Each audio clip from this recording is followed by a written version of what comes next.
It is. Oh no. The mic was muted. Oh geez.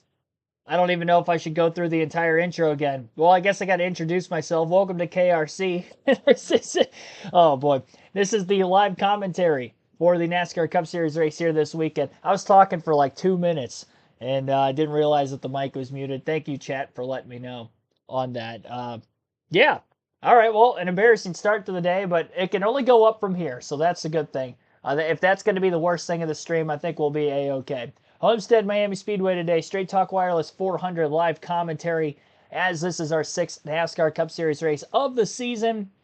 Was just alluding to Kyle Larson trying to go 2 for 3 this weekend, running the Truck, Xfinity, and Cup Series races at Homestead, just coming off the heels of a truck win on Friday night. Unfortunately, finished 4th yesterday after losing the race on an overtime restart, despite leading 132 of the 201 laps when they went 1 lap past the scheduled distance with that OT finish. And not only to mention in that race, he had about a 16.5-second lead when that last caution came out with about 7 laps to go. He had the race won until he didn't. Justin Allgaier came in and stole the win there. As far as the Cup Series season goes, we've had 3 different winners in the first 5 races of the year. William Byron winning the Daytona 500. The next 3 races in a row won by Christopher Bell at Atlanta, COTA, and Phoenix. And last weekend at a mile and a half, Josh Berry got his first career win and the 101 win for the Wood Brothers as an organization at the NASCAR Cup Series level. We'll get into our pre-race predictions for Homestead-Miami Speedway here soon.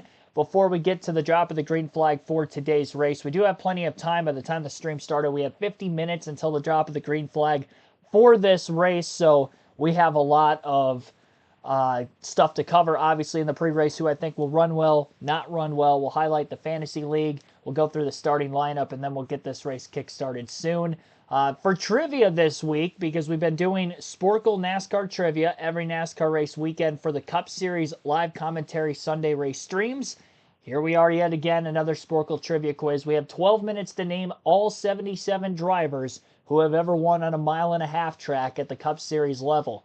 Now, it does give us hints by giving us the amount of times that they won on a mile-and-a-half track in their Cup career, which you're not really going to know much of that. I think that'll help for the one specifically, but then it also gives the tracks that they won at. I would assume this is the entirety of the NASCAR history.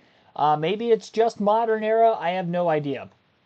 We'll have to wait and see on that. Let's see here. Doesn't give us the year that the drivers won their respected races, so that could be a little difficult. And 77, again, is the number that we have to beat. It does not include last season or 2023. It looks like it was last updated October 27, 2022. Now, I thought that was the case. There was a quiz a couple weeks ago where it said it was updated in like 2017 or 2018, and it did not. So I skipped over a driver that was racing today. I don't know who it was. It was a big name, though. Skipped over them because I didn't think they were going to be on the quiz, and they actually were on the quiz. So the quiz was actually more up-to-date than I thought. So just for the record, I will be putting Josh Berry in here, even though it might be wrong right off the rip, and maybe a couple others. We'll go through the modern drivers, and then we'll try to go from there. But yeah, 12 minutes is not a lot of time. Usually we have 15 to 20 minutes for these quizzes. So I guess the mic being out for a couple minutes isn't going to cut into our pre-race much. Wade, Frank Powers, thanks for tuning in. You're the first in the chat below. And as we get more viewers in here, you can help along in the chat. I will keep it open. All right, starting off, I'm going to put Josh Berry. Okay, yeah, so he is not on here, which that tells me it's not up to date. Christopher Bell is not on here either. Okay, so that is not up to date yet. He would not have won at Vegas. No, he never won at Vegas. He won at Homestead in 23, so. Reddick is probably not gonna. Okay, so he had one. Yeah, so this is weird that we're gonna have some on here and some not. Bubba Wallace. Oh, Rusty's gonna be on there also. Blaney is gonna be on there. Larson, Elliott, Bill Elliott will be on here as well. As far as, again, we're going current drivers first. Byron is gonna be on here. Bowman will be on here. Logano, Keselowski. Chris Buescher was Pocono. Michigan's a 2-mile track. I don't think he's won on a mile and a half. I'll put him just in case. Yeah, okay, so he hasn't won on a mile and a half. Who else we got here? Priest, no. Almirola, no. Custer at Kentucky once. That's a modern driver. Cole Custer. Who else do we have? Modern. Current NASCAR drivers in the Cup Series today. I haven't mentioned any JGR drivers yet. Denny Hamlin. Truex is recently retired, but he's going to be on here. Kyle Busch is going to be on here. Austin Dillon is going to be on the list. Stenhouse, no. Mile and a half track winners again in the chat is our quiz this week. Anybody who's ever won on a mile and a half, we're doing active drivers first. Justin Haley, no. AJ Allmendinger, no. Just road courses and Cup. I still didn't get all the JGR. Well, Bell wasn't on here. Gibbs isn't going to be on here, so I guess I did because it was last updated in 2022.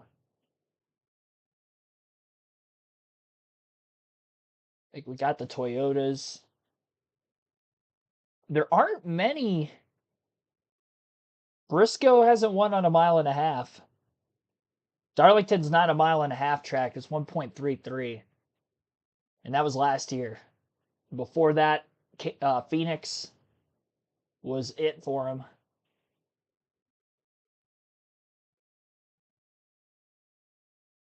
Yeah, I don't think there's anybody else.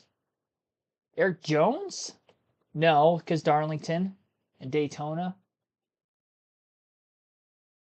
Man, I don't think there is anybody else of the current crop that's won on 1.5 mile tracks. Got to go through the point standings here. My laptop's acting slow. There we go.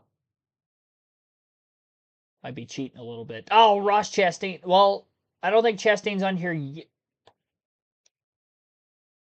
No, he's not on here. Yeah, because I was thinking Nashville, but Nashville's not a mile and a half either. Same size as Darlington. Cindric wouldn't be on here because Gateway isn't a mile and a half. Yeah, I'm just double checking. That's I'm pretty sure I had everybody. Suarez, no. Okay, yeah. So I did have everybody modern. I was spending way too much time on that when I already had everybody. Okay, so 17. All right. We'll go over just classic guys. Casey Kane, Clint Boyer, Jamie McMurray, Sterling Marlin, Mark Martin. I'm just all over the board here. Jeff Gordon, Jimmy Johnson, Bobby Johns. We always get that free one for him. Junior Johnson going to be on here as well. David Rudiman.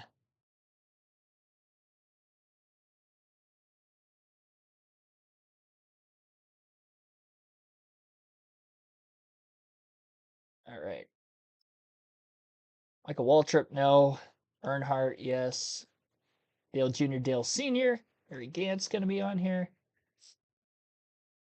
I'm really jumping all over the board. Ryan Vickers not on the list. I don't know where Schrader. I think he just won on. Okay, Ken Schrader is on here. Glad I put him. Tim Richmond's probably on here. No, Tim Richmond is not. Okay. Nemechek. That one race at Kansas. No, Priest isn't on here. Priest hasn't won before. We do have the Bush brothers.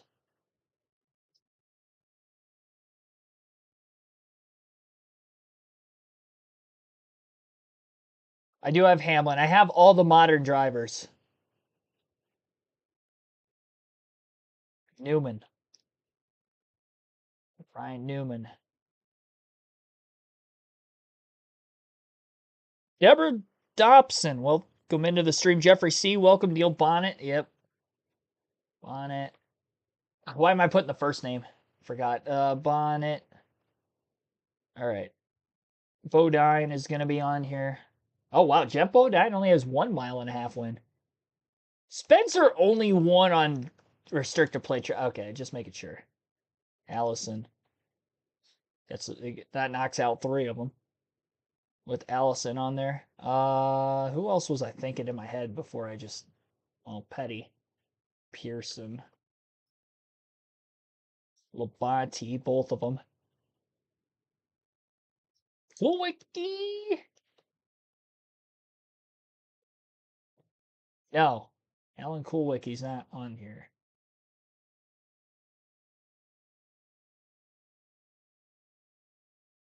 How many races did Bobby Hamilton win in the Cup Series? Okay. I only remember Dega. Race starts at 3:20. 3:20 Eastern. Drop of the green flag. Ken said, oh, thank you. Yeah, I was jumping around there, so I probably skipped quite a few. Edwards. I know I've skipped a lot. Tony Stewart. Old? No, he did not. Okay, yeah. Pocono and then Richmond. He had a couple. Yeah, this is more difficult than I thought. Because, like, all the guys I'm thinking in my head, it's like, oh, they've won 5 or 6 races. None of them were mile and a half tracks. Jeez. It's got to think of a lot of guys who won just a bunch of races. Jarrett, Ned, and Dale. 49 of 77. Morgan Shepherd, yeah, he was great at Atlanta. 3-time winner there. Harvick, I did not put him yet. Yeah, I went out of order this week, so that really hurt me off the rip. We only got 4 minutes left. They did not give us enough time for this quiz this week. Usually we get like 20 minutes for these quizzes. We only got 12. Who else? There's going to be a lot of guys on here. Casey Mears, 600.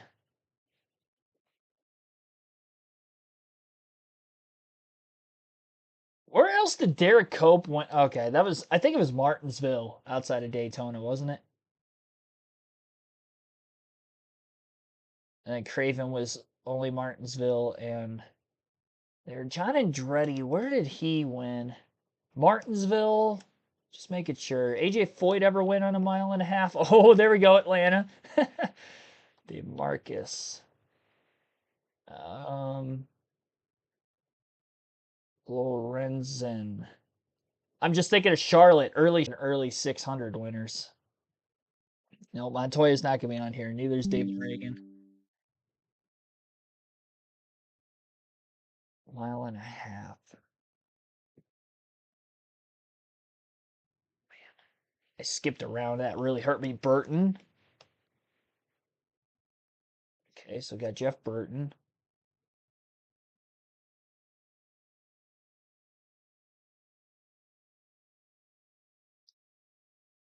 I got Tony already. Looking at the die cat. Oh, Elliott Sadler, Texas. Good thing I was looking at my die cast. I think that was the only one I was missing. Waltrip's not going to be. Well, or Darrell Waltrip is. Oh my gosh, that would have been such a big one to miss. I was thinking Michael earlier, and that's why I didn't put him. Darrell Waltrip is on here. There's a lot of legends I'm missing here. Yarborough. Leroy.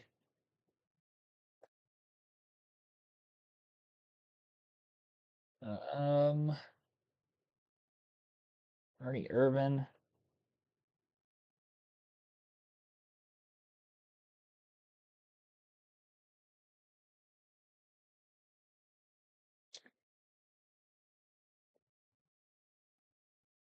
I don't think I've gotten all of them from. Oh no, Paul Menard was Indy. Okay, I thought I missed a more semi-recent one.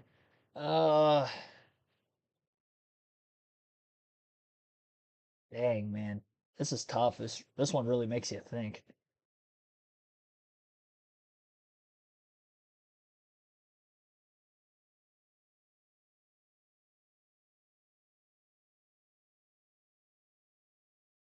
Oh, Dover was the other one that Derek Cope had. I do have Bowman. Yeah, I have all the current and active drivers. I knocked those out first.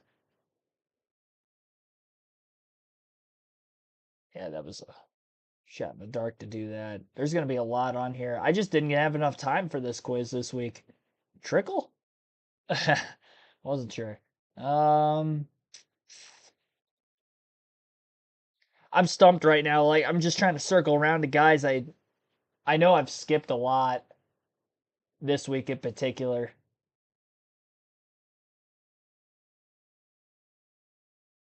I do have Pearson, Marlin, Allison. Yeah, I got all those guys. Yeah, I'm stumped. There's definitely going to be some, yeah, Benny Parsons, Marvin Panch, Greg Biffle. Oh no, that is so terrible. I skipped Biffle. Oh, that one hurts. That was my favorite driver growing up. That one hurts so bad. Oh gosh. I can't believe I did that. I cannot believe I did that. Buddy Baker. I mean, yeah, I was panicking because I was running out of time. I didn't name any names there. Craig Biffles. That's upsetting. Jerry Nadeau. My lifetime. Same for Ricky Rudd. I mean, at least from my lifetime, there was only 3 drivers that I missed, but I probably should have had Parsons and Baker and Panch. Could have circled around it. I could have. I mean, if we had the time, I think the only names I probably would have missed, Speedy Thompson. I don't think I ever would have circled around to that. That was a Coke 600.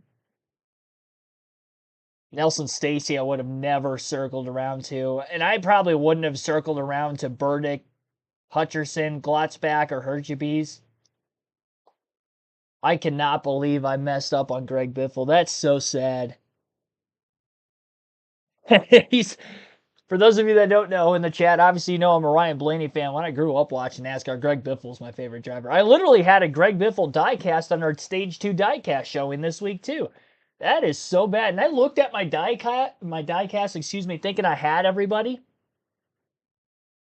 Because I automatically just assumed I had Greg Biffle on the list already. Not realizing that, yeah, I forgot him when I was putting the Roush guys in. That one hurts. We did get the average score, so we're still 100% in getting at least average score on these quizzes this year. This one was tougher, obviously, because it was mile and a half, so we didn't win on mile and a half tracks. Some of them, like I mentioned already, had 5, 6, 7 wins in their career, and yeah, none of them were mile and a half. Like Jeremy Mayfield was just kind of a wild one to me. But yeah, crazy. Crazy stuff. What a way to start the stream. Not a good way for me. First the mic was out, and then I forgot about Greg Biffle. How dare I? Well, we'll have better luck next week. Honestly, if I had more time, I would hope that I would have circled around to Biffle. Again, usually we have 20 minutes for those quizzes, but not this week for some reason. That one was only 12. That's going to end that. And now we will go over the predictions for the race. I'll put the starting lineup on screen, at least the start of it, while we await the start of the race. And I'll actually highlight the Fantasy League as well, because that's a whole reason of doing the pre-race predictions, or at least part of it. Sam I Am, 20,024, thanks for tuning in. Put Bobby Hamilton. I did put him on there because I wasn't sure where else he'd won other than Dega, but he was not on there. Jimmy Clements, thanks for tuning in. D. Shackleton, welcome to the stream. I don't think I shouted you guys out. John Smith, welcome. Figure I'd give you guys some shout outs, obviously, for those who were watching. Thanks for the mods in the chat taking care of the bots. Love the quizzes. Brock Beard turned me on to them. Oh, yeah, we do them every week, every pre-race for the NASCAR Cup Series. All right, on to the predictions for who I think is going to run well, aka also not run well. I don't know why I said aka. That didn't make any sense. But we are getting ready for today's race at the Homestead-Miami Speedway. So, leading into the predictions, this is to highlight the Fantasy League for who I think you must have on your fantasy team, who I think is a good driver to put as a sleeper or a garage pick that you're not going to use throughout the course of the season because you can only use the same driver up to 10 times, and who I think is not going to run well. You should take them out of your fantasy lineup if you have them in. Those lock at 3:15 Eastern in a little less than 20 minutes from now. So quickly as we go through our list of drivers who are going to run well, not run well. I'll also go through the Fantasy League and how to enter that quickly. If you're not already in the Fantasy League, I highly recommend to join. If you win our regular season and or playoff championship, you do win 2 tickets to any NASCAR race if you're choosing the following season, excluding the Daytona 500 for just the reason that those tickets are just ungodly expensive compared to every other track. But needless to say, 2 tickets, any NASCAR race if you're choosing. If you're not already in the league, you're obviously not going to win the regular season title this year, but the points reset will have 2 separate champions, and you have a shot at the playoffs, and you can get acclimated with how the league works if you're not already accustomed to it, since we still have about 20 races before the playoffs begin. So if you go to NASCAR.com, where I'm at right now, and this is also on the NASCAR mobile app, there will be a fantasy tab, and then Fantasy Live specifically is where you'll want to pick. And I actually don't have... actually, I'm just going to leave the team the way it is for... Actually, hang on. I didn't put my fantasy team in exactly. I'm taking Reddick out.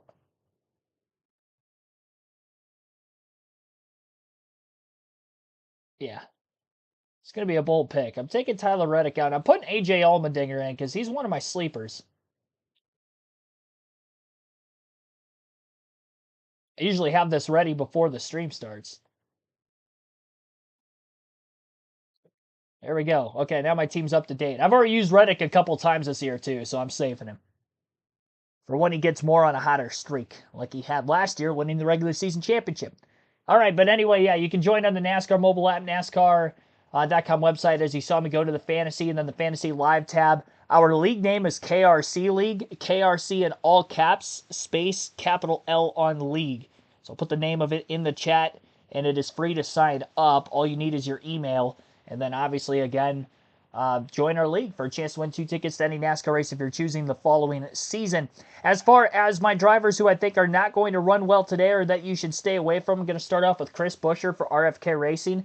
No top 10s in his 9 career starts at Homestead-Miami Speedway. Obviously, only the last 3 with the newly rebranded RFK Racing, which is definitely the best equipment he's been in. He still has not finished any better than 13th. So I would stay away from Chris Buescher. He was 22nd in practice overall, so he didn't really show a lot of speed there. He qualified better. He'll be starting in 11, just outside the top 10.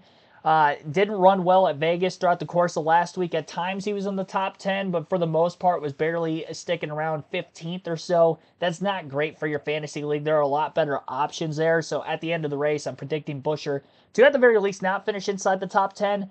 And I don't think he's going to score a lot of stage points, so stay away from Chris Buescher today. Stay away from Chase Briscoe as well. I would pump the brakes on him. I know he looks quicker this weekend because he qualified in the 4th place position and he was 6th in practice, but the Joe Gibbs Toyotas were not great on a 1.5-mile track just last week. All 4 of them failed to finish inside the top 10. Briscoe was running about 20th most of the race. He's 20th in points so far this year, so momentum has definitely not been there, and he has failed to finish inside the top 10 in his previous 4 races at Homestead-Miami Speedway, all obviously with SHR. You could say he's in better equipment now, but it's too much of a risk. And again, we're so early in the season, and knowing the equipment he's in, he could turn it on by the middle of the season, and you could have a bunch of usages up to use for him and maybe not for some of the top-tier drivers, so I would stay away from Chase Briscoe today also. So Briscoe, Buescher, the 2 CBs are going to be on my don't-have list for this weekend. My sleeper list for this weekend, I actually added an extra driver this week. Usually I have 3. I have 4 because I couldn't decide which one of these 4 to not have on this list because they're all pretty good candidates to have a surprise top 10 run. Starting off with AJ Allmendinger, maybe not the most surprising. I have him on my fantasy team today because I know I'm not going to use him much throughout the year. This is definitely his best mile-and-a-half racetrack on the circuit in his NASCAR Cup career, or at least in recent career. All 3 races he's ran here with the next-gen car, he's finished 8th, 5th, and 3rd. And he did run in the top 10 all of last week on Las Vegas on another racetrack where you have to save your tires because there's minimal grip, especially in the longer run. This track even less grip than what we saw at Vegas, but considering they had enough speed and they ran back half of the top 10 all day, he scored stage points, he finished 8th. I think AJ's riding some good momentum. The team has had speed. He qualified 10th, so he started up at the front of the field here this weekend as well. AJ's a good garage pick, good sleeper pick for today. I think somebody who's falling well beneath the radar coming into this weekend's race is Austin Dillon. Austin Dillon's finished 12th or better in 8 of his last 9 races at Homestead-Miami Speedway, and he's actually finished inside the top 10 in 4 of the last 6 races at Homestead. Excuse me, I keep slipping on my speech there. I'm trying to rush it in because they just got through the national anthem on Fox's broadcast. But again, 12th or better in 8 of the last 9 races at Homestead. He actually had 8 straight 12th place finishes or better in that stretch. Last year, he didn't finish particularly well, finished outside the top 20. But again, it's a sneaky good pick because the consistency has been there other than last season. And last year was a career worst year for Austin Dillon anyway. So outside of the win, obviously, he had a Richmond, which again is another kind of lower grip racetrack. He would be the least likely of these 4 to get the top 10 just because off of recent precedents and how that 3 car has ran in the last calendar year or so. But he did qualify in the 30th place position, so he is starting pretty deep in the field. Again, least likely of the 4 to get the top 10. But if he does get up there late, you can revert back to this pre-race where I mentioned, hey, he might be quick here.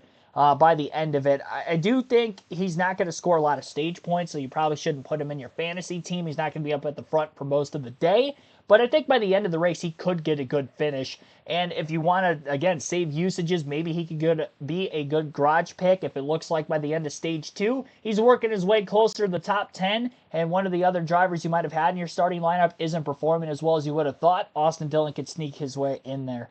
Josh Berry, obviously very hot, and of the sleeper category is probably the most hot of any other driver. Finished in the 11th place position at Miami last year. He's coming in off a win on a 1.5 mile at Vegas last week, which was the first 1.5 mile track on the schedule. He qualified top 10, ran top 10 the whole day. On the oval before that at Phoenix, which is much different than Homestead or Vegas, he finished top 5, and he qualified up in the top 10, ran there the whole race again. Riding the momentum, he is starting on the front row in the 2nd place position yet again this week. I expect Josh Berry to have a pretty solid performance.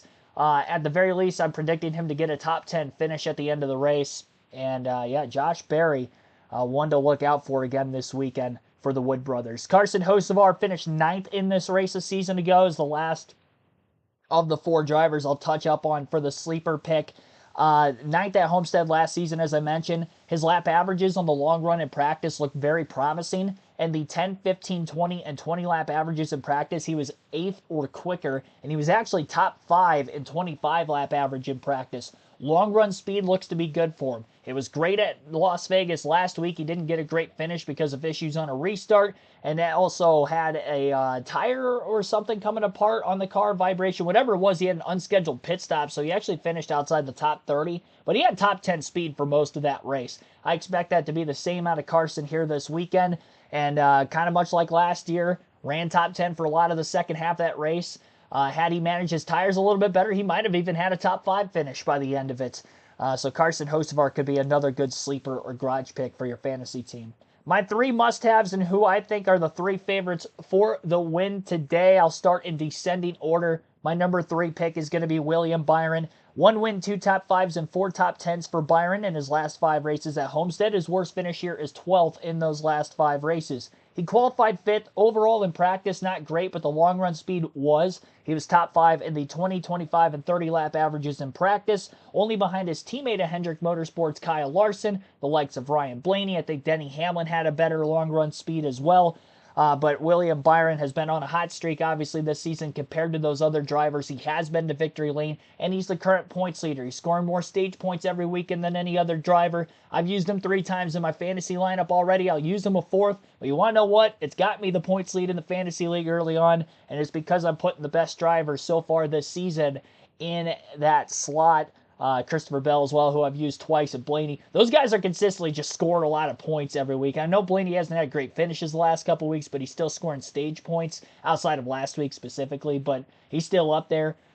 Christopher Bell obviously is up there, but Byron's been the most consistent when it comes to getting the good finishes and running well in stages 1 and 2. So William Byron is my number 3 pick to win this race. He is a former Miami winner. He won here in 2021, and in his last 4 races at Miami, he's actually scored a lot of stage points here, specifically at Homestead, where he's finished 4th or better in 6 of the last 8 stages. He only has 1 stage win in there, but again, 4th or better in a stage, that's 7+ points. 7+ points twice. That could be a really good fantasy day. He also leads a lot of laps at Homestead. He's led 159 laps combined here in the last 4 races. So Byron is my number 3 for the win today. My number 2 pick is going to be Ryan Blaney. He had the best long run car at Las Vegas last weekend. He was great on the long run in the last 2 races here, where he finished 2nd in the last 2 Homestead events in 2023 and 2024. Ran out of time because the late race restarts, not as good on the short run. If that happens again today, we're going to get a caution in the final 20 laps or so. I think that's going to really put a detriment to Blaney's chances of winning the race, whether he's in the lead at the time of the caution or not. And that seemed to be the case last year, where Reddick fired off quick, had the best short run car, one of the best short run cars throughout the day, was able to power past him on the last lap, couldn't hold on, despite him doing whatever he could. Blaney has been very good on these low grip tracks on long runs for a long time. You look back to the Atlanta race where he ran down Kyle Larson, who led 200+ laps in a 400-mile race at the Atlanta Motor Speedway on the previous version of that track, low grip, and even with the 550 horsepower package, that was kind of the start of seeing Ryan Blaney perform well in these long run tracks. And now that Martinsville's had a softer tire the last couple years in the fall, and he's won those 2 races, and then obviously performed well at Vegas long run. I thought had the best long run car last weekend. If it ended on a 40+ lap green flag run, I think he could have won. Obviously, it ended up ending on a less than 20 lap green flag run. So in hindsight, even if he had not wrecked, I don't think he would have won the race. But he was definitely a contender. He did qualify well here this weekend, which is something he could not do last week because he had wrecked in practice, so that hindered his ability to get stage points. So he wasn't on my list last week for the must-have, but he is this week. Number 1 pick to win the race today is going to be Kyle Larson. Not only the race win pick, you should absolutely have him in your lineup. No ifs, ands, or buts. He's going to score you a lot of points. I'm assuming he doesn't get in an early incident, obviously. Maybe I've just jinxed him. But usually on the predictions, I haven't had an issue with that before. So I think Larson is a safe pick. He leads a lot of laps here, 96 and 199 laps led in the Next Gen Car 2022 and 2023. He had the best 5, 20, 25, and 30 lap averages. So he's good on the short run, and he's good on the long run compared to any other driver. He's had extra seat time this weekend, which I think is huge. Even though the Xfinity cars don't act like the Cup cars, the trucks do act more similar to the Cup cars than in years past before the Next Gen. He won the truck race. He led some laps in that race, although he wasn't the dominant car. He was one of the dominant trucks, probably the second best truck in the field that night, and it was a very close second, and he did get the win. And I think big thing here is the extra seat time. I think a lot of like Kyle Busch dominated races in the late 2000s with Joe Gibbs racing, early 2010s, mid 2010s. He was running a lot of truck, a lot of Xfinity races all the time. He was getting extra seat time on the same tracks the Cup Series was running on the same weekend. That's extra practice around the same racetrack. Practice makes perfect. Kyle Larson, I think, will win this race here today. As far as Larson's speed outside of this weekend in particular, I mentioned all the laps he's led at this racetrack. He also won here in 2022. So Kyle Larson, my pick to win the race here today at the Homestead-Miami Speedway. Those are my predictions in depth. I'll look in the chat here to see what you guys think of that. You can vote for who you think is going to win as well in the chat poll. As of right now, Kyle Larson leads the way at 40% of those votes. 64 votes have been casted so far. Ryan Blaney and William Byron at 16%, and then somebody other than Larson, Blaney, and Byron are at, see here, 29% of the votes so far. We'll keep that poll open until the end of Stage 2, like we usually do on these live commentary NASCAR Cup Series streams. Last but not least, we'll go over the starting lineup for today's Straight Talk Wireless 400 at the Homestead-Miami Speedway. As cars are already on the racetrack, so I'll go through this pretty quickly here, as Fox's broadcast also going through the starting lineup. Alex Bowman on the pole for the first time in 2025 and at the Homestead-Miami Speedway will lead the field of the green, and Josh Berry, last week's winner at Vegas, will be on the outside of row 1. And row number 2 will be Noah Gragson, who was top 10 in practice yesterday, and Chase Briscoe, who's searching for his first top 10 at Homestead in his 5th start. William Byron, the 2021 winner, on the inside of row 3, with back-to-back runner-up Ryan Blaney at Homestead in row number 3 as well. In row 4 will be John Hunter Nemechek and Austin Cindric. Cindric showed speed last week at Vegas, finishing 6th and winning a stage. In row number 5 will be Bubba Wallace, who is fastest overall in practice, and A.J. Allmendinger, who's going for 4 straight top 10s at Homestead. In row 6 will be Chris Buescher, still in search for his first career top 10 in his 14th start at Miami, and Joey Logano, the 2018 Miami winner, will be in row number 6 as well. In row 7 behind them will be Ty Gibbs, whose best Miami finish is 7th, and Kyle Larson, the 2022 winner. Carson Hocevar, who finished 9th the season ago at Homestead, will be in row 8 alongside Christopher Bell, the 2023 race winner. Zane Smith in row 9 alongside Chase Elliott, whose best run at Miami was 2nd in 2020. Riley Herbst making his Miami debut in row 10, and the defending winner of this race, Tyler Reddick, will also be in the top half of the field in row 10. In row number 11, Justin Haley and Kyle Busch. Busch, a 2-time winner here at Homestead. In row number 12 will be Denny Hamlin and Cole Custer. Hamlin, a 3-time winner in Miami. Ross Chastain's best finish here was 2022, where he finished runner-up. He starts inside of row 13 today. And Michael McDowell, whose best run at this track, 6th in 2021, will also be in that row. In row 14 for Ricky Stenhouse Jr. and Eric Jones. Jones second fastest in practice yesterday. Stenhouse still searching for his first career top 10 at the track. Todd Gilliland will be in row 15 alongside Austin Dillon, whose best finish at this racetrack was 4th in 2022. In row 16 will be Ryan Preece, who finished 10th a season ago, and Brad Keselowski, whose best finish here is 3rd twice, never a winner at Homestead. In row 17, Daniel Suarez, whose best run at Miami was 10th in 2022, and then Ty Dillon making his 9th start at the track. Ashley G and Cody Ware making up row 18, Miami debut for Shane Van Gisbergen. 3rd career start for Cody Ware, and rounding out the field in row 19 today will be J.J. Yaley, the only open entry for the 44 for New York Racing. He's making his 2nd start in 2025. 78 degrees is the temperature at the racetrack. 104 on the track temp. It's going to be hot. It's going to be slick, and it's going to be fun to watch here today at the Homestead-Miami Speedway. Our stage splits will be 80, 85, and 102 with pit road speed of 45 miles per hour. Fuel window estimated of 66 to 70 laps under green flag conditions, although with the tire wear we have seen throughout the course of Homestead-Miami Speedway in recent years, they're not going to be anywhere near that number on fuel throughout the course of the day, as they will be pitting for tires as many times as we see cautions throughout the course of this race. They have an abundance of them. They will be using them all. Patrick Shadley, Paul Struick, thanks for tuning in. Oh, Ruben Tapa, yep, thank you for tuning in. Stu, welcome to the stream. Pete Creamer, JoJo, welcome. Emogene Blevins, Dime Drawer, thanks for tuning in.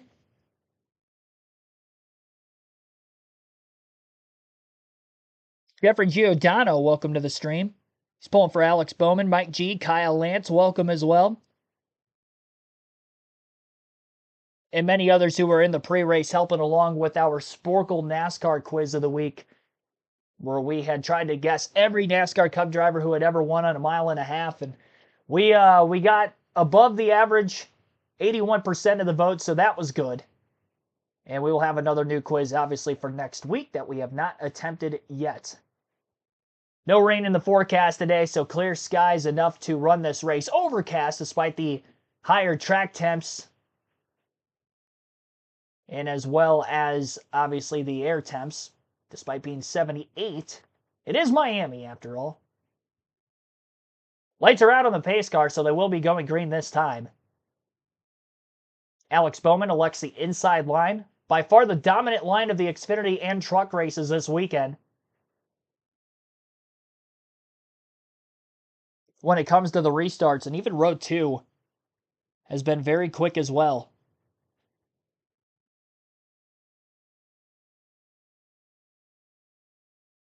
All right, Bowman into the restart zone. Waves for the push from behind from Gragson. Green flag is in the air, and Alex Bowman leads the field to the green. Ryan Blaney quickly going to the outside, 3 wide of Chase Briscoe and John Hunter Nemechek. He's not wasting any time this weekend after a wreck a week ago. Side by side for second with last week's winner Josh Berry and Noah Gragson, who impressed in practice and qualifying so far this weekend. Berry will win the race for second into turn 3, goes straight to the bottom of the racetrack, while towards the top is where Alex Bowman drives. In the clean air advantage for most of the runners at the front of the field. Somebody got loose, way loose in the middle of 3 and 4 towards the back of the pack.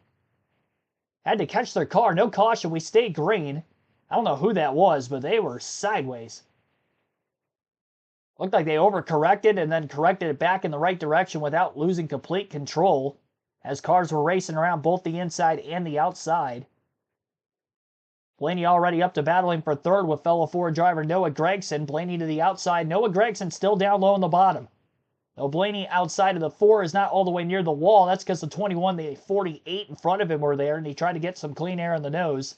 Still enough straightaway speed to clear for third. Side by side as well further back between Chase Briscoe and William Byron. They battle for 5th. Byron on the inside and Briscoe on the outside.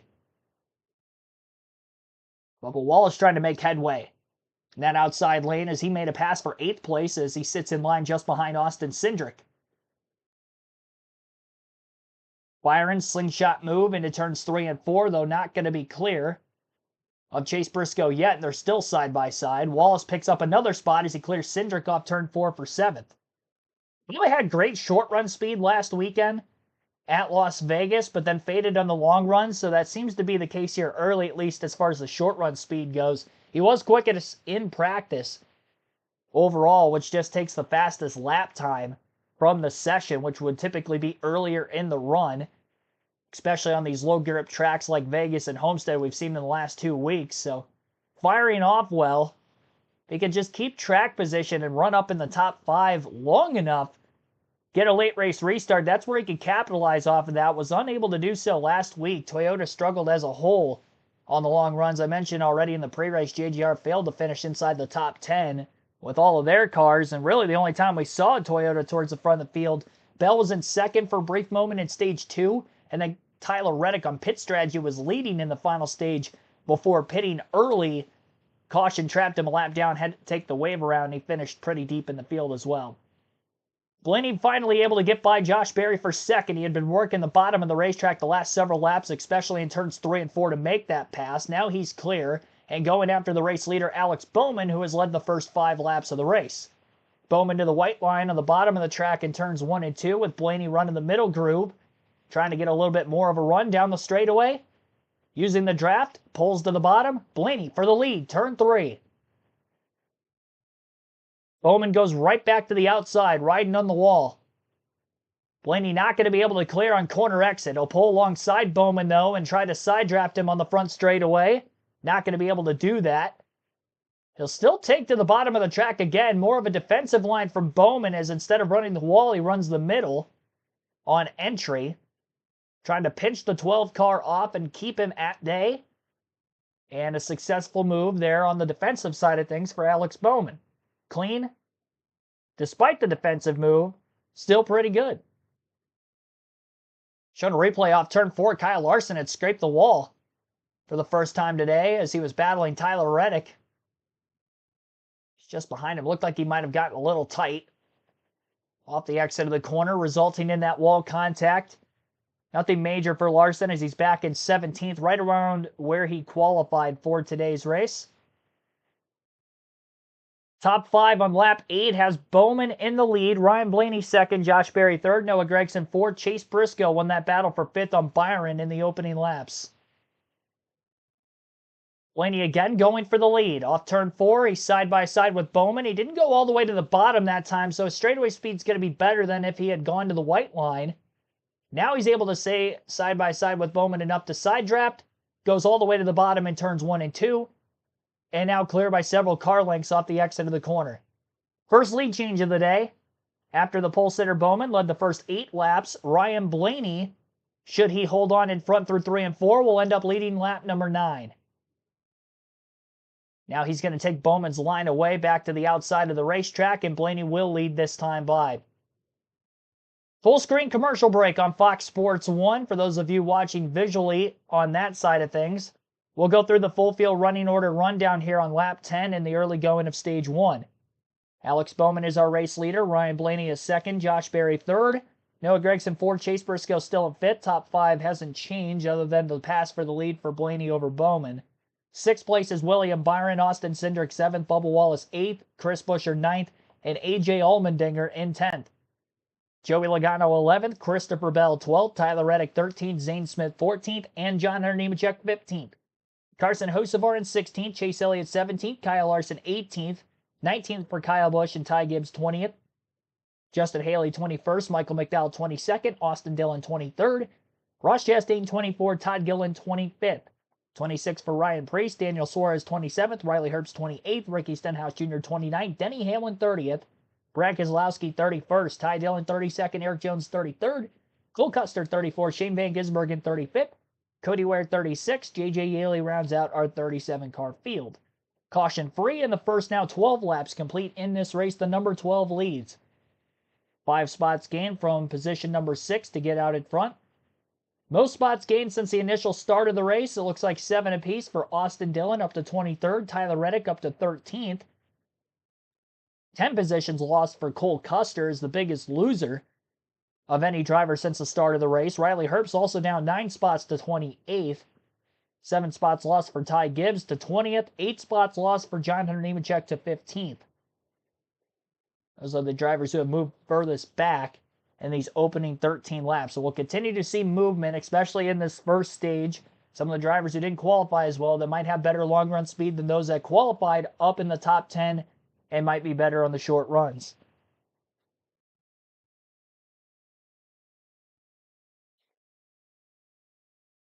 Mr. Aaron, thanks for tuning in. Pick Byron. He was in my top 3 for this weekend.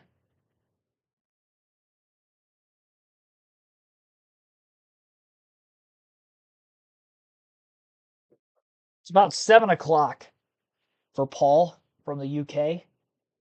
Our time. 7:30. Good little primetime race for you then. Nothing wrong with that. William Wiley also welcome to the stream. Redemption for Larson today. We shall see. He's my pick again, though. Zachary Powers, thanks for tuning in. I don't think I shouted you out yet. Ruben Tampa, welcome. Irina Sayre. Patrick Shadley saying he predicts another new winner. I would imagine new winner for the season, correct? Not like new winner, first-time winner like we had last week with Josh Berry. I guess technically he was both, but that's what I'm assuming you meant by that. I guess Larson got against the wall again. This time more towards the middle of the corner. 3 and 4. He keeps knocking that wall down early. He's not going to have a car to race later. These chassis are pretty stiff, so that car is hanging on for right now. Momentum riding high for Josh Berry. Still up there in the top 3. In fact, battling for second now with Alex Bowman. Just over a second and a half off the race lead of Ryan Blaney. He got to his outside and then lost a lot of ground through turns 1 and 2. I'm not sure what happened there for Berry. Definitely had a hiccup in the corner where he had to lift more than what he would have wanted to. Because Bowman was down underneath him and would have expected Josh Berry to have a bigger run than he did. Now he's a lane off the wall, and Chase Briscoe, who had caught up to him after that mishap for Berry, might have a chance to get by him on the front stretch for third. Gregson's lost a couple spots during the commercial break, falls to 5th. He's still half a second ahead of Byron. A.J. Allmendinger moved up 2 spots to 8th. Joey Logano in the top 10 for the first time today in 10th as well. Some of the other movers in the early going of the race.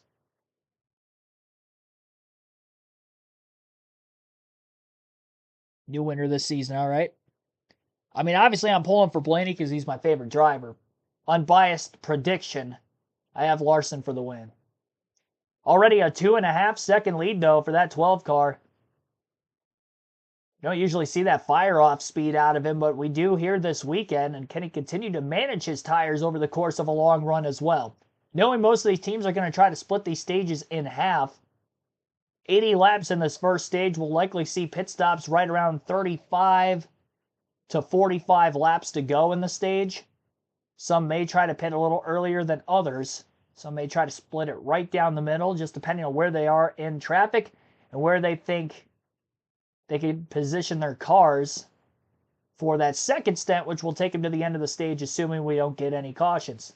Had a lot of tire problems already this season. Coda had several of them. We had quite a few last week at Vegas with tires coming off or warranting yellows, one of which in stage one during green flag pit stops. So that will be something to keep an eye on when we do see cars hit pit road in the next 10 to 15 laps. Take a quick update on where the early running is for all the drivers who I was just talking about in our prediction side of things. Austin Dillon, who was one of my sleeper picks despite qualifying 30th today, is up 10 spots to 20th. So still someone to look out for there. AJ Allmendinger, as I mentioned already, has picked up a couple spots to 8th place inside the top 10. And Josh Berry is still in the 3rd place spot, holding off Chase Briscoe, riding just behind Alex Bowman after qualifying on the front row. So he hasn't faded on the long run, at least not to this extent. Still relatively early. It's hard to say this is a long run as we're only 20 laps in, considering they're only about halfway to where they are probably going to go for the tires and the tire wear side of things.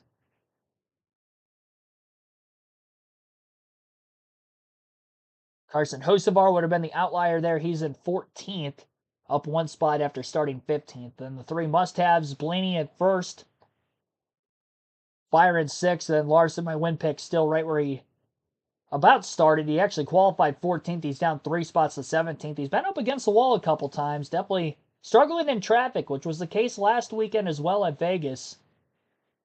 So that part of it is at least a concern. I'm sure he'll be quick if he can get the clean air like he also did at Vegas because he did lead the most laps. But in traffic, definitely seems like it's a struggle for the 5 team. And the two don't haves for this weekend specifically to not finish in the top 10 or not have good days. Chris Buescher, right where he qualified in 11, so he's holding on for right now. And then Chase Briscoe is trying to prove me wrong. It's still early in the race, but just past Josh Berry for 3rd. Allmendinger going for 7th after Cindric turns 1 and 2 as he goes to the inside of the racetrack. Austin Cindric about a lane and a half off the wall on the outside. Try to pinch off the exit for the 16. AJ still creeping in. You can see he's definitely quicker than the 2 car right now. It's just a long process and trying to work a car over at Homestead-Miami Speedway. Be way faster than the other when running the outside, when you have to come off the wall to try to make the pass. And you're working more and more of your tires as you try to make that pass, so even after you get back around them, there's a good probability that you're not going to have quite the grip you once had when you were kind of riding in line behind them, saving stuff up.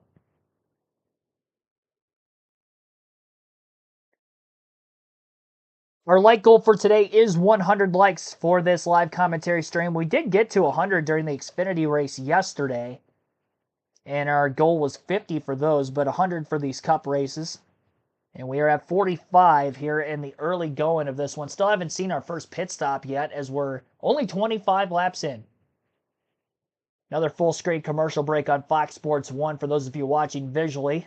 We'll quickly blow through the top 10 again. Ryan Blaney's got a 3.8 second lead over Alex Bowman.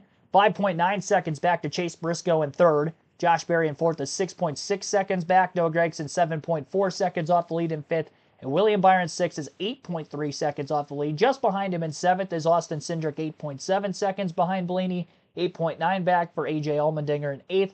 Bubba Wallace 10.5 seconds off the lead in 9th. And Joey Logano in 10th is 10.7 seconds off the race lead. On the manufacturer side of things, 5 Fords inside the top 10. All three Penske's in the Penske affiliate, as well as the 4 of Noah Gragson for Front Row Motorsports. 2 Toyotas up in the top 10, Wallace, Briscoe, 1 for JGR, 1 for 2311. And the only Chevys in the top 10 are Bowman, Byron, and AJ Allmendinger, 3 of them. I didn't see Fords really run that well last season on the 1.5 miles, but Cindric had decent top 5 speed last week, won a stage, led quite a few laps, finished 6th. Blaney was good on the long runs. Had it not been for a bad pit stop, Joey Logano could have been in contention to win the race rather than Josh Berry late, but lost almost 20 positions on that last stop under caution.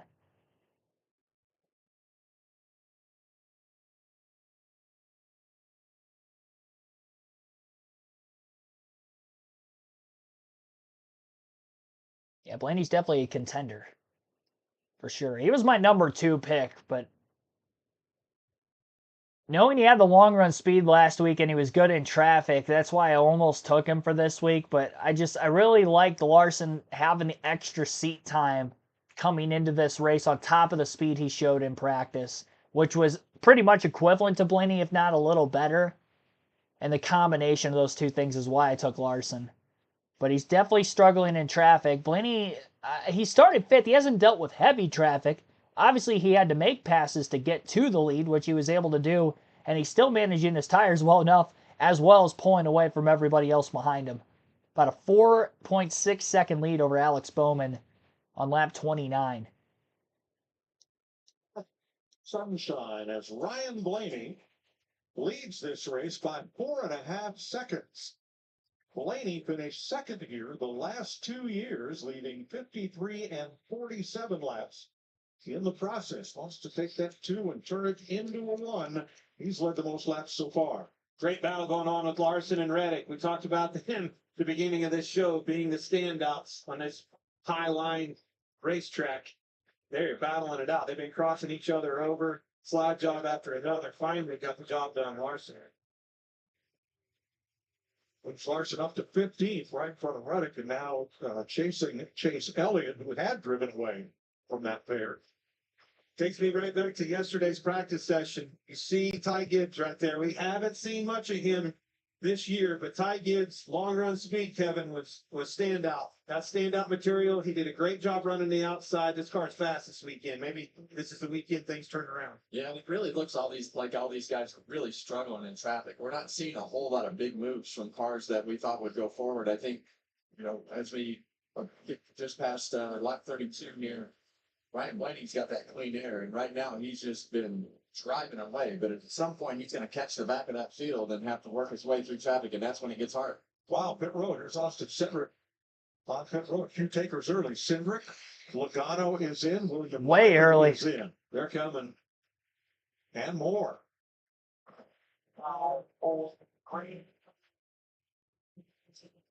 Mike McDowell also on pit road. And so is Ralph Testing.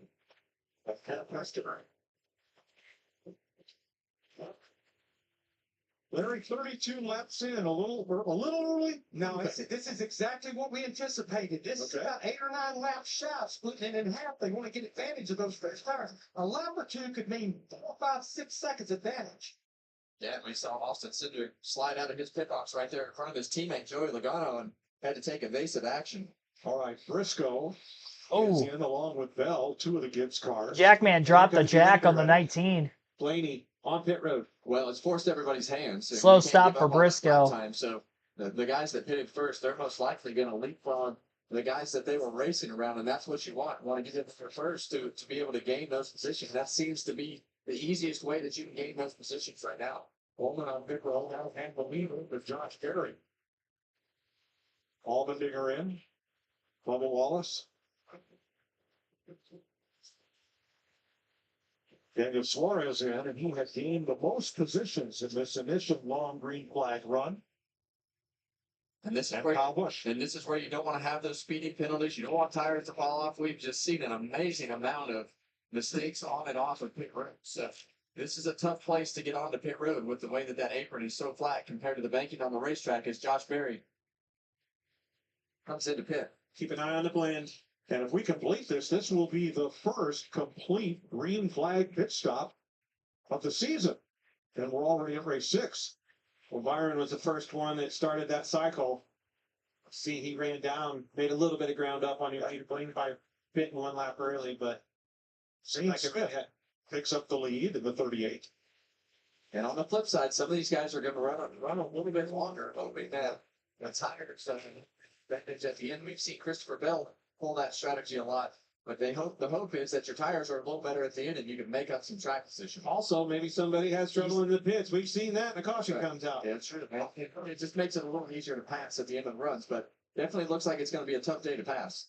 14 drivers still on the racetrack have not made their pit stops. Led by Zane Smith, Kyle Larson, Chase Elliott, and Ty Gibbs.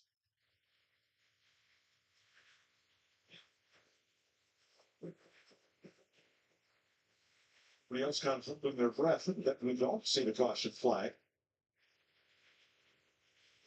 Eric Jones completes the stop. That makes it the first 13. Blaney is the first car on track that has stopped in 12th place. And there you see him in our map up at the top with Zane Smith the leader. Larson half a second off the lead. Has not yet led today, but has the leader in sight. Well, this is usually when he starts making his money here at Homestead. As the tires worn off, you get late in the run, he's able to run that high line. And I'd say Zane Smith's going to pit right here. But now he's coming around again another lap. Carson, going to be your leader. yeah, I mean, it almost makes him look like he's in a different zip code. Kyle Larson is right up against the fence. I don't know how much time you can lose here, though, Larry. Every lap is about 2.5 seconds. Every lap. But some of these guys, I see Hamlin still out there in the 11th, in 6th place. He's notorious for splitting it right down the middle and trying to get advantage of the second set of tires. So Kyle Larson, 35.05 his last lap. Blaney, 33.40. It's about a second and a half, so Larson still is making good pace. His car has not fallen off as much as some of the other drivers up front. Which makes sense because he had the fastest 20, 25, and 30 lap averages in practice yesterday. You have to put your car in other spots. So a lot of times you can't run and maximize the lap time that you need to maximize on these tires. And Kyle Larson has clean racetrack right now, so he's able to run some decent lap times on old tires. Cody Ware has stopped, so there are 11 cars that have not yet been to pit road. Jamie? It's interesting about every driver. They are. Kyle Larson, as soon as he took the lead, he said, all right, I'm not making more. We're actually not terrible here. And put Daniel who's lunch said, we're trying to run good lap times here. Keep it up. Or if it continues to ride the wall here, Mike. All right, Zane Smith is in, so is Ty Gibbs, and so is Chase Elliott making their pit stops.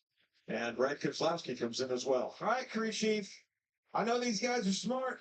Man, that 5 car's getting ate up pretty good here. Well, they got to come now because there's no advantage to running further because this is lap 40. This is halfway of stage 1. They need to come now.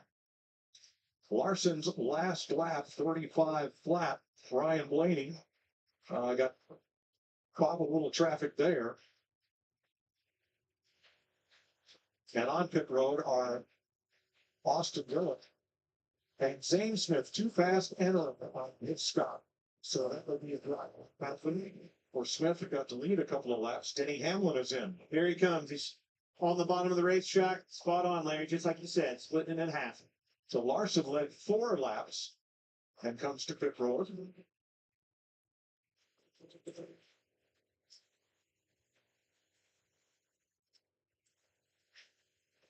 Which is service as Zane Smith serves his penalty.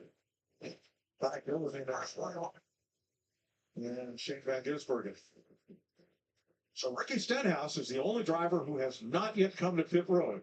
And they're contraries. Whatever everybody does, they're going to do different. If everybody's pitting late, they'll be in early. Everybody comes in early, they're going to stay out. That's just the way it works. Play the cards in your hand. Yep. The cards that this 12 car has right here are pretty fast. You like it? I like the cards today so far. As we've seen over the last several weeks, there are going to be a lot of twisted turns in this race as we go through the day. You've got stage breaks and tire wear, and as the day goes on, you're going to have to be more aggressive in order to figure out how to make some lap time up. And you told me this yesterday in yesterday's practice, Kevin. You told me that Ryan Blaney likes a loose race car. That is a good thing for a track like this. Keeps the car neutral through the center of the corners. 42 laps complete, the pit stop cycle complete, except for Ricky Stenhouse, runs in third behind Ryan Blaney and Alec Bowman. Again, only driver who has not hit pit road yet is Ricky Stenhouse Jr. in the third place position. Everybody else has made a green flag stop at some point here in the middle of stage 1. Still caution free, lap 44. We've had 5 lead changes, most of which during green flag stops, other than Blaney passing Alex Bowman at lap 9 for the lead. After cycling off of pit road, Ryan Blaney's lead has jumped up to 7.9 seconds, over Alex Bowman in second. And then Ricky Stenhouse Jr., as I mentioned, in third. And it looks like actually Ricky just came to pit road. So that will shuffle William Byron to third. Noah Gragson fourth. Chase Briscoe fifth. Joey Logano in sixth. Chris Buescher seventh. AJ Allmendinger eighth. Bubba Wallace ninth. And Austin Cindric rounds out the top 10 following green flag pit stops. Tyler Reddick in 11th. Josh Berry 12th. Carson Hocevar 13th. Christopher Bell 14th. And Justin Haley 15th. 16th for Michael McDowell. Daniel Suarez 17th. Ross Chastain 18th. Ryan Preece 19th. And John Hunter Nemechek in 20th. Kyle Larson 21st, Chase Elliott 22nd, Ty Gibbs 23rd, Kyle Busch 24th, and Eric Jones in 25th. 26th for Cole Custer, Denny Hamlin 27th is the last car in the lead lap. Then Ricky Stenhouse Jr., who just left pit road, is the first car lap down in 28th. Austin Dillon 29th. Must have had a slow stop because Austin Dillon was in 20th. Now Dillon is 28th, Todd Gilliland 29th, Brad Keselowski 30th. Riley Herbst 31st, Ty Dillon 32nd, Shane Van Gisbergen 33rd, Stenhouse is 34th after staying out the longest on pit road. Zane Smith 35th, Cody Ware 36th, and J.J. Yaley 37th. All 37 cars still on track, still caution free. Again, lap 47 out of 80 in stage 1 and lap 47 of 267 total in this race. Just over 27 minutes from the drop of the green flag to where we're at right now. 8.3 second difference between first and second. Blaney leads the way and dominates stage 1. You're listening live on KRC.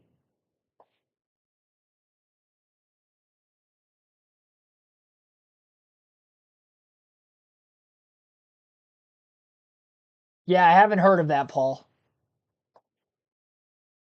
My sister might know more about that than I do. I've never been one to, like, even when I was a kid, I didn't watch a whole lot of shows. There are some. I mean, there's some classics I probably did from my childhood. Like, I definitely watched a lot of SpongeBob when I was a kid, but that's about it, really. I mean, there were some others in there, but there was very few that captivated me. I was always racing. been, been racing since I was 8 years old, and I'd be lying if I told you I remembered anything from before I was 5 or 6, so. No, I haven't raced since I was 19, but still, like, being involved in it, I was definitely watching NASCAR before that, so I can remember a lot of that. You know, maybe other sports stuff going on there. That captivated my youth. Photo as he leads the Mets against Jose Altuve and the Astros. Or you'll see the Braves take on the Padres. Baseball Night in America returns Saturday, 7 Eastern on Fox. Check local listings. Here at Homestead-Miami Speedway, Ryan Blaney, your race leader. And the 2 drivers that started the pit cycle, William Byron and Noah Gragson, both gained ground for pitting early. Well, that's what you hope. And when you're able to do that, and you can leapfrog those positions just by timing a pit stop, it sure makes the driver's life a lot easier. Jamie? Blaney from the race car said he needed a little more pressure before it came into that green flag. It made an air pressure adjustment, put 4 fresh tires on it as continues to lead here. You can just back to pit. Chase Briscoe came in about the same time as well, lacking rear drift. Remember, he has not scored a single stage point this season. They hope with that good qualifying effort, they will change things. And he's also talking, guys, about his brake pedal feels long, so keep an eye on that. Oh. Alex Bowman continuing to chase Ryan Blaney right now. A good start for them. Crew Chief Blake Harris was very concerned about the start of this race and the long run speed that they would have in that 48 car. They did not show any long run speed yesterday. Today, though, a little bit different story. Right now, Alex happy with the car. He's tight, rolling through the center of the corner. Gets a little bit too free off with it at the moment. And the 24 car, William Byron, a good start as well for him. He's too tight starting off the race. Ernie Kumo told me earlier today he would be a little concerned at that. It was like racing. He thinks this racetrack's going to get very tight by the time we get to stage 3. So they'll have to keep up with it as they keep going. Yeah, Alex Bowman's lap times are right there with the fastest cars on track as well as Josh Berry. Right there against Chris Buescher. Now this will be for 10th place. I'm really interested to see the end of this. If it goes green to the end of this stage, some of these guys have elected to stay out and run more laps. The 5 car, Ty Gibbs as well in the 54. Those guys are way back here. Can they go back up through them towards the end of this run? Well, and that's the thing. The guys that pitted really early, you're going to have to go a long ways on this run. The cars are already really ill handling compared to what they're going to be at the end of this run is probably going to be another step or 2 worse. And that's really where the guys who waited to pit will make that time up because it'll probably be in chunks of like a half a second more than what they would have gained just being on the equal strategy. It is harder to make those passes later in the run, though, because they're going to be in that preferred line. You're going to have the better tires, but they're going to be blocking you as well. Now Ricky Stenhouse finally made his stop 12 laps after the green flag pit stop cycle began. And because of staying out that long, he's nearly 2 laps down now. Denny Hamlin, 24th right now. Bit of a lap 40, pretty much late in the cycle, which began at lap 41.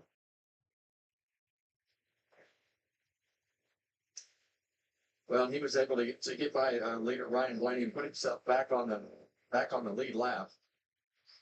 That's the difference in those new tires compared to those 7 or 8 lap older tires. I hear you say that, though, Kevin. And the 11 of Denny Hamlin, you were just talking about him, Mike. I mean, I'm looking at him at a 34.48, leaders at a 67. That's not a lot faster. No, and traffic is a struggle today. These guys are really struggling in traffic to be able to make passes. As you see Bubba Wallace trying to slide up the racetrack right there. Not clear. Maybe he didn't try to, but he slid up the racetrack. You heard Austin Cindric lift out of the gas. So Oh!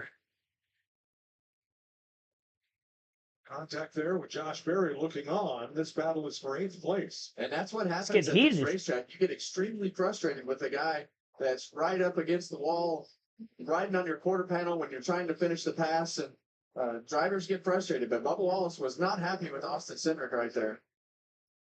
55 laps complete. Ryan Blaney has been out front for 39 of them, almost as many as he led here last year when he finished second. 8-second lead continues for Ryan Blaney over Alex Bowman in second. William Byron's up to third as he is 12.7 seconds off the lead. Noah Gragson in fourth is 14.2 seconds back. Chase Briscoe 15.9 seconds back in fifth. Joey Logano is 17.5 seconds off the lead in sixth. AJ Allmendinger 17.7 seconds back in seventh. Bubba Wallace is just up to 8th place now, 19.5 seconds off the lead. Josh Berry is 9th. 19.7 seconds off the lead, and Austin Cindric 20.1 seconds back in 10th. Now, although Blaney's got that big of a difference on a lot of the field, surprisingly, there's only several cars a lap down, 27 of which on the lead lap. Currently, Kyle Busch is the last car on the lead lap. Cole Custer, Todd Gillen, Brad Keselowski, Riley Herbst, Ty Dillon, Shane Van Gisbergen, Ricky Stenhouse Jr., Zane Smith, Cody Ware, J.J. Yaley are all off the lead lap as of right now. Still 22 laps to go in stage 1, so there is time for Blaney to still lap more cars. And he could definitely get halfway through the field if he continues to put up the pace that he's putting up right now. Which is a good and fast one. See how many laps led he's got so far. 42 laps led out of 59. Now, probably just updated. It's probably 43 out of 59 now. Nope, still 42. Okay. It's 42 out of 59 laps led. Alex Bowman led at the initial start. 8 laps led for Bowman. 1 for Josh Berry during green flag pit stops. 4 for Kyle Larson. and 3 for Zane Smith are the 5 different drivers who have led at least 1 lap in the race so far today. And the fastest lap of the race so far is set by, scrolling through here. Oh, that was last lap. Hang on, I gotta look at the fastest. I was looking at the wrong category. 32.6. Probably the 32.6. Everybody else back in traffic. So Alex Bowman, 32.616, fastest lap of the race. Of course, he did start on the pole. And that best lap was all the way back on lap 2. First lap in the clean air on a clean track. It's going to be a tough lap time to beat. These teams are going to be making adjustments to the race cars, obviously, the further along we get in this race. And maybe that lap time could end up falling off, but that would be the bonus point if it holds for the fastest lap today. Coming back from the commercial break now, Blaney still with about an 8-second lead over Alex Bowman. We'll take our second break of the stream. You're listening live on KRC to the NASCAR Cup Series Straight Talk Wireless 400 at Homestead.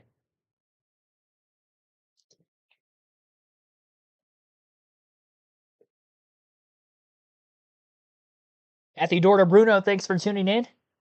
Newcomer in the chat. Be sure to hit the like button, subscribe for more daily NASCAR content if you have not done so yet. We have live NASCAR commentary streams just like this every NASCAR race weekend for Truck, Xfinity, and Cup races, as well as Cup practice and qualifying the day before the Cup race. 4 live commentary streams this weekend because of all 3 series in action. We will have 4 more again next week. NASCAR heads to Martinsville Speedway, and our Truck Series race coverage will be on Friday night. Let me get the start time up for you there.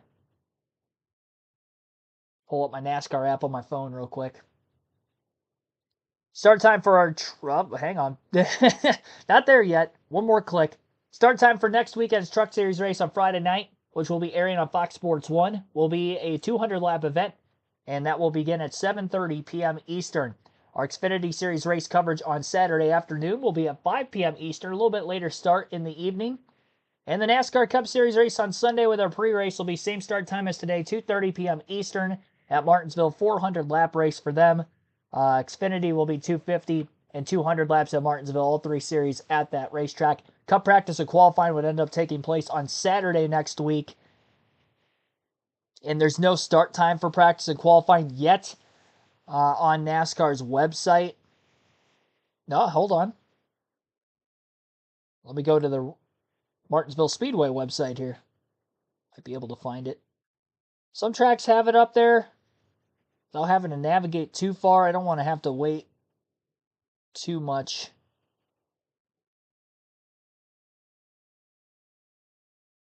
Waste too much time, I should say. It'll be sometime in the early afternoon, I can tell you that much. The Xfinity race starting at 5 on Saturday. It'll be early afternoon sometime. I can't find it at the moment. It used to be last season on the NASCAR app. It was just already there.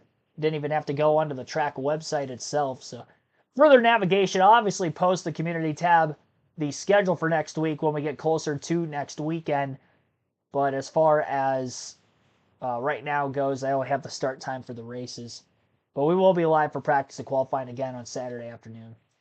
Kyle Larson trying to make a little bit of ground up here late in the stage. He was one of the last cars to hit pit road. He has driven up to 11th, and that is as high as he has been in the running order so far today. About 8 to 9 lap fresher tires for him versus everybody else he has been racing around and getting past. When he first cycled off of pit road, I believe he was in 21st. And now he just passed Tyler Reddick for 10th, so now he's in the top 10 for the first time. Really seeing Kyle Larson go to work. Finally was able to make an adjustment. He was struggling in traffic earlier. The tire advantage has allowed for him not to struggle as much. He's picked up a lot of ground. There are other drivers that are on that same strategy as Kyle Larson that waited till the midway point in the stage to pit. But Denny Hamlin's back at 21st still. He's only gained 3 positions. I think he was 24th. He first cycled off. So it just goes to show the speed difference for Larson on a similar strategy to that of the 11. Again, Joe Gibbs Racing didn't have any cars in the top 10 last week at Las Vegas, and their only car in the top 10 all throughout the race so far has been Chase Briscoe, who's been hovering between 3rd and 5th the entire race. 9.5 second lead for Ryan Blaney as he grows it out just a little bit more. FS1 will be taking another commercial break. My goodness. It's the fourth one, I think. Stage 1. I'm not going to do that to you. I've had 2. I'll limit myself to 2 a stage. All right, so Ryan Blaney with that 9.5 second lead is also 13 seconds ahead of William Byron in third, 16.2 seconds ahead of Noah Gregson in fourth, and fifth place is still Chase Briscoe. Briscoe is 17.4 seconds off the race lead.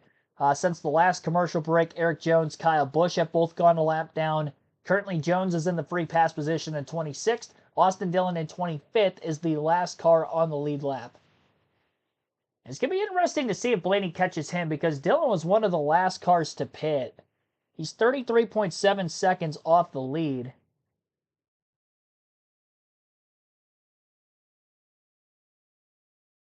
The lap time he just ran was a 34.6. Blaney ran a 35.0. So he is running slightly quicker lap times on the 8-lap fresher tire. So I think Austin Dillon should be fine to stay on the lead lap. 11 laps left still in stage 1. Kyle Larson trying the slide job on Joey Logano to pick up another spot. We've got a caution. For the first time today, Christopher Bell is around off of turn 4.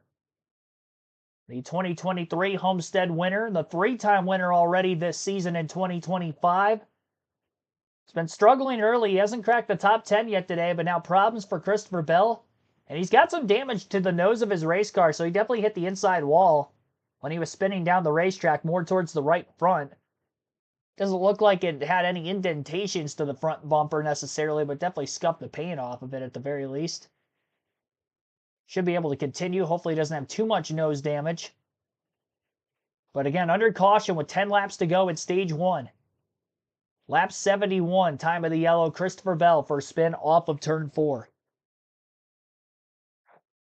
We'll be seeing pit stops as, again, tires matter. All these teams have about 30 laps on them right now. We're going to have a short run sprint to the end of the first stage with this yellow coming out. With 10 laps to go in stage 1, Christopher Bell spins off turn 4 to bring out the first caution flag of the race. You can see him back here. It's right up by the walnut outside. Car gets loose and it's out from underneath of him, Kev. Yeah, just flat out lost the car and spun out. What is this? Literally just telling us on the brake and a 20 car, this hasn't won any here. We thought that he would be one of the cars that would contend for a win with that dirt background, his ability to run that outside.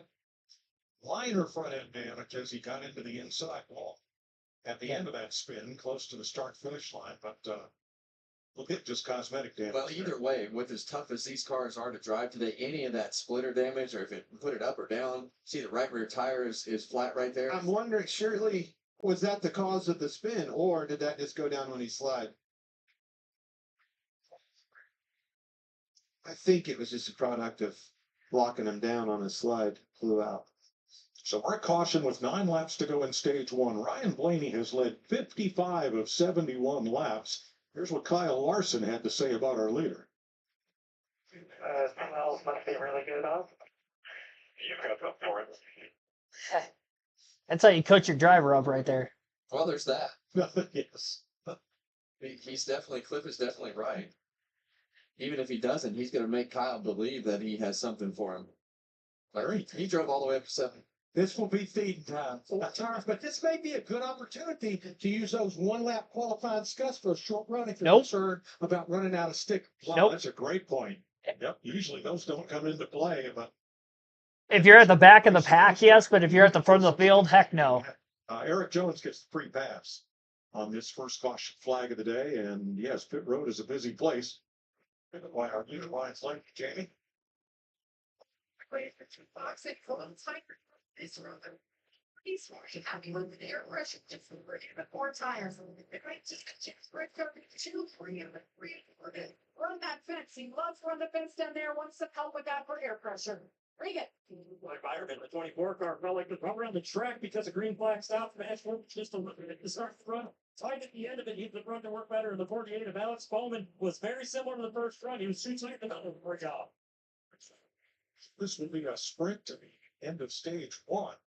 They get back to racing here with about 5 laps to go in the first stage. First caution flag of the day, a harmless fifth for Christopher Bell. I would say clearly everybody took 4 tires, but Michael McDowell actually took 2 tires. He didn't win the race off pit road. He cycled out 6th, but that is interesting to say the least. I would imagine he's going to be dropping like a rock on this restart. It doesn't really save a set either. I don't know where he was running. Well, 11 spots. I guess he was running 17th before that pit stop took place. Waiting for our leaderboard to update. Usually does when the race leader gets to the start-finish line every lap. So once they do that under caution, then you'll see Ryan Blaney back at the top of the pylon. Got another lead change with Bowman leading the lap on pit road, with Blaney having to stop before the start-finish line from where his pit box is located. Easy Network, thanks for tuning in. Sleeper is Allmendinger. Yeah, Allmendinger was one of my sleepers. Him, I didn't mention Gregson in the pre-race, but he's looking good. It was Allmendinger, Barry, Hocevar, and Austin Dillon. I really like that caution. I think Dillon was going to be fine to the end of the stage, but he was the last car in the lead lap. And the first car 1 lap down was Eric Jones. So Eric Jones was able to get the free pass. And I believe everybody else, knowing that we were close to the end of the stage, pretty much took the wave around. Brad Keselowski, Kyle Busch, Todd Gillen, Ty Dillon, Cole Custer, Riley Herbst, Ricky Stenhouse Jr., Zane Smith, Shane Van Gisbergen, all took the wave around. Christopher Bell with that flat right rear tire was able to hold on to the lead lap. No major damage to his car, but he is at the tail end because of obviously pitting before pit road opened. He'll be behind all the guys that took the free pass. But he will have fresher tires than those guys, so he should be able to get back up around 25th here before the end of the stage. Because obviously if you take the wave around, you cannot pit for fuel or tires after the fact, so they don't have to go very long, though. They're not going to go a lap down before the end of the stage, so it was a good call to get their lap back now. At the time of the yellow, there were only 24 cars on the lead lap. Cody Ware and JJ Yaley are 2 laps down to the leaders, so they'll end up probably taking the wave around on the next stop to get 1 lap back during the stage break, if I had to guess, and then they pitted there. The advanced network and technology for first responders, and Verizon recognized the service and bravery of local first responders with an honorary lap before today's race. Taking the track today were members of the Homestead Air Force Base, Florida Highway Patrol, Homestead Police, Fire, and EMT, and Miami-Dade Police, Fire, and EMTs. Verizon joins us in thanking all of our first responders. We wouldn't be here this weekend racing if it wasn't for those guys. No, those fires would still be burning, and we wouldn't be able to get to the racetrack. Well, Kevin, when we got here, got up in the booth up high where we could see, I could not believe how close it was. Look at this. This is right in our backyard down the backstretch. Yeah, It's Friday, everything that's burned up. on Friday during the truck race, they were actually using the pond right off the back straightaway here to dip those buckets in the water and working on fires right over here across the road. So thankful to have those first responders there. All right, winners and losers on this pit stop cycle. Winner, the 71 of Michael McDowell. They came in 17th, took only 2 tires, and they are now in 6th. On the other side of the coin is Joey Logano in the 22, who came in 6th and came out 11th. Shootout time here, Kevin. Yeah, this gives us a great opportunity to tear stuff up sometimes. And it's, well, everybody's just going to be aggressive, and everybody knows how hard it is to pass right now. So you're going to have to take some chances right here to gain some track position. Ryan Blaney will have the advantage on the inside, the most dominant lane of the weekend on the restarts. Row 1 wise, Alex Bowman outside of row 1 for the restart. Row 2 will be William Byron, Noah Gregson down low, Byron up high. Green flag in the air, Larson to the bottom, AJ Allmendinger to the bottom. 5 wide into turn 1. Larson doesn't lift to get out of the way. Reddick was the car that lifted to try to make that thing work. He was the second car in line to the outside. Gregson and Walls almost got together. Walls might have brushed the wall just a bit. Meanwhile, at the front of the field, somehow Blaney lost the lead to Alex Bowman. Bowman had that fire-off speed from the pole earlier, though Blaney might get the lead back in 3 and 4. Slams the door shut, barely clear. Maybe a little contact off turn 4 as he gets a quick push from the 48.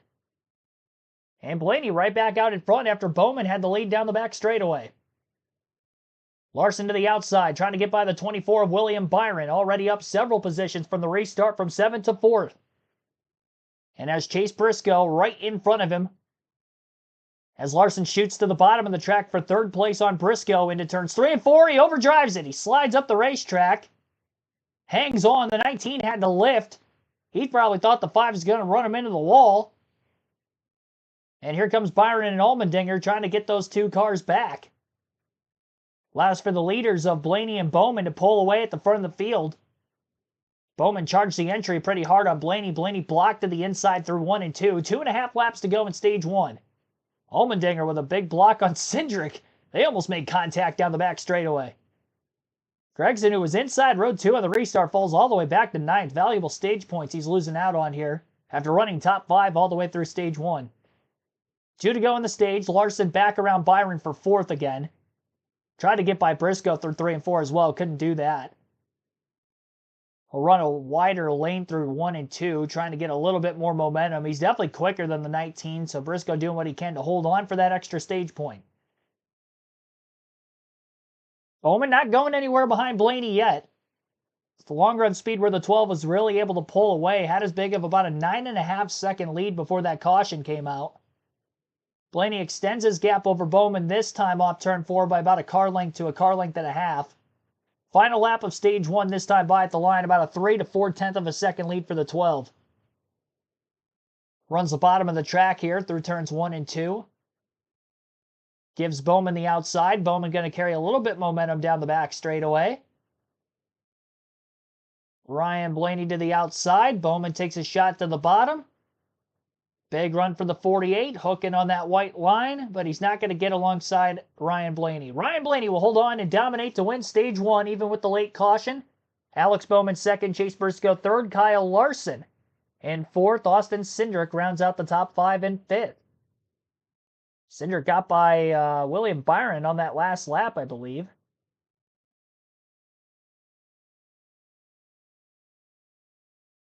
So Cindric 5th. Then William Byron 6th, A.J. Allmendinger 7th, Josh Berry 8th, Noah Gregson 9th, and Joey Logano 10th.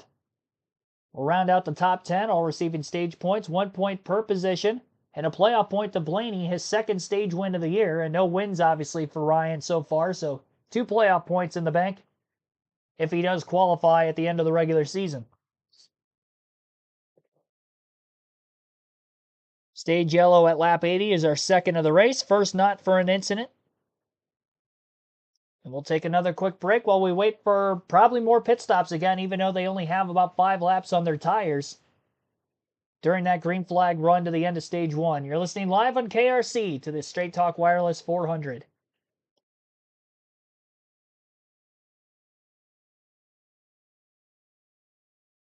Probably going to be Larson versus Blaney. Probably. It's going to be shades of 2023. Bell was able to steal the win that day because Larson had wrecked out trying to get onto pit road, and Bell beat Blaney on the last restart. 124 votes on the chat poll already. That's about as many as we had for the Xfinity race yesterday.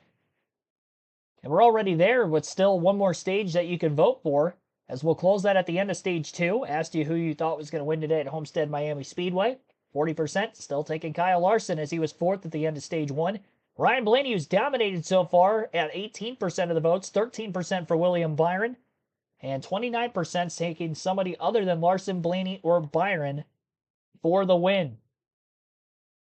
See how my fantasy team's doing. I'll highlight on my phone without showing it on screen for the moment. Thought I still had the NASCAR app up. Get the leaderboard back up for you guys too. There we go. If you were watching the pre-race, you already know who I have on my team. I do come in as our points leader. More on that in a second. I got Ryan Blaney, Alex Bowman, William Byron, Christopher Bell, Kyle Larson. Bell had spun earlier, so I'm going to swap him out for right now with A.J. Allmendinger, who is in my garage. Pretty good team so far this week. I like it. 1st, 2nd in the stage. AJ scored some points. Larson, Byron, all those guys were in the top 7. at the end of stage 1. Head-to-head picks this week had Josh Berry over Brad Keselowski, Kyle Larson over Tyler Reddick, AJ Allmendinger over Carson Hocevar, Ryan Blaney over Denny Hamlin. So far, that would be 4 for 4 if things stayed the same. In our league standings coming into the week, I have the points lead by 20 with 949 points over Hercules Harrigan with 929 in second, 922 for Monster Jam X10 in third, the Plow V3, 918 points in fourth, and in fifth, rounding out our top 5, Sauce Mafia and Austin Dillon Fan at 912. That are the same from last year. That includes a Super Bowl champion. Josh Bush, front tire changer. I've bowled a 300 before. Seven Norris, rear tire changer. Bowled a 300? McDonald, middle school. Charlie Flank, tire carrier. I don't like blue cheese. Oh, Jackman, the only punter. come on, man. Blue cheese is awesome. Fueler, undefeated at checkers. That was intense. Undefeated at check. Talented group right there, led by crew chief Matt Swiderski and the spotter and follower Frank Kimmel II. Undefeated at checkers. Undefeated at checkers. That was hilarious. Don't like the road. His delivery. Yeah, my goodness. I'd like to hang out with them guys on the road. You got the bowling covered. Yeah, Got 300. checkers covered. They seem like more fun than you. No, actually, that's right down my alley. You're the one that would struggle in that. That one just backfired on you. All right, Larry Mack, you just got tires, 7 laps ago? What do you want to do now? All I can go off is experience. 5 laps is 5 laps here. If you go back to October, Brad Keselowski, Todd Gilliland, Joey Logano, Kyle Busch stayed out on 5-lap tires. They look like Michael Jackson moonwalking. Well, we saw All right. we saw how well those 2 tires worked for Michael McDowell right there. So there's just no chance that's going to work.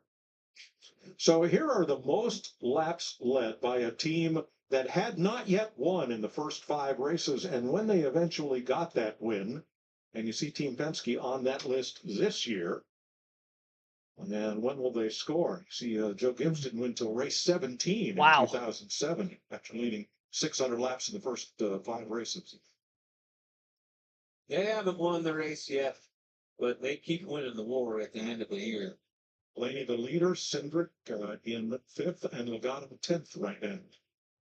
As a Blaney fan, I hope it doesn't take till race 17. And it's very predicted. Everybody's in. Jamie. Like Ryan Blaney was looking at the flaps today, got that stage win. He was on stickers there for that 5-lap shootout. He's pretty happy with it. Remember, he's finished second here the last 2 straight years, never won here at Miami. Meanwhile, Kyle Larson in the 5, they're 24 times on it. He's pretty happy with it. They're a little loose in traffic in turn 3, but changes if he's up there in the lead. But happy 5 reduced. Austin Cindric's team is trending in the right direction. He was tight in the early runs in the race that time. A little bit better with the 2 cars. Still need to be freer for you. Just get the throttle down to be able to get up there and battle with Ryan Blaney for the stage. Trouble on pit road. Yeah, Barry goes around. Not the only one there. Bono as well. Yeah, they ran into it looked like the door of the 5 car. Better right run out there. Yeah. Yeah, they all got jammed up coming out of the pit box, and they were too wide, and Logano came out with a full head of steam and ran right into the side. All right, so let's show you first what happened here. Oh, 4 wide right there. Yeah. Barry gets turned around with Logano. Larry Logano's in his pit box, but he came up the wrong way. Is this a legal stop? It is. He and Josh Berry both. They are in their pit box. They may not be the right way, but they are in the pit box. A legal stop.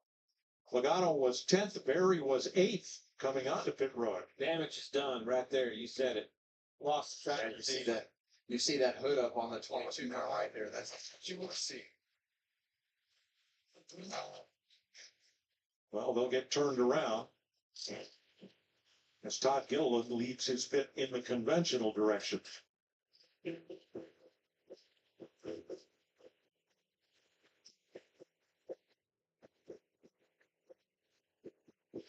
Ace's new yard art. alrighty. Looks like Carson Hocevar might have stayed out of the pits and will be the leader on this restart if our leaderboard is accurate, which it should be. He was the only driver that stayed out. Alex Bowman won the race off of pit road. He will be in 2nd. Ryan Blaney, who won stage 1, will be 3rd.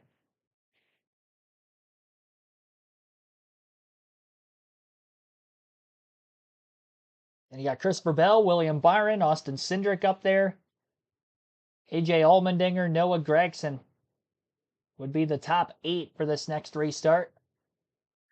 9 lead changes in the race so far. Just about an hour into this thing as we're just in the middle of the stage 1 caution break. 9 laps spent under yellow. Only 1 caution for incident, lap 71. Christopher Bell spun off of turn 4. No major damage to that Toyota, and as you see on our leaderboard, he's now up with track position at the front of the field. I had a hiccup right in the middle of that sentence. A good old hiccups. At the end of stage 2, we'll close the chat poll, as I mentioned. Fantasy lineups lock up at the end of stage 2 as well, so just want to throw that out there for you guys. Just in case you forget, or if you are new to the league and just joined earlier today. And as far as stage 2, we will also have our diecast showing of the week.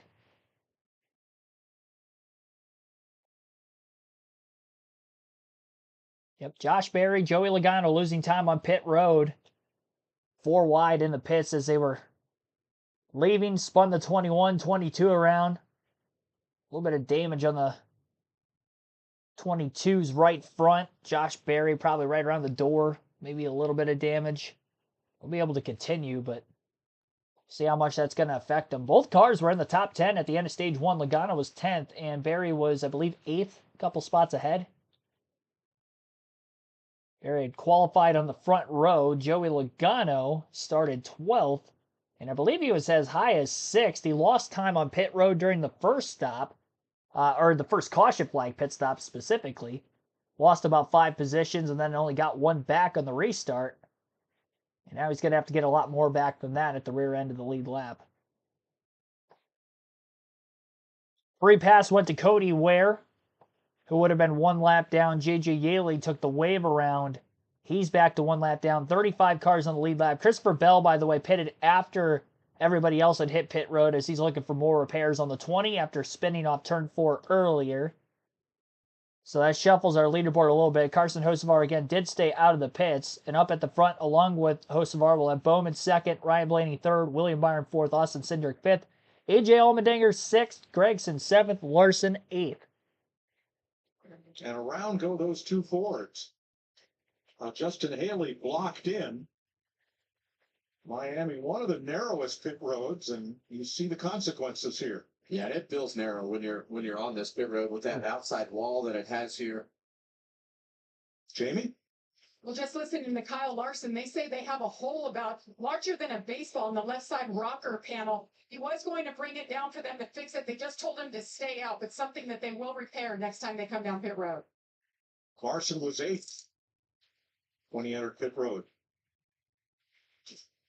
We see some of the damage there. You know, there's always one outlier on the green flag stops. That's a hole in that car. It was the 47 Ricky Stenhouse. This time it's Carson Hocevar. Larry, why would you not stop on this stage break? This is not going to be a short run if we stay green. You're going to have to run about 30, 35, maybe up to 40 laps. If other drivers had done it, you may have had a chance, but he's the only one. No tires versus everybody else with 4 fresh tires. 5 laps is 5 laps. Not great.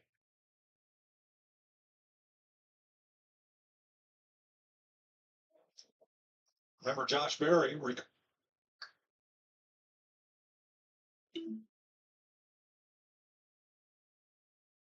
from running the end of stage 1 will lead them to green with Alex Bowman. So Hocevar vaulted from 34th place to the lead by not stopping under this caution. Let's see how this works out. We're back to green. Green flag back in the air. Hocevar still took the inside line, the preferred line on the restart. Blaney Bowman are the first 2 cars on the outside. Byron inside row 2 behind the 77. 3 wide for about 5th place between Gregson, Cindric, and it looked like AJ Allmendinger down on the bottom. So they worked their way up off the exit of turn 2. Blaney nearly got squeezed by the 77 of Hocevar, who's in the middle, just trying to stay out of harm's way right now. But he's now holding a steady line, moved up right in front of Austin Cindric, and right behind the 4 car of Noah Gragson. Alex Bowman takes off to the race lead. Byron was able to get through to 2nd, and then Ryan Blaney 3rd. AJ Allmendinger, right in the middle groove of the racetrack, gets passed by Denny Hamlin in the 11, who is working his way towards the front of the field. Hamlin cracking the top 5 for the first time. Big block Is that Chase Elliott? Yeah, Elliott on Bubba Wallace. Middle of the front straightaway. Wallace still gets around him. Slide job of his own. Clears Cindric as well, passing 2 cars in the middle of 1 and 2. And both those passes will move Wallace up to 8th. He's got Hocevar right in front of him, who should be another spot with Carson on the older tires. Hocevar still in 6th, 7th. Larson riding up close to that wall, trying to regain some momentum. Lost time on pit road with that contact he had. 21 to 22 cars underneath him. Blaney going to get by William Byron. Denny Hamlin really firing off quick on the restart. Up to 4th already, passing Noah Gragson as well. Hamlin showing a huge burst of speed. He was 11th at the end of stage 1. And that pit strategy of trying to go long in the first stage, but man, what a charge here for Denny Hamlin. We'll see if that run will hold on the long run side of things. He's been pretty good at Homestead with the next-gen car. Finished 3rd here a season ago.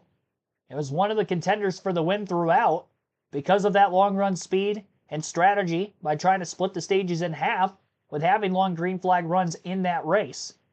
Now that he's closer to the front of the field, we'll see how much that could help for him in this stage, assuming that he could be within reasonable distance of Blaney if Blaney doesn't get out to another gigantic lead again.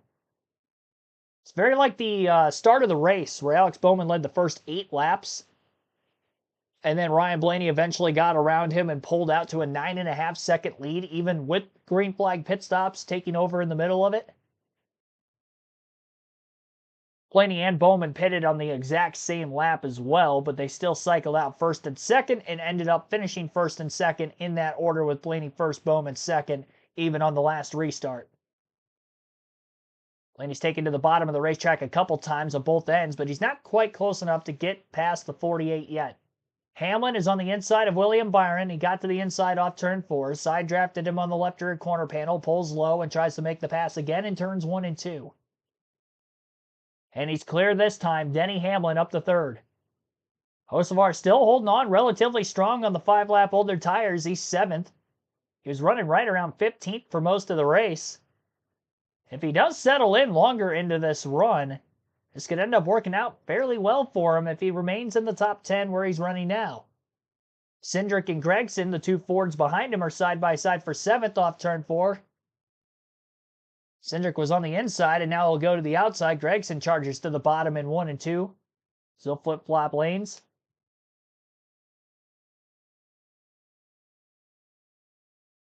Blaney to the inside of Bowman, off turn 2, and makes a bigger dive into 3 and 4. Dive by way of just charging the entry harder, but he doesn't go all the way to the inside of the racetrack. He takes the middle line instead, so he'll keep decent speed on the front stretch. Blaney back in the lead, first time in stage 2. After dominating and winning stage 1, Blaney's already led for 67 laps so far in the race today, out of what right now we're on lap 96. So pretty much 2 of the restarts and then green flag pit stops, the only time that 12 car has not been out in front so far.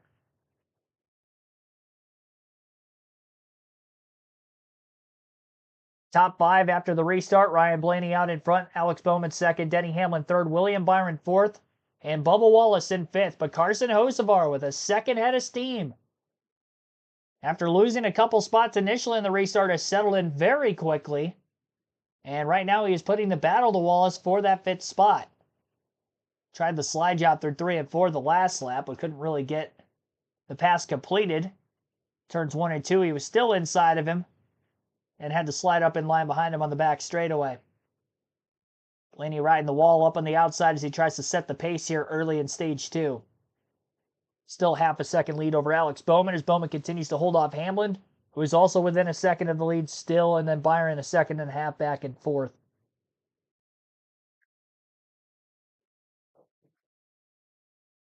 Just the 2 cautions, 1 for incident at lap 71 for Bell spinning off of turn 4. He came back down to repair damage yet again during that last pit stop. Christopher is in 33rd.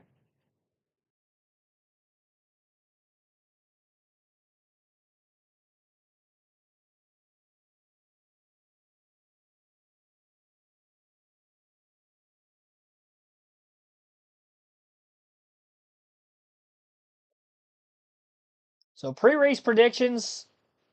Where are they running here early in stage 2? Larson, who was my pick to win, had some damage from the pit stops. Finished 4th at the end of stage 1. He's back in 11th. I'm curious to see if he's still going to have the same long run speed. Because he was on the same strategy as Hamlin, but looked quicker than him in stage 1. Damage to the rocker panel. Pretty much a hole in it on the left side of the car. And that team is expected to make that fix when they do hit pit road the next time. If it's under green, he's going to lose quite a bit of time. And if it's under caution, he's going to lose a lot of positions too. I would say don't fix it if he is running well. But if he's unable to make passes in traffic again, then I think you have to make that fix to give him any sort of a shot of winning the race in the final stage. Or at the very least still competing for getting top 5, top 10 finish. Because he's kind of borderline on that right now. But if he can't move forward, long run, damage to the rocker panel, the handling gets worse. He could start losing spots the closer we get to the middle of the stage where we'll see green flag pit stops again if we stay green.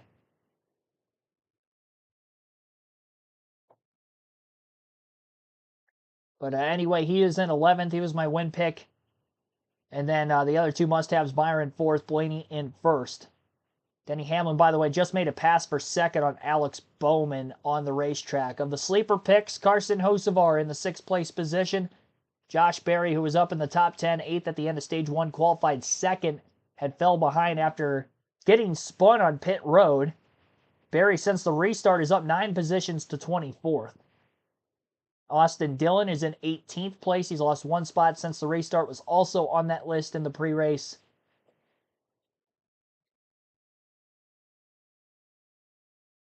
And the two don't-haves for this weekend, Chris Buescher, 17th, outside the top 10. Chase Briscoe has fallen to 12th after starting 4th.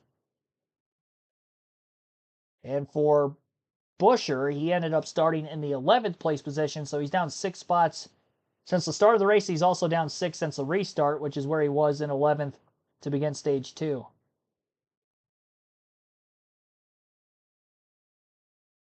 AJ Allmendinger, by the way, was also on the sleeper pick. He's in the top 10 and 10th. I forgot to mention him as well. He was 7th at the end of stage 1. 63 laps to go in the stage, a 1.3 second advantage for Ryan Blaney over Denny Hamlin. 62 laps left in this second stage. Right against it, so his risk is not super high at this particular point. Always a guy that can manage to take your entire test for. On the opposite end of that spectrum, Kyle Larson is going to ride 6 inches away from it and sometimes on it. And here Larson comes after Noah Gregson in the 4th. This will be for 10th place. And A.J. Allmendinger has been in the top 10 all day at number 16. See Larson dive to the bottom of the corner, trying to get the air on the front of that car to be able to make this pass. But it's going to be tough on the exit of the corner. Now he's got 2 cars lined up on the outside, and that's the risk right here.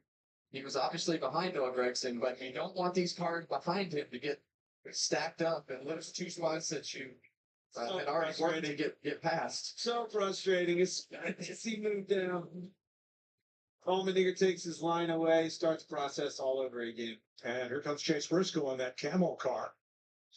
That Toyota Briscoe chasing there from 12th place, and Daniel Suarez also wants a piece of this. Yeah, Suarez has done a good job in making up ground. He was caught up in that fiasco on pit road and had to lose several positions just to get out of his pit box. Suarez at 99, last week's runner-up at Las Vegas. William Byron just moved into 4th place with a pass of Bubba Wallace.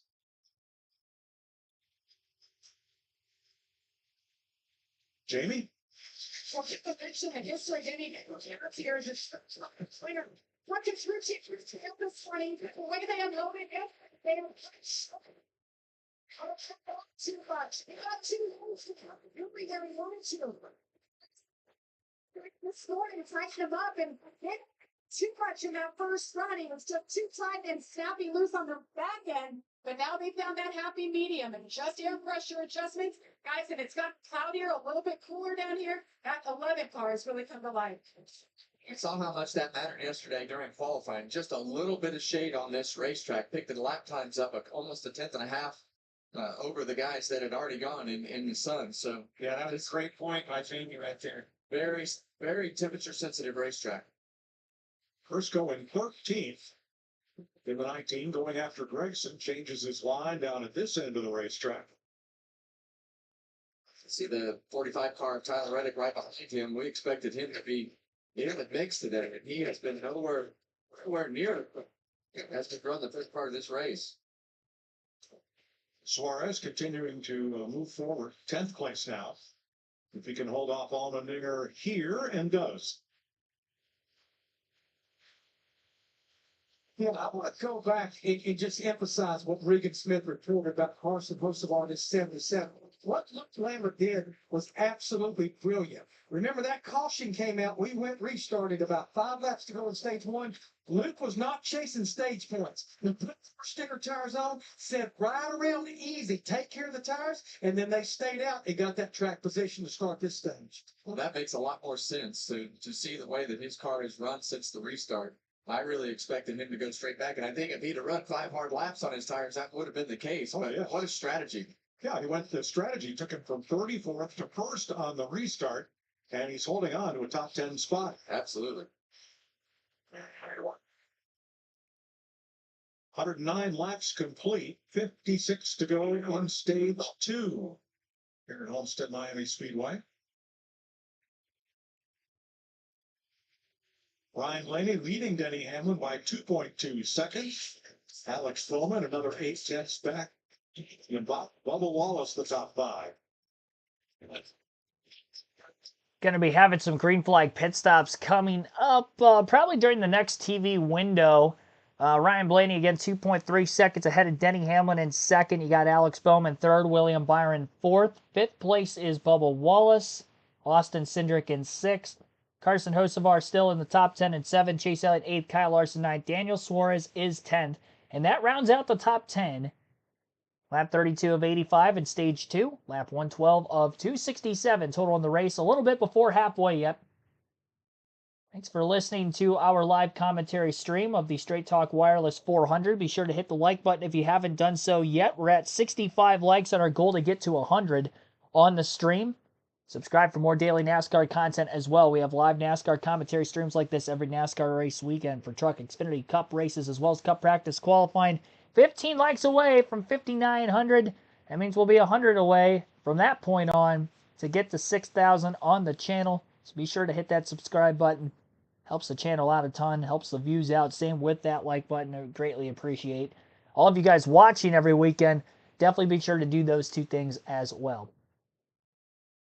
Last lap, Ryan Blaney a little over a 10th quicker than Hamlin. Kind of consistently about a 10th quicker than him every lap. Hamlin just quicker than Bowman. That last time by about 6/1000ths of a second. After Hamlin had passed Bowman a little bit into the green flag run to begin stage 2. 11 lead changes, 12 laps ran under the caution. And the 2 cautions today were at lap 71 for a Christopher Bell spin and lap 80 for the stage 1 end. We'll take a quick break here while we're waiting for Fox to come back from the commercial break. You're listening live on KRC. Tim Brown, welcome to the stream also. Give you a quick shout out in the chat, because I don't think I did earlier. Asked about that ranch or blue cheese question in the chat earlier, and I was shocked at the amount of neither answers that I had gotten. I mean, I guess if the wings are that good, you don't need sauce, which I'm a big believer in. You know, I'm kind of like that when it comes to like eating sandwiches and stuff, that I don't put the like saucy condiments on it, depending on how, you know, good the sandwich itself tastes without that stuff on it. But I was shocked though. I was shocked. I just feel like with wings, see, my wing of choice when it comes to like eating out, I usually go to Buffalo Wild Wings and I'll get blue cheese with the wings. but it kind of helps cool the wings down because I get spicier wings more often than not. So then they're not as spicy. If I tried to eat them without the blue cheese, I'd go through so much water. I already kind of do, but I'd go through way more. I'm curious to see how big of a lead Ryan Blaney's going to have before we get to the pit stops, because I believe he had about a 4.5 second gap over Alex Bowman a little earlier on in the race. And then when they had left pit road, he was still at about 4.5 seconds off the lead, pitting at the same lap. Denny Hamlin's probably going to try to split this stage in half again, just like he did. If he does that, where does Ryan Blaney go from there? Oh, Bowman pitting early here. So is Byron Wallace. Third, fourth, and fifth are in. These cars get fresh tires, come back on track, and they're a second and a half, 2 seconds faster than the cars on worn tires. Well, that should pretty much force the issue. Yeah, we saw Kyle Larson in some of those cars that rated, splitting the stage, make up really good ground at the end of the run. Posivar and Reddick are in, so is Allmendinger with that vibration, and Custer. Byron completes his stop.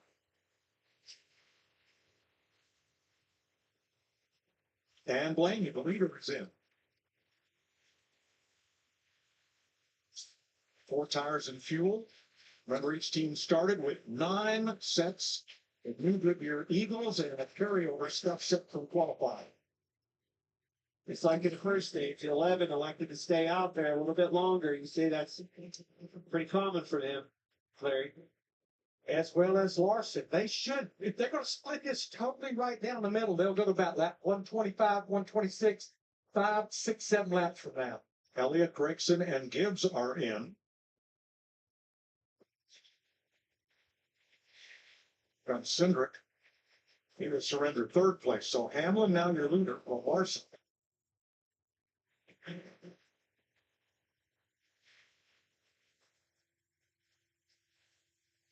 Seeing our split screen right there, Denny Hamlin go around Ryan Blaney, but it's not going to take long for those new tires to take effect. And These cars are unlapping themselves from Denny Hamlin.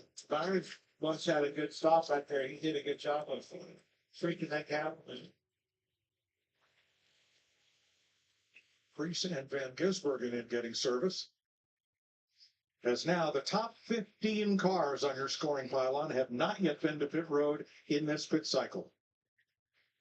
Ryan Blaney, who just unlapped himself about 33 seconds off the lead. He is ahead of Byron Wallace Bowman, who pitted 1 lap before him.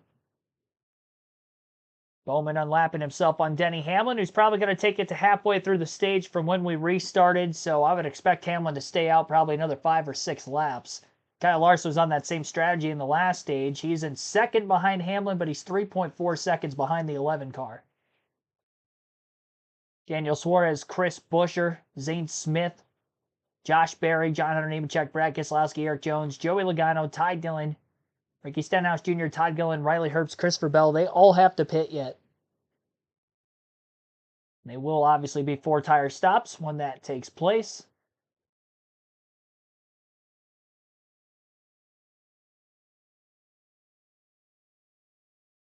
So when everything cycles through, if we don't get a caution, Ryan Blaney will be the leader again. The question is, Denny Hamlin, who was 3.5 seconds off the lead when Blaney pitted, can he make up the 3.5 seconds by pitting longer, significantly enough longer that he will have fresher tires on the back end of the run, although he is losing time on this part of the run. He was gaining some spots back in traffic earlier, but I wasn't sure position-wise and interval-wise where the difference was there. But I do know, at least for this time compared to the 12 car, he was 3.5 seconds off the lead.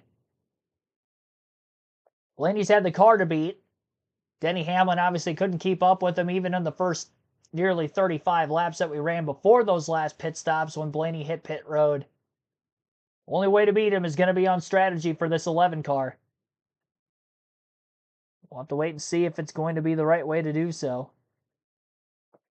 He was in second place as well, so if he doesn't get back up to second place before the end of the stage, which I would think he will, but if he doesn't, then that will definitely be a lost cause on this strategy, and you kind of wonder, do you maybe go even longer going forward into the final run, or just try to stay on the same strategy as everybody else before? If he had pitted one lap before Blaney, he would not have gotten to the lead. He was too far back. He was only about a half a second or so ahead of Alex Bowman. And with where Byron and all those guys were that pitted a lap before Blaney, they cut the lead down to about 2.5 seconds. So they were only about a second or so further ahead. Denny Hamlin finally pitting with 41 to go in stage 2. Larson is in as well. Spinner at the pit road. Oh, Suarez! That car gets itself right in and turned around. It's Daniel Suarez. It's running here. We are okay. Suarez is going in. We stay green. Well, this is what we talk about every week. Don't beat yourself on pit road. We saw Suarez capitalize on not making any mistakes last week. So easy to do getting off the racetrack here. The way that splitter drags the apron and the old tires as Kyle Larson hits pit road into his pit box. So Larson surrenders the lead for 4 fresh company and a tank of race fuel. And that will leave this Grady Ferry, Ty Dillon, and then Christopher Bell at the tail end of the lead lap. There's Ty Dillon in. So we're just about through with this round of stops with Josh Berry taking over the lead. Berry led a couple laps during green flag pit stops in stage 1 as well, so similar strategy for him here. He'll also try to run to halfway. Though he was further back in traffic on the restart because of a spin on pit road during the caution flag pit stops at the end of stage 1. Him and Logano were both involved in that, hence the reason they're both on this strategy, currently first and second. Berry comes to pit road right now. Logano will come with him. Like one lap, he comes to pit road and Logano comes with him. Let's see Joey Logano lock up that right front tire as he gets to the speed line down there. So that will leave only Christopher Bell out on the racetrack. Remember, Bell had trouble earlier, took the free pass on the last caution, so was running at the tail end of the lead lap. So kind of a Hail Mary for them. And Blaney cycles back to the lead. But Byron lost and Cinder at the top 5 with 127 laps complete and 38 to go in stage number 2. Not quite a caution as Daniel Suarez went around entering pit road and then righted it himself. Didn't hit anything either in the midst of that slide coming into the pits, which isn't hard to do because of how narrow that pit road entry is with where the pit wall on the outside of the track is and obviously the pit wall on the inside where the teams would be on the inside of that. Ryan Blaney has a 2-second lead over William Byron in second. Bubba Wallace is third. Alex Bowman fourth. Austin Cindric fifth. Carson Hocevar is sixth. Denny Hamlin is back in 8th place. 10.7 seconds off the lead, trying to run down Ryan Blaney on those roughly 8 to 9 lap fresher tires. Just in front of Denny Hamlin is Chase Elliott in 7th. And then again, Hamlin 8th. AJ Allmendinger 9th. Kyle Larson, same strategy as Hamlin, is in 10th. He is a little over 2 seconds behind Hamlin. So he picked up time on the 11 on pit road. And he even pitted a lap after the fact, too. So it must have been a slow stop for the 11. Larson passes AJ Allmendinger for 9th on the racetrack. AJ now 10th. Tyler Reddick is in 11th. Chase Briscoe 12th. Austin Dillon 13th. Noah Gragson 14th. And Ryan Preece 15th. 16th is Justin Haley. Christopher Bell 17th. Ross Chastain 18th. 19th is Michael McDowell and Chris Buescher in 20th. Ty Gibbs 21st. John Hunter Nemechek 22nd. Cole Custer 23rd. 24th for Zane Smith. Eric Jones 25th, Brad Keselowski 26th, Kyle Busch 27th, Josh Berry 28th, Ricky Stenhouse Jr. 29th, and Riley Herbst 30th. Shane Van Gisbergen 31st, Todd Gillen 32nd, Daniel Suarez 33rd, Ty Dillon is 34th, and then Joey Logano, a lap down, though just pitted, is going to be trying to unlap himself shortly in that 35th place position. Cody Ware 36th, 2 laps down, JJ Yaley 2 laps down in 37th. All 37 cars still in the race, obviously, with that being said. About an hour and a half into this thing. Almost halfway. 132 of 267. We're 2 laps away from halfway in this race. We're past halfway through stage 2. Lap 52 of 85 there. 15 lead changes now after the cycling of green flag pit stops. 12 laps still ran under yellow. Our most recent caution was the lap 80 stage break. And the only caution for incident, again, lap 71. Christopher Bell spun off turn 4. If you are just tuning in. Ryan Blaney won stage 1 for a quick race update. He has currently led 95 of 132 completed laps. 16 for Bowman, and then everybody else in single digits during green flag stops are the only drivers to lead other than those two. Bowman has gotten the lead on both the initial start after qualifying on the pole and then one of the restarts, which would have been the start of stage 2. He got by Blaney on the opening lap of the restart late in stage 1 with 5 to go, but he didn't lead a lap. Ryan Blaney got right back around him in 3 and 4, so they were getting up to speed. And then Blaney went on to win his second stage of the season. We'll take a break. You're listening live on KRC to the Straight Talk Wireless 400 at Homestead-Miami Speedway.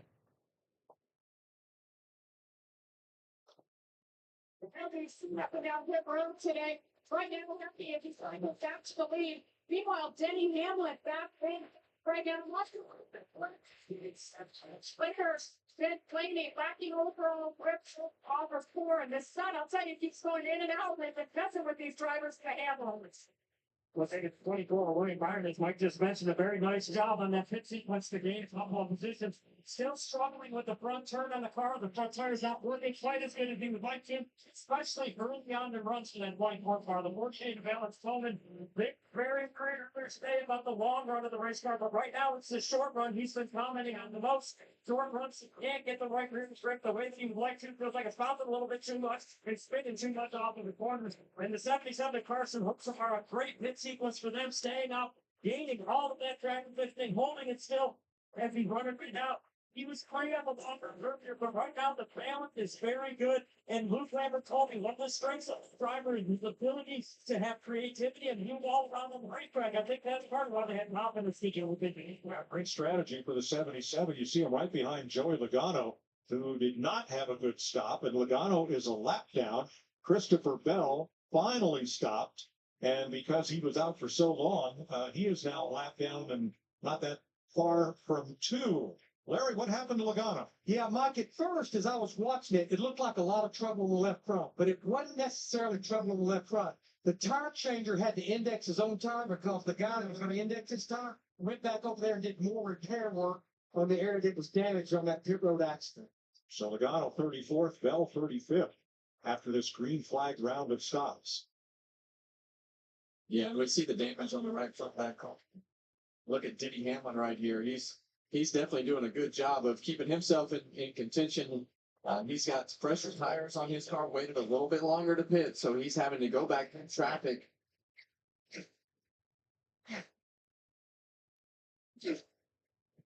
Hamlin was in 7 or 8 laps later than the cars he's racing. Yeah, we know, just like we saw in that first run, right? In the first stage, those guys really progressed there in the closing laps of the stage, Larson in particular. So keep an eye on Hamlin and Larson as they progress.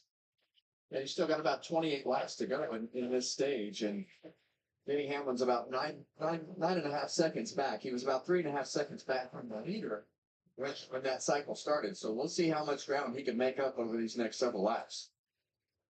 Well, Ryan Blaney has now led just about as many laps as he has the last 2 years here, when he finished second both times.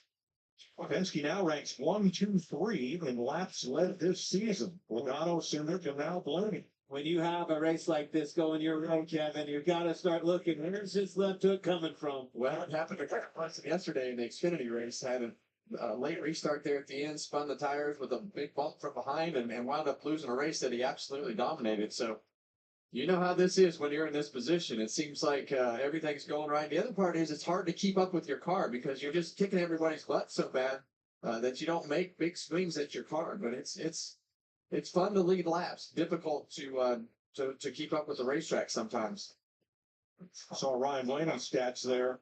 The whole Penske team, the 3 of them, only one top 5 finish between them in the 5 races so far this year. Well, think about if you added Josh Berry into that laps led list. We know that car comes out of the Penske racing shop that the Wood brothers had. And you hear right there, Austin Cindric starting to shift right there. So that means he's downshifting going into turn 3 as this run goes on. And a lot of it, when I drove one of those Fords and it was tied in a place like this, you would downshift that car to help that car rotate, help that car turn. Well, he's got a mirror full of Denny Hamlin. As we are 25 laps from the finish at stage number 2, Blaney leading Byron and Wallace, Ford, Chevy, Toyota, 1, 2, 3. I wonder if the air and track temp is a bit different for today's race in the cooler sense than what it was last fall. Because when Denny Hamlin tried this strategy last fall, I feel like it worked to a greater extent. He might have just had an overall better car than what he does today as well. Although he has gotten back into 5th place, he's still 9 seconds off the lead. And he's really only made up about a second and a half of time since leaving pit road on Ryan Blaney by splitting the stage in half instead of pitting when Ryan Blaney did. Whatever lap that was here in the middle of stage 2. And we only have 23 laps to go. I don't think he's going to make up the 9 seconds. That last lap, Hamlin ran a 34.11 to Blaney's 34.279. So a little over a tenth and a half a lap quicker, but at 9 seconds off the lead with 23 to go, he's clearly not going to get there. And honestly, I don't even think he's going to get back up into second where he was running when he tried this strategy. I think he'll catch Alex Bowman for 4th, and that might be about it. Bubba Wallace, 4 seconds off the lead. I don't think he's catching him. Byron is obviously even another second and a half further ahead than that. I don't think he's catching him either. So Hamlin's probably going to lose some time here on pit road with this strategy. And Kyle Larson, I've noticed, is running quicker lap times than Hamlin on the same exact strategy. Let's see here. Last lap, Larson ran a 34.41 to Hamlin's, I guess he was 3/10 slower that last lap, but he was passing Austin Cindric. Okay, so that makes sense there. Just passed Austin Cindric. Now he's up to 6th. He's only a second behind Denny Hamlin as well. He was 2 seconds behind him. So he's made up a second on Hamlin. And Larson was further back in traffic when he tried this strategy. I think he was running either 7th, 8th, or 9th, and he's already up to 6th. So it's worked out for Larson. Not as much for the 11. Ernest Linden, thanks for tuning in.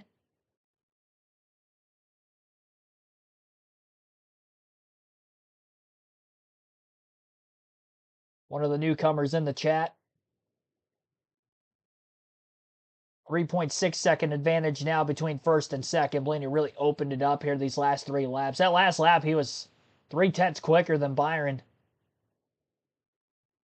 Now, 2 laps ago, that last lap, Byron was actually 0.03 of a second quicker than Blaney. Might be dependent on where these guys are catching lap traffic, too, because obviously we've got cars going a lap down. Shane Van Gisbergen in 32nd is the first car lap down.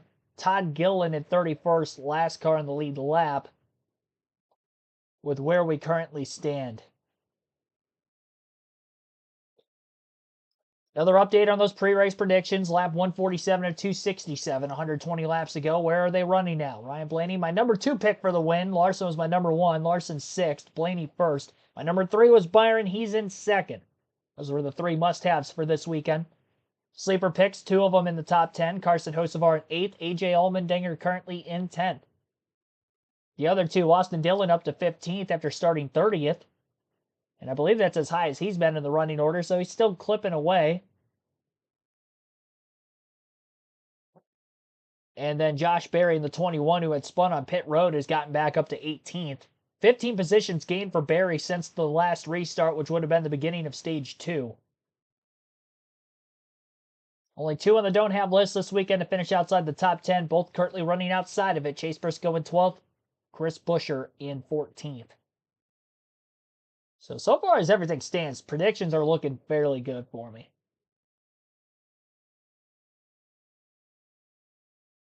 Predicted Larson to win the all 3 races this weekend, actually. Close to going 2 for 2 to start the weekend. I'm not doubting his chances of winning the race if we get a short run to the finish, but Ryan Blaney clearly has had the best car all day, and I don't think that's arguable at this point. You know, maybe somebody in stage 3 makes the right adjustments and they can compete with him, but on speed, I have not seen that. I will say William Byron on this run has probably looked better to Ryan Blaney than that of any other driver we've seen today. Blaney had as big of a 9.5 second lead back in stage 1 before the caution at lap 71 for Christopher Bell spinning. His largest lead so far of this stage was 3.5 seconds before the green flag stop. Byron's now cut that down to 2.3. So either Blaney's struggling in lap traffic and or William Byron has just gotten that much better on the long run all of a sudden. 35.0 that last lap for Blaney. He was a half a second slower than Byron. I would like to think it's lap traffic. Oh, yeah, it's definitely lap traffic. They're showing the windshield camera out of Byron's car right now. Clean air for the 24, obviously. 3 lap cars right in front of the 12. He's not running the very top of the racetrack anymore as he's trying to find a way around Todd Gillen, who's the last car in the lead lap, taking that outside line away from him. NASCAR Fox crank it up going on right now.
This is a Homestead-Miami Speedway, this progressive bank, 1.5 miles, where Ryan Blaney has held court this afternoon, so far leading 115 laps, as we are 13 away from the end of stage 2, side by side.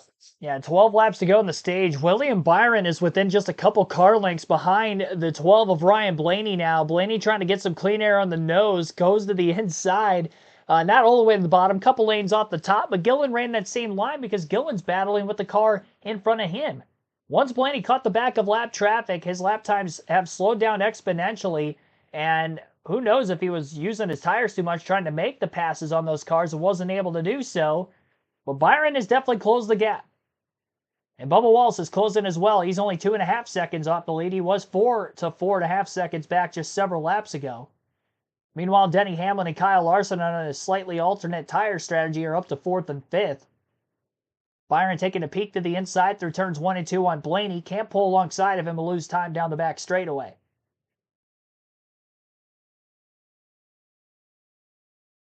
The closer these two get to the lap cars, and both of them are going to be dealing with the same problems. Byron basically dealing with that same problem now that he's very close to the back of Ryan Blaney.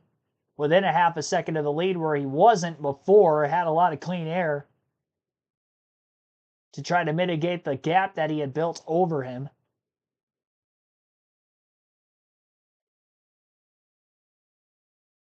Now the gap is roughly 5 to 6 car lengths, maybe a little more than that off turn 2.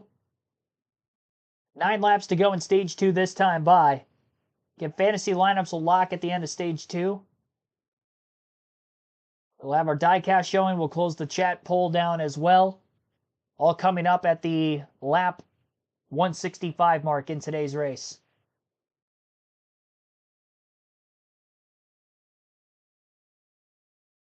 Closest battle in the top 10 looks to be, other than for the lead, the battle for 6 between Alex Bowman and Austin Cindric.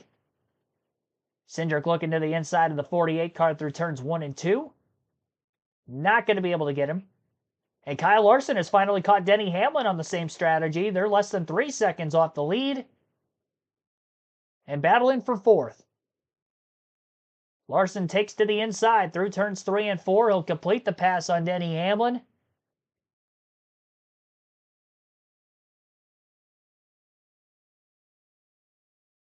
And as I was talking about that, Fox has a graphic of B winners instead. Cutting away from that battle for 4th place. But Hamlin did get by him. And Hamlin is quickly working after Bubba Wallace as well. And he's got him for 3rd. 7 to go in the stage. Allison, he's able to make the pass right there. Kyle Larson right there in 5th place.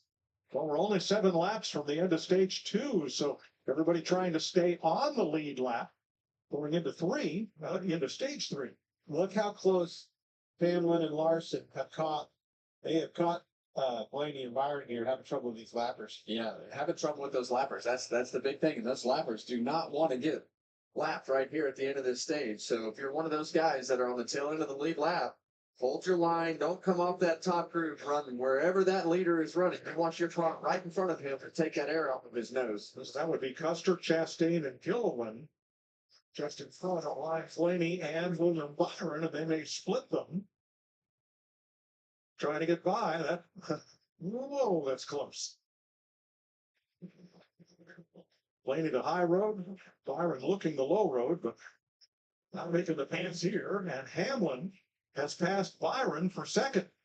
And that's what happens when you get in these shuffles with these lap cars and not having being at the end of these runs. There's nowhere to go, Clint. The fast line is around the top, and the lap cars are not doing anything wrong. 5 laps to go in the stage. Denny Hamlin to 2nd. Kyle Larson looking for 3rd on William Byron. Against slightly fresher tires for the 11 and the 5. They're going to have the advantage as they try to run down the 12 of Blaney. Blaney on the high side, trying to take that line away from Hamlin. Hamlin slips to the outside of the lap car. Todd Gilliland clears him, has a bigger run on Blaney, and he might try to use the lap car of Ross Chastain, who's the last car in the lead lap, as a pick. Blaney laying off the wall, trying to get by the lapper Chastain. Hamlin up on the outside in the dirty air will carry the momentum. Kyle Larson took to the bottom of the racetrack on the white line to pass the 34. Blaney tries to block the 11. It's too late. Hamlin going for his first lead of the race. He's got it into turn 1. And Larson going to try to take over 2nd away from the 12. And he might be able to do so through turns 1 and 2. He's not going to clear. Still side by side for 2nd. 3.5 laps to go in stage 2. Larson will try again into turn 3 to clear the 12 of Blaney. And again, he's not going to be able to clear on corner exits. No, he does. Blaney's got a big head of steam, takes the crossover, almost mistimed it, hit the back of the 5 car, definitely cutting it close. Fresher tires and having the outside line in 1 and 2. I think Larson's going to have the advantage here, and he does. I think lap traffic costed Blaney enough time that, yes, he was able to stay in front of William Byron, but I think that allowed for Hamlin and Larson, who were a long ways back, again, about 22, 23 to go in the stage. They were 9 seconds off the lead still, and hadn't made that much time up on Ryan Blaney. I think if we were to go into stage 3 and see the same strategy hold up, where the 11 and the 5 split the stage in half, I do think that they're not going to be able to run down the 12 car if there's no lap traffic like there was. Knowing it was the end of the stage versus the end of the race, I think they'd be more willing to get out of the way at the end of the race. But now they have the track position for the short run on Ryan Blaney that they did not have before, being in front of him. That could also lay into some sort of an edge if Blaney were to get around him on the long run leading to the first stop. He might not grow his lead out as big as he has been so far throughout the day. Pit stops will obviously have to factor in as well during the stage break to see if these two are going to cycle out 1-2 again, because that might not happen. Hamlin and Larson, we see these guys a mile and a half battling for the lead a lot. We haven't seen it yet this year. This is only the 2nd mile and a half track race of the season. We're on the final lap of the stage, into 3 and 4, in fact. Lap car on the outside, right in front of Hamlin with the dirty air, giving the advantage for Larson on the bottom. And I think Larson might have him. No. Hamlin going to win the drag race off of turn 4 down the front straightaway and barely hold on to win stage 2. So Denny Hamlin, by less than half a car length, going to win stage 2 over Kyle Larson. Almost used the lap car of Cole Custer as a pick. Custer does hold on to the lead lap at the end of the stage. Ryan Blaney 1.4 seconds back in 3rd. Margin of victory at the line was 0.06 of a second between Hamlin and Larson. But Hamlin does get the stage 2 win. First stage win of the year for Denny Hamlin. And again, Kyle Larson 2nd in the stage. Ryan Blaney 3rd. William Byron 4th. Bubba Wallace 5th. Alex Bowman in 6th. 7th for Austin Cindric. Chase Elliott 8th. Carson Hocevar 9th. And Tyler Reddick rounds out the top 10. 1 point per position. Playoff point for Hamlin, 10 regular season points as well. AJ Summers, thanks for tuning in. Who's leading? Hamlin wins stage 2. Blaney was leading before that, though, I would assume, when you had entered the chat. 71 likes on the stream out of our goal of 100. We're 29 away, so be sure to hit the like button if you haven't done so yet. Subscribe for more daily NASCAR content.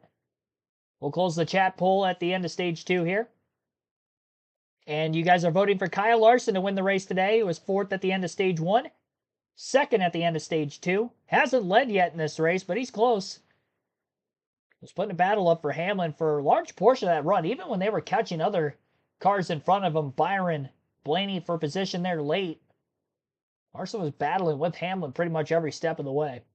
150 votes in that chat poll. Again, 39% for Larson. 28% second in the poll, which would have gone to somebody other than Larson, Blaney, or Byron.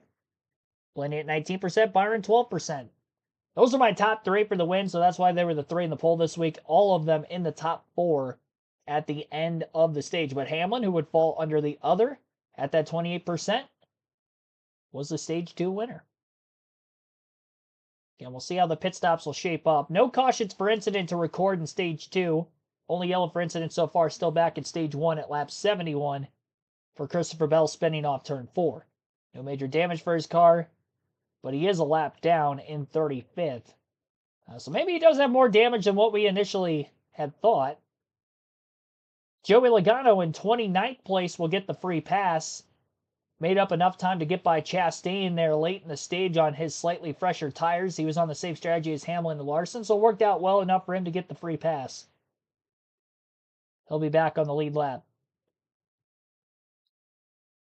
Lap 8, lap 11, somewhere early in the race. Like, I wasn't that great, but I was going to bide my time, and I was just riding, right? Like, ride. He comes right up alongside of me, sideswipes me, puts me in the front stretch fence, and goes on, and I'm like, what the hell just happened? Never nothing after the fact, never a sorry, hey, my bad. Yeah. And it's like, same thing right now. It's just, like, he hasn't learned not one thing, because he hasn't been under someone's wing this entire time. Well, join Kevin every Tuesday and Thursday for the most outspoken podcast in NASCAR. Kevin Harvick's Happy Hour, presented by Echo Park Automotive. You heard Kyle Busch there using Hocevar and Problem right in very close proximity there. Well, that's what happens when you got a new guy that's fast, right? Yeah. Kyle's been there. I've been there. It's a scenario that you just have to deal with when there's new guys on the racetrack and you feel like they're invading your turf sometimes. And when you're young, you want to prove that you're fast and you want to put yourself in a position to stand your ground. So definitely interesting to hear some history right there. Well, that's what I love to hear you say that. I remember when you came into the sport, and I remember when Kyle Busch came into the sport. He was the same guy, just like you. Well, today that new guy is 9th right now, and Kyle Busch a lap down, along with some fellows we thought could be players like Logano, Chastain, Bell, and Busch are all 1 lap down right now. Yeah, Chastain had some trouble on that run. He was 18th and fell all the way back to 30th, being the first one to pit road. They should open the pits this time. Here they come around turn 2, watching from our aerial coverage provided by Goodyear, celebrating 100 years of an American icon, the Goodyear blimp. Denny Hamlin leading from Kyle Larson, Ryan Blaney, William Byron, and Bubba Wallace. They've all had a chance at the front spot today. Full sitter Alex Bowman. Then Cindric, Elliott, Hocevar, and Reddick are the drivers who scored stage points. Now, Joey Logano did stay in the free pass position because Hamlin did not lap Cole Custer coming to the line. So Logano will get the free pass. Here come the leaders, Jamie. And Denny Hamlin wins the first stage win up with season, set better grip like exit there. So they're trending in the right direction and air pressure assessment for the 11. You see 12 with Ryan Blaney as well. Just burned up his tires with that battle for the lead there. Slipper on the left side trying to fix that here. Kyle Larson with four tires as well. No adjustment, happy with the reget. William Byron on the bottom right. He did a fighter after the green flag stopped right there. He burst the rears up too much as they ran. And it's close quarters on that pit road, Kevin. There was a lot of guys locking brakes up, trying to avoid one another. Blaney was one of them. Well, Blaney had a tough go at it right there. He looked like a pinball getting bounced off of so many times. Sure did. 6 spots down. So Denny Hamlin comes up with the win in stage number 2. Kyle Larson wins the race off pit road despite the fact that Denny Hamlin was the stage 2 winner there. First time Kyle Larson will be in the lead today then for this next restart as we begin the third and final stage of the event. Best stage to be out in front of the field though, so we shall see. Haven't seen him with clean air. If he gets a good launch on the restart, gets up to the front of the field, he definitely could be a contender. Time for the Stage 2 diecast showing here quickly. I took Kyle Larson for the win today, and I actually don't have a Kyle Larson diecast yet.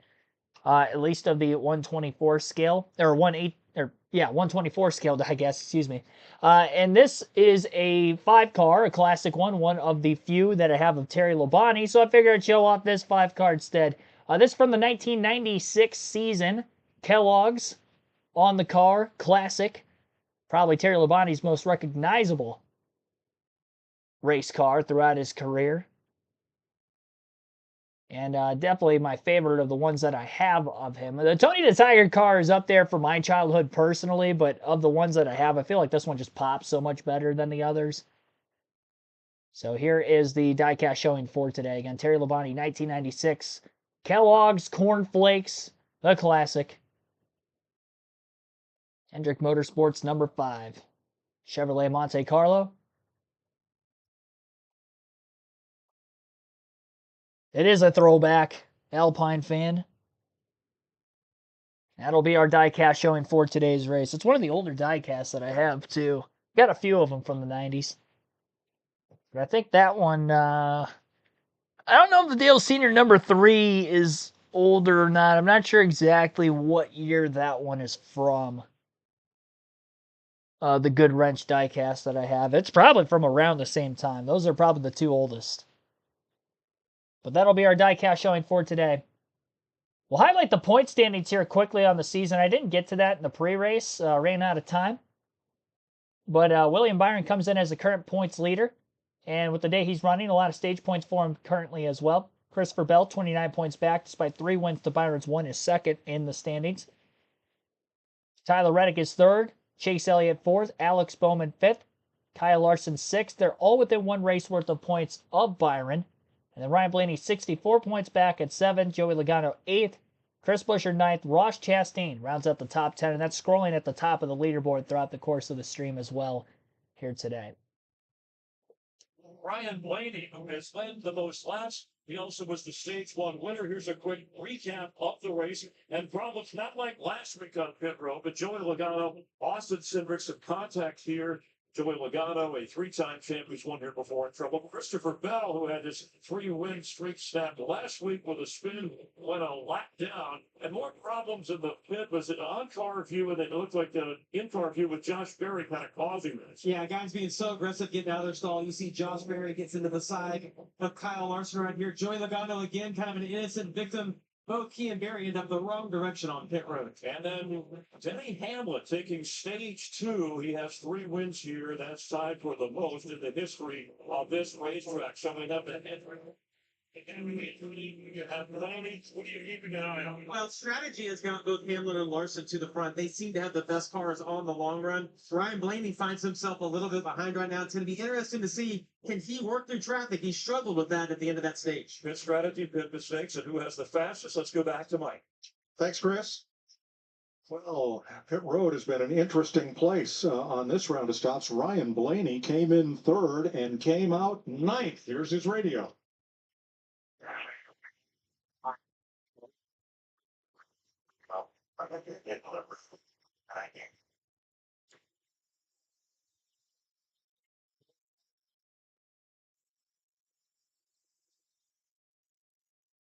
So a whole lot of not good there. Speaking of the 9, he has a pit entry violation. We'll get to that in a minute. Here's a look at Blaney. Oh, Hey, and That comes just going straight out with Blaney coming on with momentum, but look how much it's slowed him down. Just keeps compiling worse and worse. Then he loses 6 spots on pit road. Definitely not destroyed though. I think that might have been a little bit Frustration. a little bit of frustration. Now there's that damage on Kyle Larson's car from earlier. Not sure how much of an effect that will have. Well, not much. yeah, he's been quick. And Chase Elliott will restart at the back for a pit entry violation. Under caution, you must enter pit road single file. Here's their radio. Forget it. Well, I don't think it matters if you get the spot back.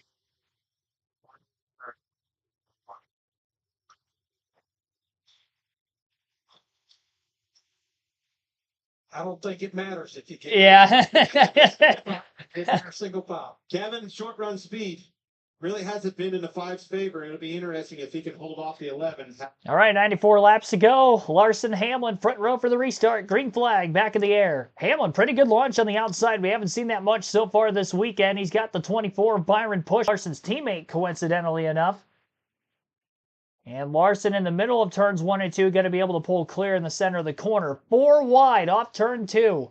Briscoe, Cindric, Bowman, Byron. Nearly banging fenders between the 19 and 48.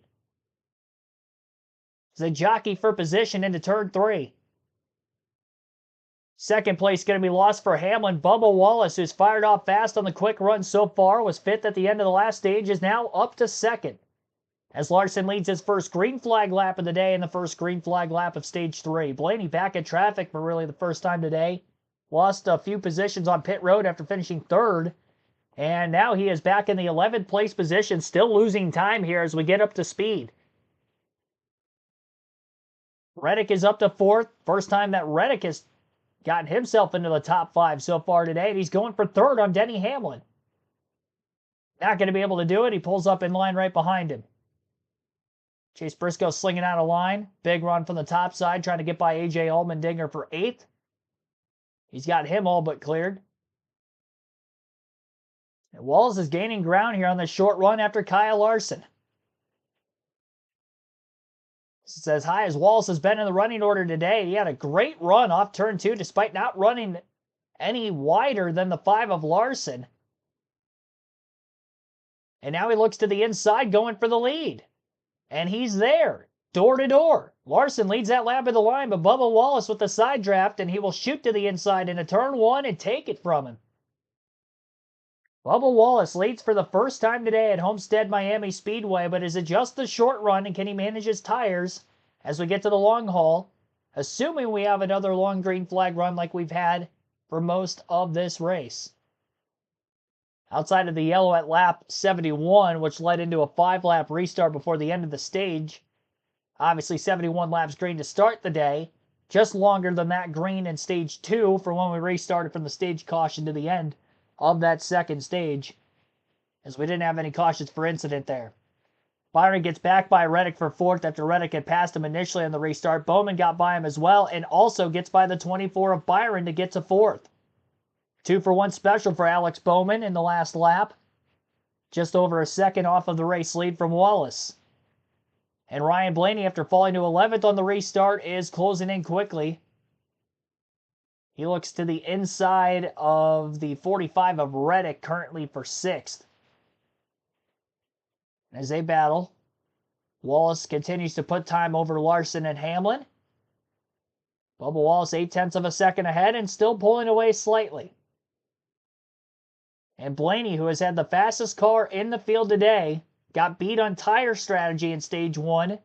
Traffic is not bothering him one bit. He lost a couple of spots on the restart and on pit road, which is why he was back at 11th. But as we settle in, it seems like he's basically picking up a spot per lap at this point. Almost got 2 of them on that last lap. Passed Reddick in 1 and 2. Got to the inside of Byron in 3 and 4. On the bottom of turns 1 and 2 again for Ryan Blaney. And this time he's clear on the 24 car for 5th. Byron not going to try the crossover on him this time. He's going to be patient. get some clean air on the nose. He'll go to the middle groove of the racetrack instead in 3 and 4, trying to keep whatever momentum he can up for the most part.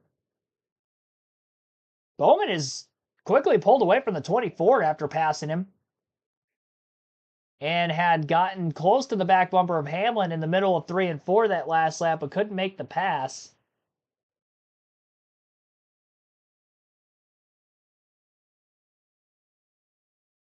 Top 5 in the intervals between them. Bubba Wallace up by a second over Kyle Larson in second. Denny Hamlin 1.3 seconds back in third. Bowman 1.4 seconds off the lead in fourth. And then fifth place is Ryan Blaney, 1.9 seconds off the lead. That is the beginning portion of stage 3 here. 86 laps still to go in the race. And at least one more pit stop if we were to stay green to the end, which will be coming somewhere around the midpoint of the stage. Cindric underneath the Tyler Reddick, side by side for 7th.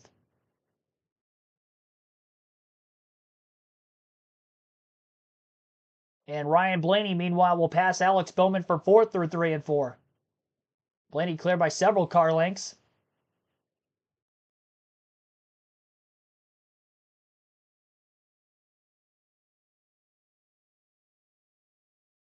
Austin Dillon up to 12th. He just passed Carson Hocevar on the track. He's my sleeper for a top 10. I told you guys, he was starting 30th. 8 top 12s in the last 9 races for Austin Dillon at Homestead, and he's been sneaky good today. He hasn't cracked the top 10 yet, but it's been a slow scratch and claw to get to where he's at on the leaderboard.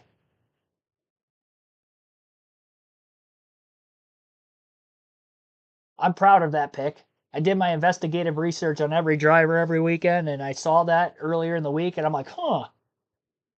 And he wasn't girl.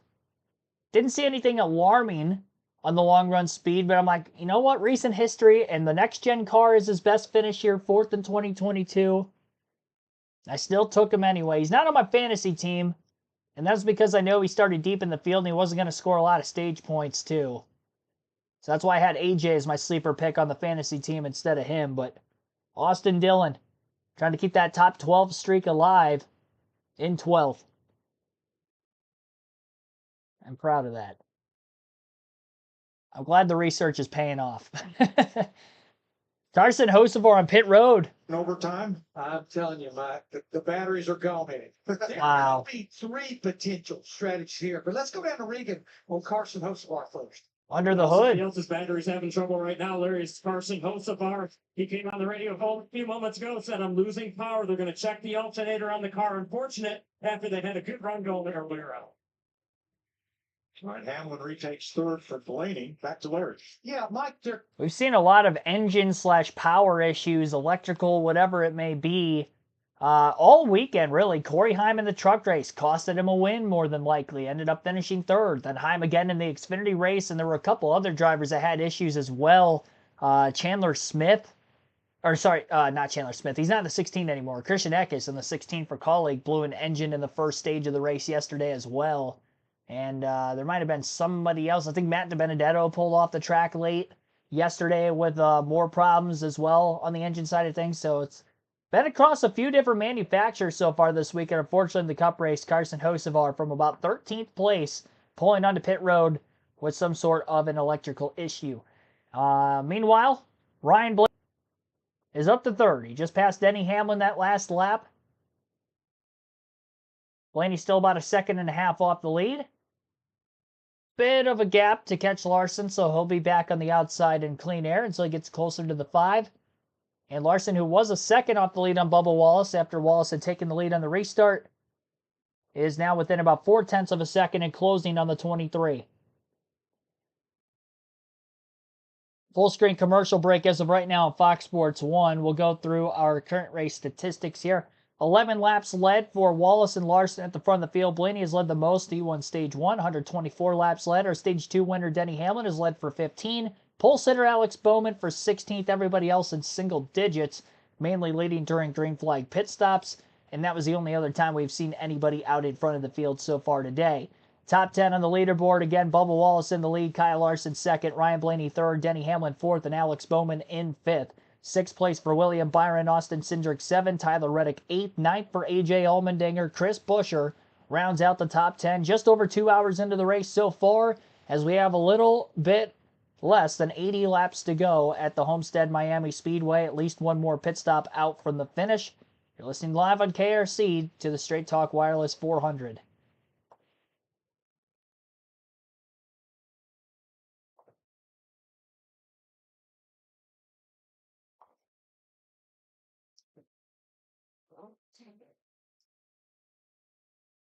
A lot of time left in this one.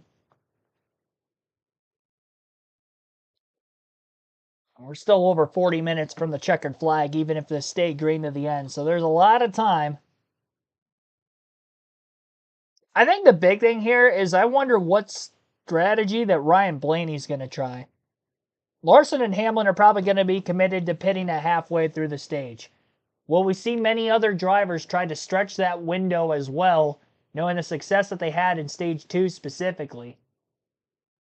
And Ryan Blaney's not going to have the lead he did, even if he gets back to the lead before the pit stops, knowing he was back in traffic for the restart.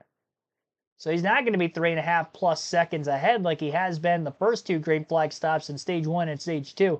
Also, stage 3 is a little bit longer. By the time we restarted with 94 laps to go, we're going to have an extra, say, 14 laps compared to what we did in stage 1 and around that in stage 2. So it might lead for more drivers to pick closer to halfway anyway, rather than just Larson, Hamlin of the front runners at the front of the field. There were others that tried that strategy as well, but they were well deeper in the field anyway, and only was able to gain track position around cars around them and not necessarily compete for the win like the 11 and the 5. It's kind of settled the fate of a number of our competitors who find themselves a lap down at this point, and there's a bunch of them from Ross Chastain on down. Herbst, Busch, Gilliland, Van Gisbergen, and Bell, 1 lap down. Christopher Bell just pitted. Cody Ware down 2, and Ginger Haley just made a stop. He is down 3. Carson Hocevar's taking his car to the garage. Well, they're running him down now, Kevin. That's a lot faster lap time for Larson and Blaney in tow. Blaney's running both down. Yeah, Blaney's got the best car right now. He's definitely been able to make all this lap time in traffic as you see him get loose with Larson coming down the racetrack right there. Tyler Reddick back in 7th, not happy with his car.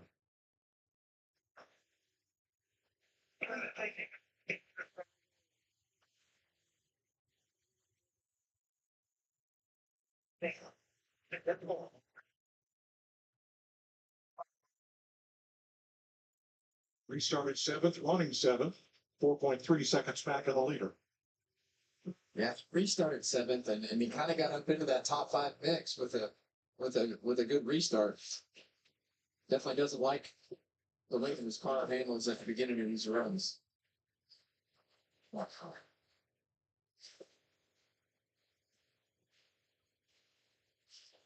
Back to the boards and coming. Well, I think Kyle Larson knows that he needs to keep Ryan Blaney behind him. He knows that Blaney has a better car than him right now. So anything that he can do to play defense and keep that 12 car behind him or get around this 23 car. But ever since that moment, Blaney's kind of fallen back a little bit. And it's the interesting part about Homestead. We make a mistake, car slides, car pushes, pass somebody, get repassed. There's just this interesting dynamic of always searching for the grip as Larson basically just lays up on the wall right there, right during the corner. Well, it's time. We're 30 laps into this run, and that's when the outside line right on the wall seems to start. And that's what you see in the 5 cars. I think the 12 is being smart there, though. He's staying out of the wake of those 2 cars, kind of siding by the side, taking care of those tires. And if he sees Larson get to walls, he gets sideways, he might be there to pounce on him. At this point, it's all about safe tires and safety. And you say that though, when you want to save the tires here, you just don't want to slide the car. You want to go as fast as it'll go without sliding the back tires. There's really. And how do you do that? It's in the wake of that car in front of you. You take the downforce off your car. It's going to be a lot harder on the tires trying to make up the difference. And this is what Larson did last time. That really messed Blaney up. He drove down the racetrack in the middle of the corner and took that nose out from underneath him and got the back end sliding around him. Reddick trying to come back on Byron here. This is for 6th place. And Reddick makes the pass. He's been up as high as 4th. Here's a look at what's around the turn on Fox. The NHRA Arizona Nationals are next on FS1. And the NASCAR Cup Series heads for Martinsville next Sunday on FS1, 1:30 p.m. Eastern Time. And IndyCar will be back in action at Long Beach, on the streets of Long Beach, Sunday, April 13th on Fox. Can't quite get a good enough run at him. It seems like the slide jump works better at 1 and 2 than it does at 3 and 4. Get up beside him on 4 and get that run. See the big run he gets off the 2. Needs to try to do that, get into 3. He might go for a slide job right here. It definitely has more lanes. And down here in 3 and 4, you want to put the right sides or the left sides on that seam, whichever one helps your car the most. But if he could just maintain right here and put himself in a position to do that slide job like you're talking about 1 and 2, much easier to make that happen down there. Oh, Watch the too. Gives up a little bit, entry, first half of the corner, and then here he comes. It looks like he's running 20 miles an hour faster through the middle of the corner. Wallace up high to take the air off of Larson. They both enter high. So does Blaney. It's a timing thing for me watching this. I think he just needs to get his timing right, catching right, where he has some momentum off of 4 to get the pass done down here in 1 and 2. Yeah, it's so interesting. You have to lift really early right here going into turn 1 and you go throttle back up to the center of the corner, lift a little bit again, and then put the throttle down for the rest of the exit of the corner. Once you feel like the back of the car or the front of the car has the right amount of grip, but you got to let off really early when you're running that high one. Let's throttle back up for the end of the first third of the corner to the center of the corner. Bubba does a great job down here in 3 and 4, right up on the wall where Larson wants to be, and he's not really slow there. Yeah, just don't get rattled right now. That's If right. you're Bubba, just do what you're doing. Don't worry about where he is. You've got the track position. I like the line he's running in 1 and 2. See how much time he beats him in the first half of the corner? He's going to come back up on him, but he doesn't catch him with enough momentum to do anything in 3 and 4. And all that's brought Blaney back into play here. Now now 3 car lengths behind Larson. 25, that's how many laps Bubba Wallace has led. It's the most laps he's led all season, and it's the most laps he's ever led here at Homestead-Miami. Now, do you see these guys starting to back up? You keep an eye on Hamlin as well. You see 1.4 seconds, that gap's going to shrink. He's catching them. Yeah, and a lot of this, the reason that they're backing up to Hamlin, he's got a little bit better clean air. Bubba Wallace's car is starting to slow down a little bit, but the guys in the 5 and the 12 are not fast enough to make that move on Bubba, so it's checking the whole thing up. And the closer Guinea gets, he'll kind of fall into this pack of and what their speed is because he's had cleaner air to get to that point. Now, all the leaders got tires at the same time at lap 169. Is there anything anymore to cooling your tires? I mean, not just saving your tires by not abusing them, but cooling your tires and waiting and then making a run? I've never found that to work for me. Rhythm. Yeah, I think that the rhythm is definitely the most important thing to get into the rhythm of how much partial throttle it'll take through the center of the corner, where you're lifting, how much brake you're using. So that rhythm is by far the most important thing to lap time here, especially when you get on old tires.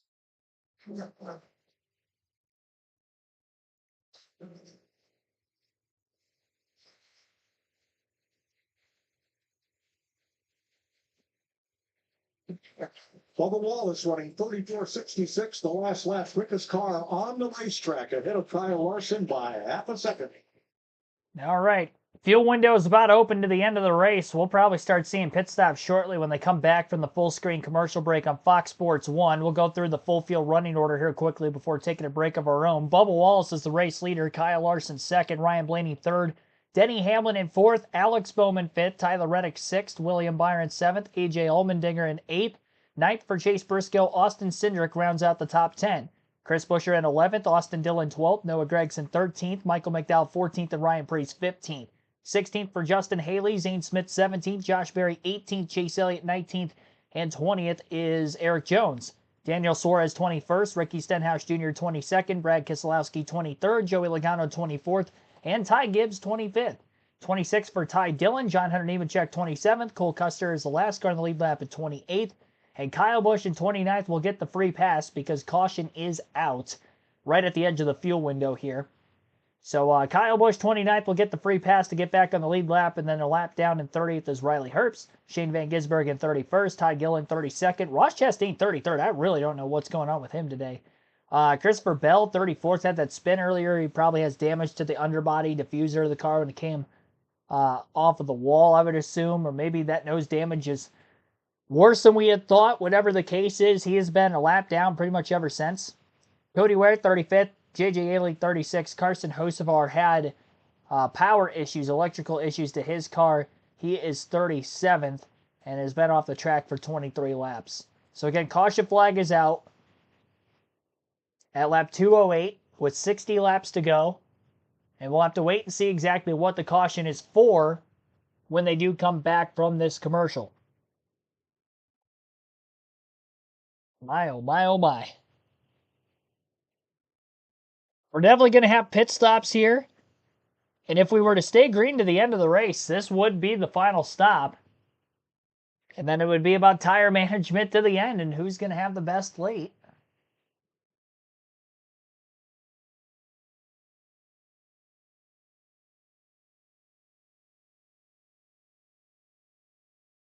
With this massive explosion for Ron Capps during the first round of Funny Car Eliminations.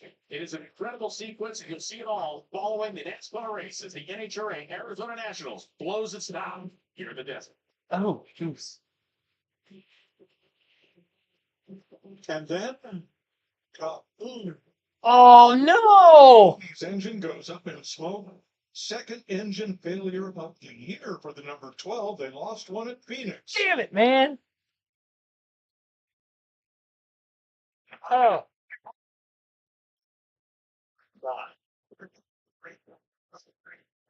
Sorry, brother. It's lower away eventually, I hope not. That car. They did have that. Look at that cloud of smoke. That baby blew up now. It was a rocket ship. Had a fast car, boys. He did everything he could do. Unfortunately, the motor let go. Well, we talked about this. Yeah, we talked about this at Phoenix as to whether this was a sign of something that the Fords had going on and where that would lead. We saw this with Toyota, last year when they had multiple engine failures. So now that's 2 for Blaney. So we'll definitely have to keep an eye on this as we go forward. But what terrible luck for this. Wow. You don't see him blow up like that. That's I can't believe that. so we're under caution for the 4th time today. You see Blaney's made it back around to his pit, where they lifted the hood and surveyed the damage and quickly put it back down. The wrecker is going to take him to the garage.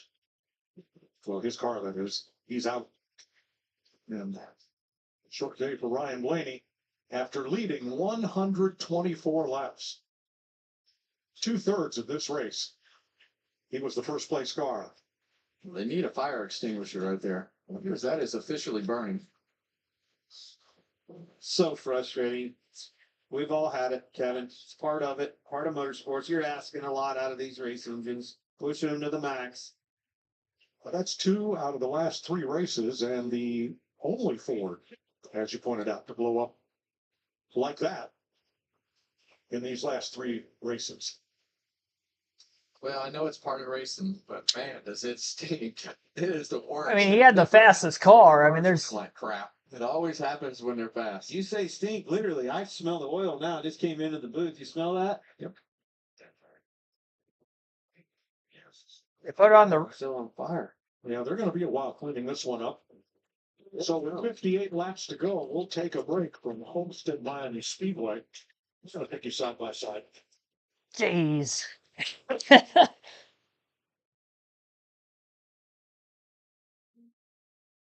I mean, that's unbelievable. It's amazing how fast he's been throughout the season, but today in particular, they still didn't put the fire out.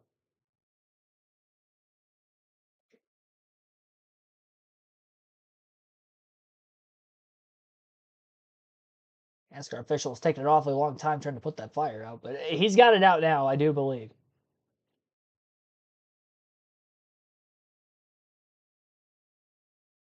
Well, this is highly unfortunate as a Ryan Blaney fan. He clearly had the fastest car today. I don't think it was arguable. He did have to come from 11th on the restart, so might have used his stuff up to get to Larson and Wallace. Got to within about 6-7 tenths of a second of the lead. Then a few car lengths behind Larson. Couldn't really get any closer than that at that point. We're basically going to have to see them get to the green flag pit stops and then see where we would go from there. Maybe he'd cycle out in front of him. Maybe he wouldn't have to worry about that, and he would just be able to pass him on the short run like he was able to do with so many other cars. But, man, right off the exit of turn 4, blowing smoke. Denny Hamlin kind of scraped the wall off turn 4. He couldn't see where he was going. Right in the streamline, not that far behind Ryan Blaney. I don't think there's major damage on the 11. We saw the 5 car get up against the wall a couple times earlier. Still cleaning the mess on pit road from the fluids leaking from the 12. So while that goes on, pit road will not be open yet. But it will be as soon as they get that mess cleaned. 56 laps to go under the 4th caution of the day. Just our second for incident. Ryan Blaney has blown an engine. Here's at Ed Homestead. We'll take a quick break. You're listening live on KRC, the Straight Talk Wireless 400. Patty at Rumdy Creations, thanks for tuning in. He had the dominant car. Yeah, no, he definitely did. Definitely had the fastest car in the field until she blew. Seth Thomas, thanks for tuning in. Cruise must be perfect on this stop. Yep. Chris Davis, welcome to the stream. He's saying wow. Carlos Alvarez, thanks for tuning in. Sorry for you. This is painful. Oh man, this is painful because this is a race that I know he could have won. Like last week was tough, but he kind of had to come through so much as it is. I don't think he would have won the race with having the late caution we did. He was good on the short run and the long run today. This one hurts way worse. Last one didn't even really hurt much. It just, wow, here he is. Ryan, what did you feel and see inside the car there? Nothing. I didn't have any warning. I just laid over when I got back to wide open down the front, and that was all she wrote. So, yeah, but gosh, just stinks. I mean, really fast. That Wizard Ford Mustang. Done a lot of laps. Lost a little bit of track position there with some stuff on pit road. But, got back to third, and it was a great race between, me and Bubba Larson. I'm sure Denny was going to get back into it, and it's going to be a heck of a battle, the last 60 laps or so, but just didn't really work out for us. So continue to keep fighting. I appreciate the 12 guys for giving me just a hot rod. I mean, incredibly fast race car today. So, keep our head up. Just one of those things where it's not really going our way right now, but the good news is we're bringing fast cars, and that's all you can ask for. So keep on moving. Third DNF of the season for Ryan Blaney, Mike. Thanks, Jamie. Let's ride and listen. Let's steady Hamlin.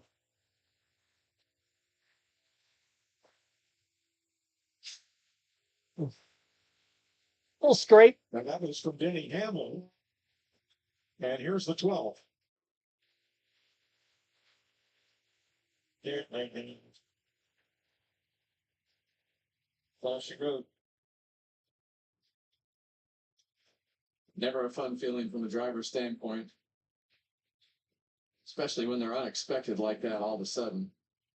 So officially, Blaney will be 36th today. He and Carson Hocevar. Keep an eye on that are in the garage. Pit road is open. Keep an eye on the 11 and the 5. That's where that 12 came to rest. A lot of oil on the race or on the pit road here. Jamie. Yeah, exactly, Clint. They just warned Larson as well. Be careful, your left side went straight through. The team was actually helping with the cleanup.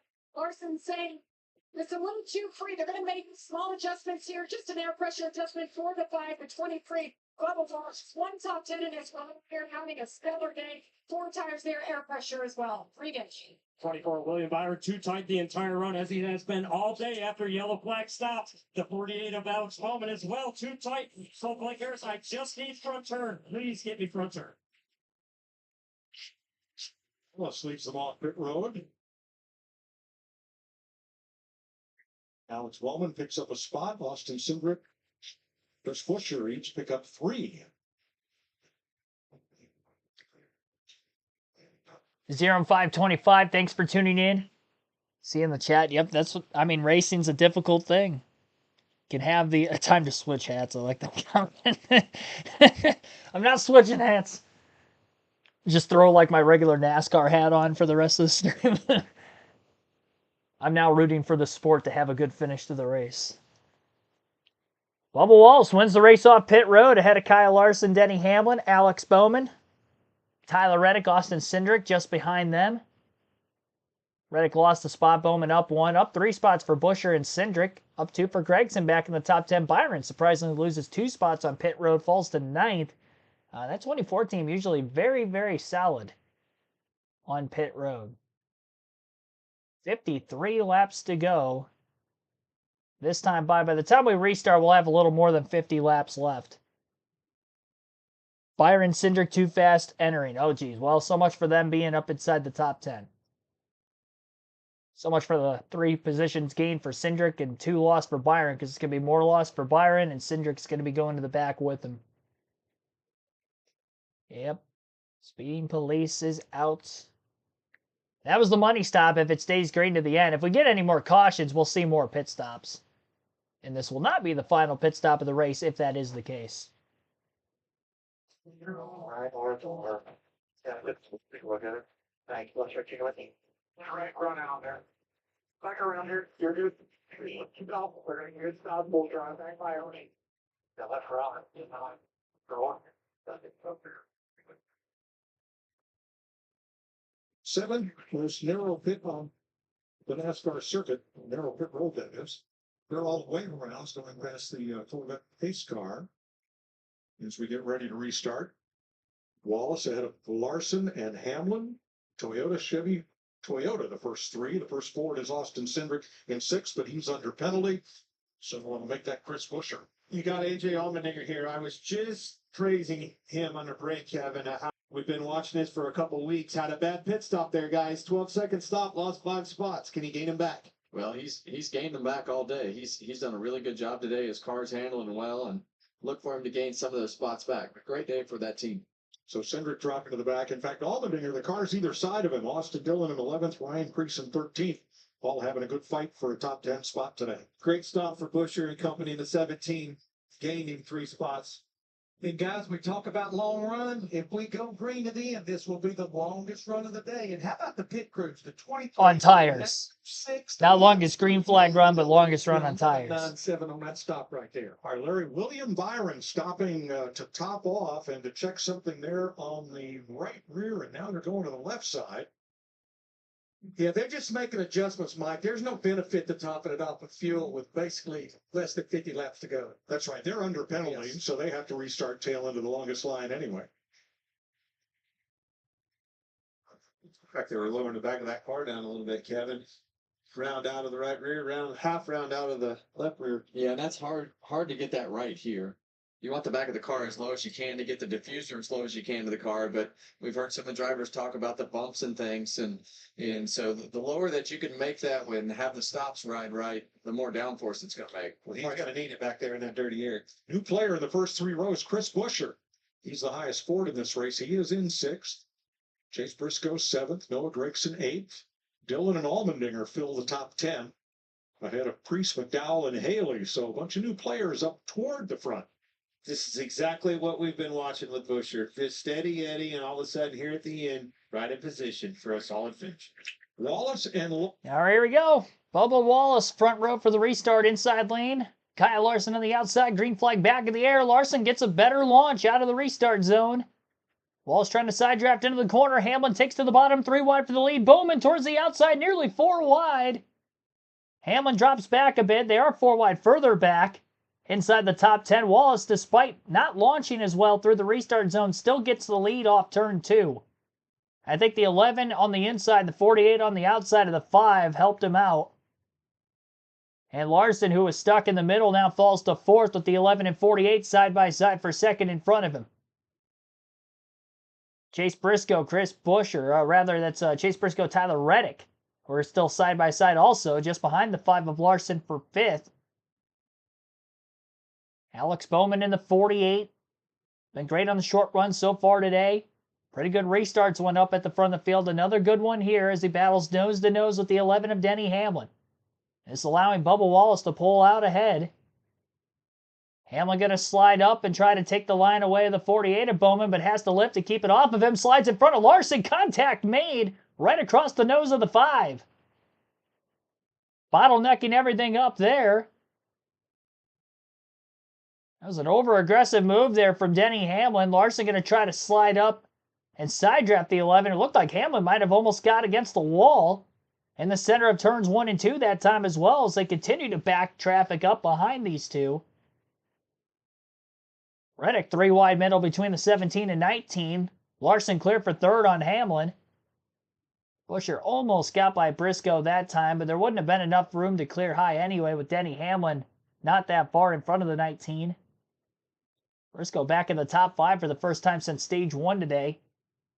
Denny Hamlin goes up to block him to the outside and try to hold on for 4th.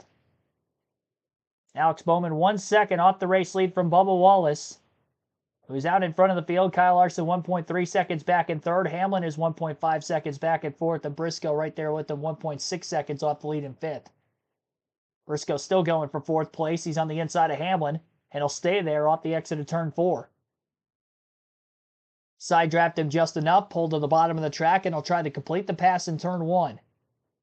Kyle Larson down to the bottom of the track, kind of taking the line away of Briscoe, but Briscoe still clears on the 11. All right, Chase Briscoe up to 4th. Chris Buescher hangs on the left rear corner panel of Denny Hamlin as well. Denny going backwards on this restart. Austin Dillon. Talked about him getting an underdog top 10 run. Here he comes into the picture of this battle out of nowhere in 7th. Inside of Reddick for that spot for 7th. He's in 8th. But he battles Reddick for 7th. I'm not necessarily rooting for Austin Dillon. I just like the fact that he was my sleeper pick today, and I'm just loving that pick. That's the most accomplished sleeper pick I've had on the prediction so far this season for a guy starting that deep in the field, and the poor runs he's had in the last calendar year or so. We're not used to seeing this 3-car up in the top 10 like this, but he's trucking right along every step of the way as we get closer to the finish. He's still door-to-door at the 45.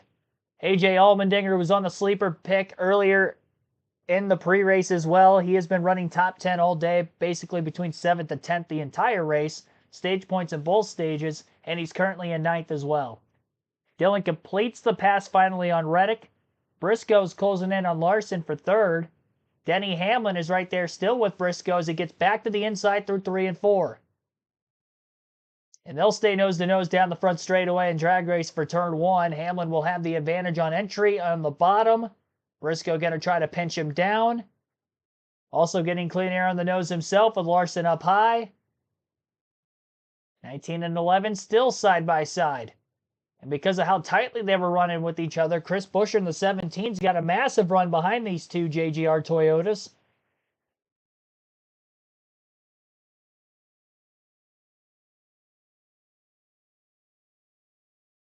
.2 second difference between Wallace and Bowman.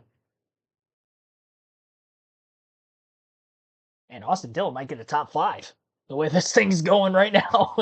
He's moving right along. I just said top 10. I didn't think he'd get that far up. Like, he starts deep in the field. He might sneak in there by the end. He's in 7th, and he's got 3rd, 4th, and 5th place right in front of him. Dillon to the inside of Buescher, in fact, for 6th. Into turns 3 and 4, rather.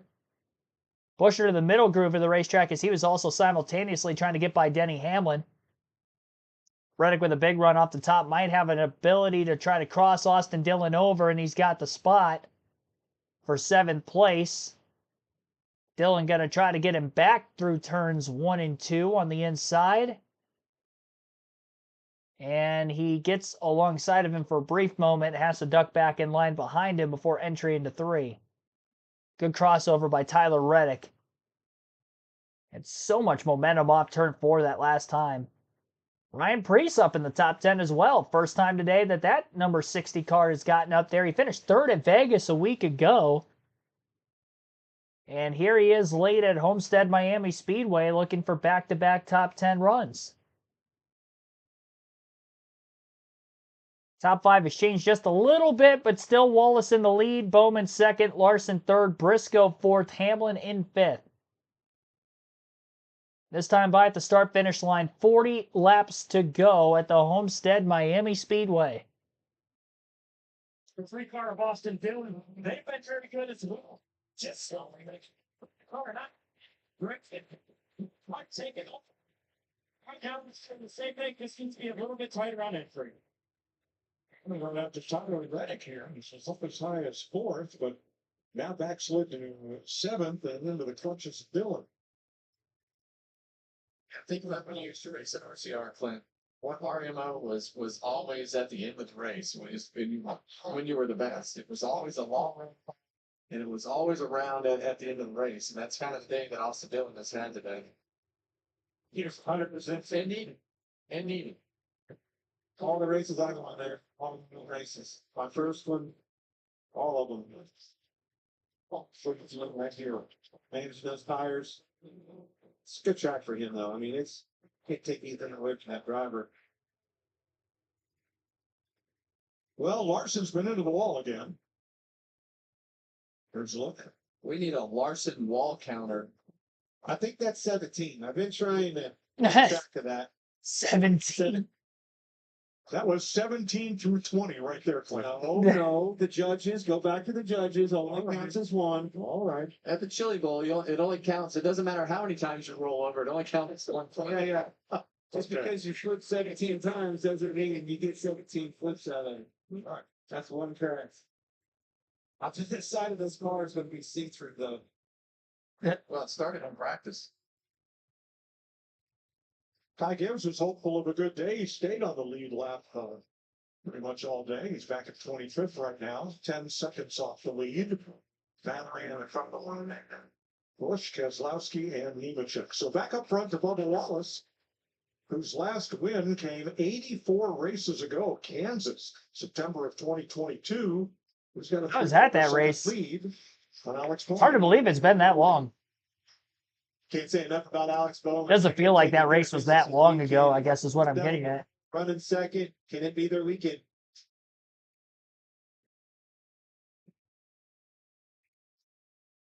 Back at third, Chase Briscoe. What a turnaround for this team. 3.4 seconds off the lead. And like we talked earlier, I mean, it's a run that they need. It's just a solid day. Chase always pretty good for this racetrack. We know Kyle Larson is really good at this racetrack. Probably, if you asked him, it'd be a terrible day because he's running fourth. Denny Hamlin led earlier for 15 laps. Solid top 5 right now. Fired off fourth on the last restart with the fifth. That's Chris Buescher. Exactly what you expect out of Buescher. 11th, 13th, 11th, 6th. Money's on the line. Pay windows open. 6th place. Got Tyler Reddick right here. We expected him to contend for the win. He hasn't been in a position to do that all day. Last year's winner of this race, that's a bit of a surprise, as Austin Dillon tries to take the measure of him here for 7th place at what is Dillon's best racetracks, and what's definitely A.J. Allmendinger's best racetrack. Tied for the best average finish here for drivers with 5 more starts in this 7th gen car. Always intriguing to see what tracks are good. Ryan Preece, he's had a great run. He's had a great season. Hasn't had all the finishes with the where he's been running during the races, but he's ran well. He's led laps. He's won stages, and now he is in a position to get into the top 10. Got third last week, running 10th right now. Zane Smith running 11th in the 38 for front row, recovered from a speeding penalty back at lap 40. Quite well, I might add. Because that penalty came on a green flag pit stop. He had to serve the penalty under green. That took it back a bit. Here we go. Pass for the lead. Look at this. Bowman and Wallace do not like each other. I will Going to the 48 side. I will mention that in this battle. Not Carter's still there. Remember, these two are not best friends. Nope. No, they are not. Race. They do not like each other. And this 23 car, he knew right there. He said, if this 48 car clears me, and there he goes, if Alex Bowman's able to clear Bubba Wallace for the lead.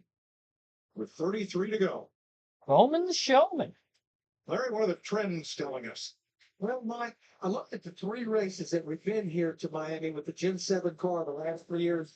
Average of the last caution, not that late in the race. Lap 246, around 21 laps to go. No overtime finishes with this Gen 7, but the trend in 2025, 2 out of our 5 races has ended in overtime.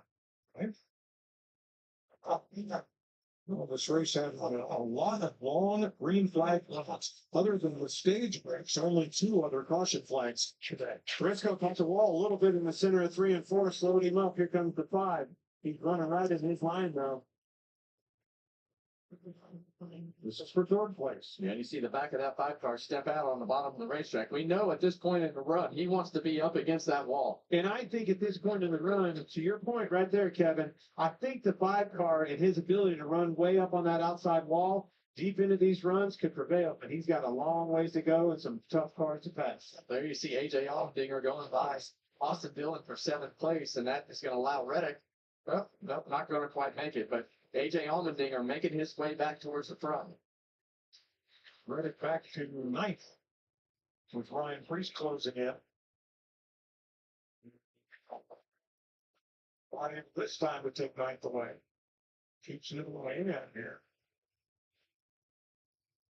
So he says pull full right there. He wants you to pull that side draft. So that means get up next to that car as close as you can to dump all that air on the back spoiler.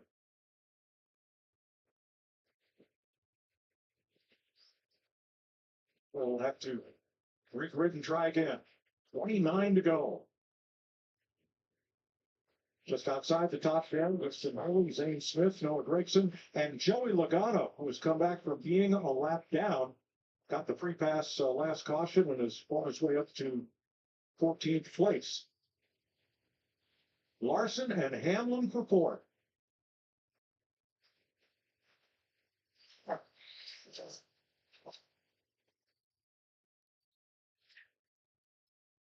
I was talking about the 5 and his long run speed, but I might be wrong here, Kevin. It's Hamlin's Briscoe already went behind Hamlin to the same thing.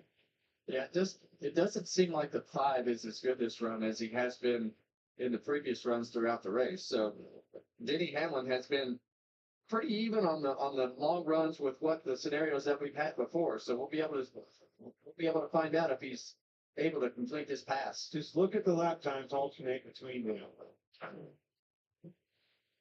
And over the last 5 laps, these 2 have been the 2 fastest cars on track.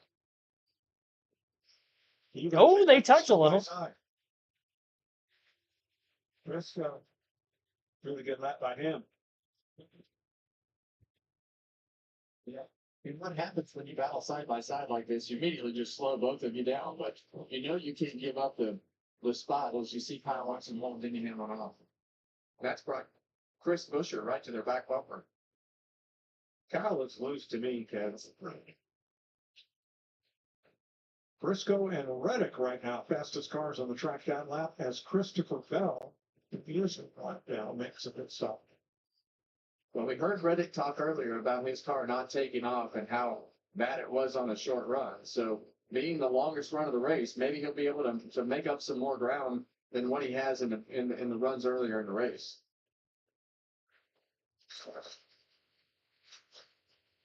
Kind of frustrating as a driver when you come to your favorite racetrack, you expect to go win, spend most of the day running 7th, 8th, 9th. Sometimes that's more frustrating than going to your worst track and finishing 7th or 8th. Let's take a look at our 9 most recent winners on 1.5 tracks. And note who is not amongst them. These are the most recent winners at Miami.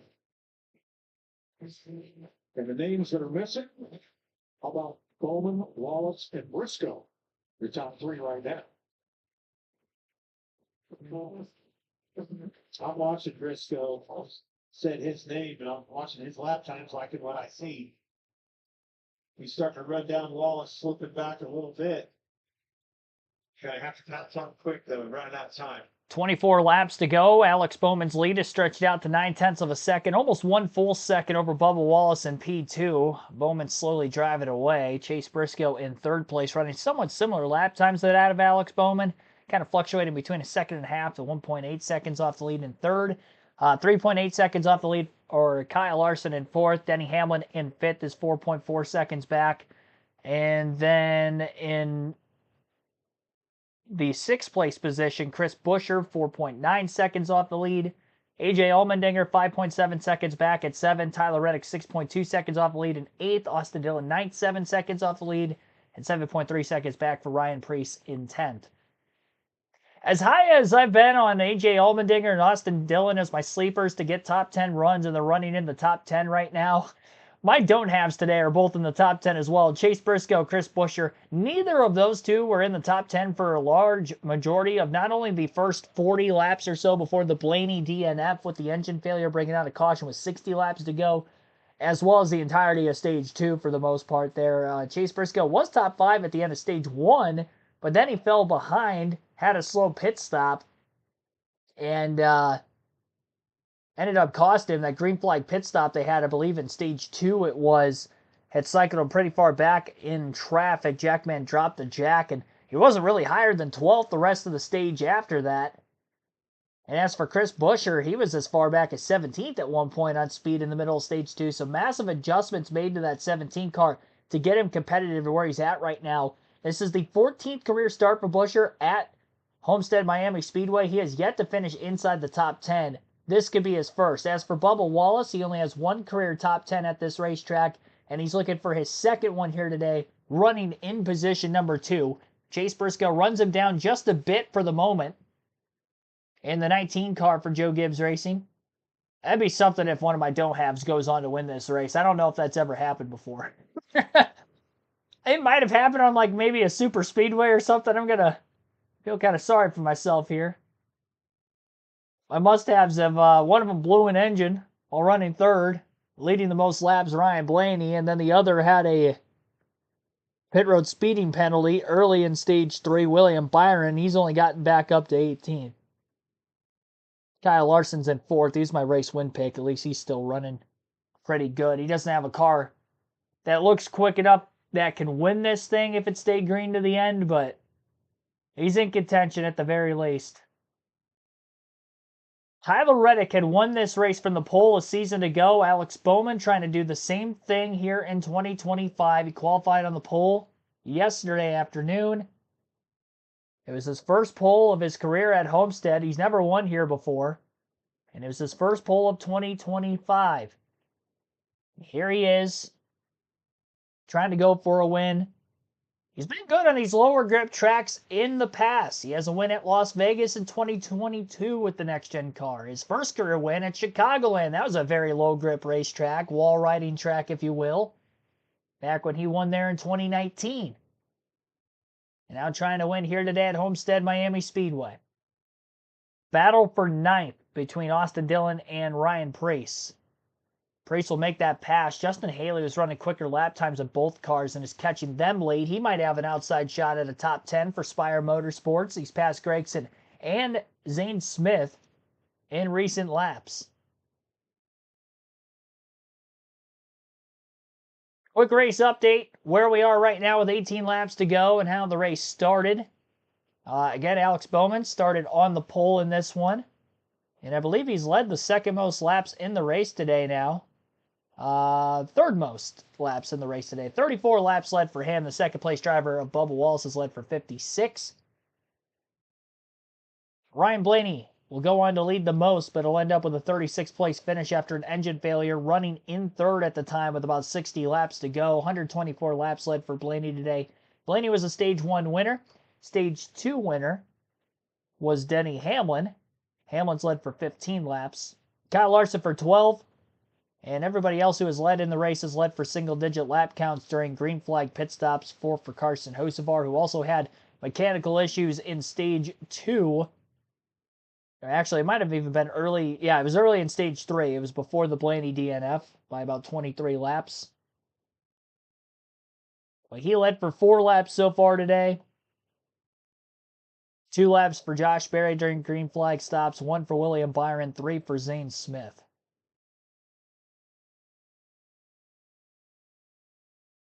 Briscoe had gotten close to Bubba Wallace several laps ago, hasn't gotten by him yet.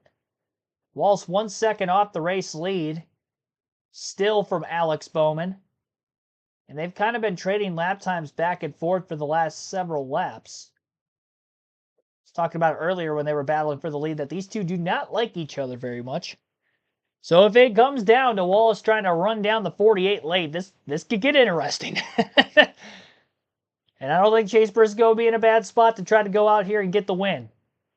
Fastest car on the racetrack that last lap was Kyle Larson, 34.492. Was he just saving everything for the end? Where did he come from? Slingshot pass on Chase Briscoe through 1 and 2, and he's up to 3rd. 4/10 quicker than everybody in front of him that last time by. He blows past Chase Briscoe. Does he have a shot at the 23 and the 48 still? I might have fallen off the Kyle Larson bandwagon here late. I think I'm back on it again. He's clicking away the fastest laps of the day. It's his teammate in the same equipment, Alex Bowman, though, that leads. And he's running out of time, only 13 laps to go. Jack, thanks for tuning in. John Barber, welcome to the stream. Lost one. I don't think I shouted any of you guys out throughout the course of the finish here. Sure to hit the like button if you haven't done so yet. Subscribe for more daily NASCAR content on the channel. We're at 84 likes out of our goal of 100 for this race here today as we're shaping up to the finish at Homestead-Miami Speedway. And we're on the road to 6,000 subscribers on the channel as well. We're very close to 5,900 with where we stand right now in the middle of this stream. We're 13 shy of the 5,900 mark. So with 12 laps to go, it's Alex Bowman, Bubba Wallace, 1-2. Kyle Larson 3rd, Chase Briscoe 4th, Denny Hamlin 5th, Chris Buescher 6th, AJ Allmendinger 7th, Tyler Reddick 8th, Ryan Preece 9th, Justin Haley did get by Austin Dillon for 10th moments ago. Dillon pushed hard early in the run, and he seems to be fading now. He did get up to 7th. He's gotten passed by 4 cars over the last several laps. Zane Smith not that far behind him as well. Within a couple tenths, should get by him for 11th. With as many laps as we have left. Larson to the middle groove of the racetrack entering turn 3. Will slingshot ahead of Bubba Wallace quickly, and he's only 1 second off the lead from his teammate Alex Bowman. 10 laps to go at the start-finish line this time by. Larson clears Wallace, and he's about 2 car lengths ahead of him already entering turn 1. Larson is now the fastest car on the racetrack late, and he's making passes on drivers inside the top 5 with ease. Looking for redemption from yesterday after leading 132 laps of his own and not getting the win. Kind of coincidentally off topic here, all 3 races, Truck, Xfinity, and Cup this weekend, the driver who led the vast majority of the laps did not win the race. Blaney with the engine failure today, Larson on an overtime restart in the Xfinity race yesterday, and power issues, electrical issues for Corey Heim dropped him out of the lead with a few laps to go yesterday, or Friday night, in the truck race. Larson 300s quicker than Bowman the last lap. He does move a lane off the wall through 1 and 2 that time, trying to get some clean air on the nose as he catches the 48. Closer he gets to him, less likely he's probably going to run the outside. Looked like he got against the wall in turns 1 and 2 a couple laps ago. Showed a replay of that. He's hit the wall a couple times, but he hasn't hit it hard enough to bend those hard side panels in on the right rear, right front tire to cause a rub. This next gen car is a lot more stiffer than the previous generation of car. You can get away with that a lot more. And Larson's definitely gotten away with it at times here today. We'll have 7 laps to go this time by. Lead is down to 0.6 of a second. Larson was only about a 10th quicker than Bowman that last lap. He was 3 to 4 tenths quicker lap when he got to the point to where he's at right now, within about 5, 6, 7 car lengths. Now that he's closer and in the dirtier air, it's getting a little bit harder to make the pass. and to make the lap time needed to try to get closer and closer to Bowman in the waning laps. Both Briscoe and Wallace have fallen well off, and in fact, that last lap, Chase Briscoe is almost 9/10 of a second slower than the leader Bowman, just over a second slower than Kyle Larson. Though he's 3 seconds still ahead of Hamlin in fourth. And Alex Bowman just got against the wall off turn 4, and Larson's got the lead with 6 to go. Well, that's one way to catch him quicker. Larson couldn't get any closer to Bowman. Bowman makes a huge mistake up against the wall pretty heavily at that off turn 4. And Kyle Larson will take the lead from him in the late going. And the lap time that Larson was running, I don't know that Bowman's going to have anything for him here. Now without a caution, of course. 5 to go at the line for the number 5. Brad Keselowski, tail end of the lead lap. About to go lap down. I'm sure he'll get out of the way of the leaders. Bowman charging to the bottom of the racetrack. He's just doing everything he can at this point to try to have a shot to get back to Kyle Larson. It's a pretty good corner through 1 and 2, all things considered, despite giving up the outside lane by as much as he did. Now with the lap car of Keselowski on the bottom, he can't do that in 3 and 4. He decides to run the wall. Same line as Larson through that corner. 4 laps to go now for Kyle Larson. And the gap is about 5 to 6 car lengths into turn 1.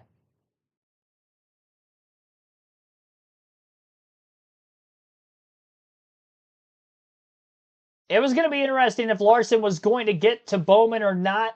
It would have been a lot closer had it been the 5 chasing the 48. But now that it's the 48 chasing the 5, it's going to take a major mistake for Larson, for Alex Bowman to get back into it. Larson might have just scrubbed the wall again off turn 4, but nowhere near as heavy as what Alex Bowman did several laps ago. And Bowman still lost time to him overall that last lap. Laying off the wall again for Bowman. 2.5 laps to go down the back straightaway this time by for Kyle Larson. Well, he didn't get the sweep this weekend, but 2 out of 3 is pretty darn good. And he led the most laps in the one race he didn't lead. He hasn't led many laps today, but he did run top 5 through most of the day after starting back in the 14th place position, excuse me. He was 4th at the end of stage 1, 2nd at the end of stage 2. If he leads all the way to the checker, he will have led 18 laps in the race today, as he will be coming up on the white flag this time by. And if he gets there, then if a caution comes out, it will not force an overtime restart like we had in the Xfinity race that costed him the win yesterday. Lead is 1 second over Alex Bowman. He's riding away with it. White flag in the air, 1 lap to go for Larson. I'm going to get my first win pick of the season for the Cup Series. I took him all weekend, but you know what? I was very confident in it. And although Blaney had the quickest car in today's race, he blew an engine. Larson here to capitalize on it late. Still driving the wheels off of it. He's putting time on Bowman even on this final lap with a 1 second lead. So work their way off turn 4. Checkered flag waves. Kyle Larson is a winner for the 2nd time in his Cup career at Homestead, and for the 1st time in 2025. In the Cup Series at least. 2nd time this weekend. Truck winner and a Cup winner here at Homestead-Miami Speedway. 1-2 finish for Hendrick Motorsports with Alex Bowman in 2nd. Margin of victory 1.2 seconds. Bubba Wallace 3rd. Chase Briscoe 4th. Denny Hamlin rounds out the top 5 in 5th. Chris Buescher 6th. AJ Allmendinger 7th. Tyler Reddick 8th. Ryan Preece 9th. And Justin Haley finishes in 10th. Great run for that 7 car. Zane Smith 11th. William Byron from a speeding penalty to 12th on that last run. Austin Dillon 13th. Joey Logano 14th. Eric Jones 15th. Noah Gragson 16th. Josh Berry 17th. Chase Elliott 18th. Austin Cindric 19th. And Michael McDowell 20th. Kyle Busch 21st. Daniel Suarez 22nd. John Hunter Nemechek 23rd. Ricky Stenhouse Jr. 24th. And Ty Gibbs last car in the lead lap in 25th. First car lap down, Brad Keselowski in 26th. Ty Dillon 27th. Cole Custer 28th. Christopher Bell 29th. Todd Gillen 30th. Ross Chastain 31st. Shane Van Gisbergen in 32nd. Riley Herbst 33rd. Was 2 laps down. Cody Ware 2 laps down at 34th. 4 laps down for JJ Yeley in 35th. 2 cars DNF, both with mechanical issues. Engine failure for Ryan Blaney. Finishes 36th, and same for Carson Hocevar. At least with the electrical problems knocking him out of the race, finishing last in 37th. Not sure if it was a battery issue or also an engine failure for Hocevar or not. 27 lead changes, 4 cautions, 2 for incident, 1 in stage 1 at lap 71, and 1 with 60 laps to go with the Blaney engine failure here in stage 3. The 2 stage breaks at lap 80 and lap 165 made up the 4 cautions. 3 hours, 2 minutes, 12 seconds.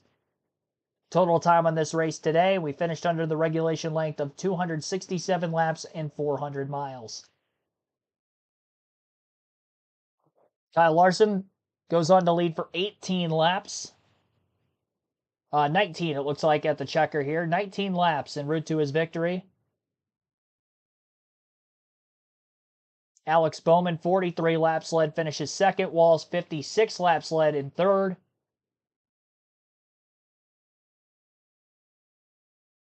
Hamlin led for 15. He won stage 2. Ryan Blaney, who won stage 1, by far leads the most. 124 laps led for him. Hocevar led for 4 laps. 2 laps for Josh Berry. 1 for Byron. 3 for Zane Smith.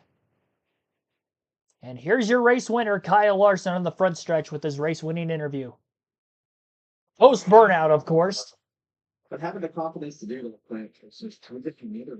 Because it's just let's feel it. Or just confidence there, the ability to do it. You said it. When he hits it, it's just different. Bowman got into it and it stuck, just stuck it in there like Velcro. When he does it, he's able to keep the momentum and keep the right front out of it all.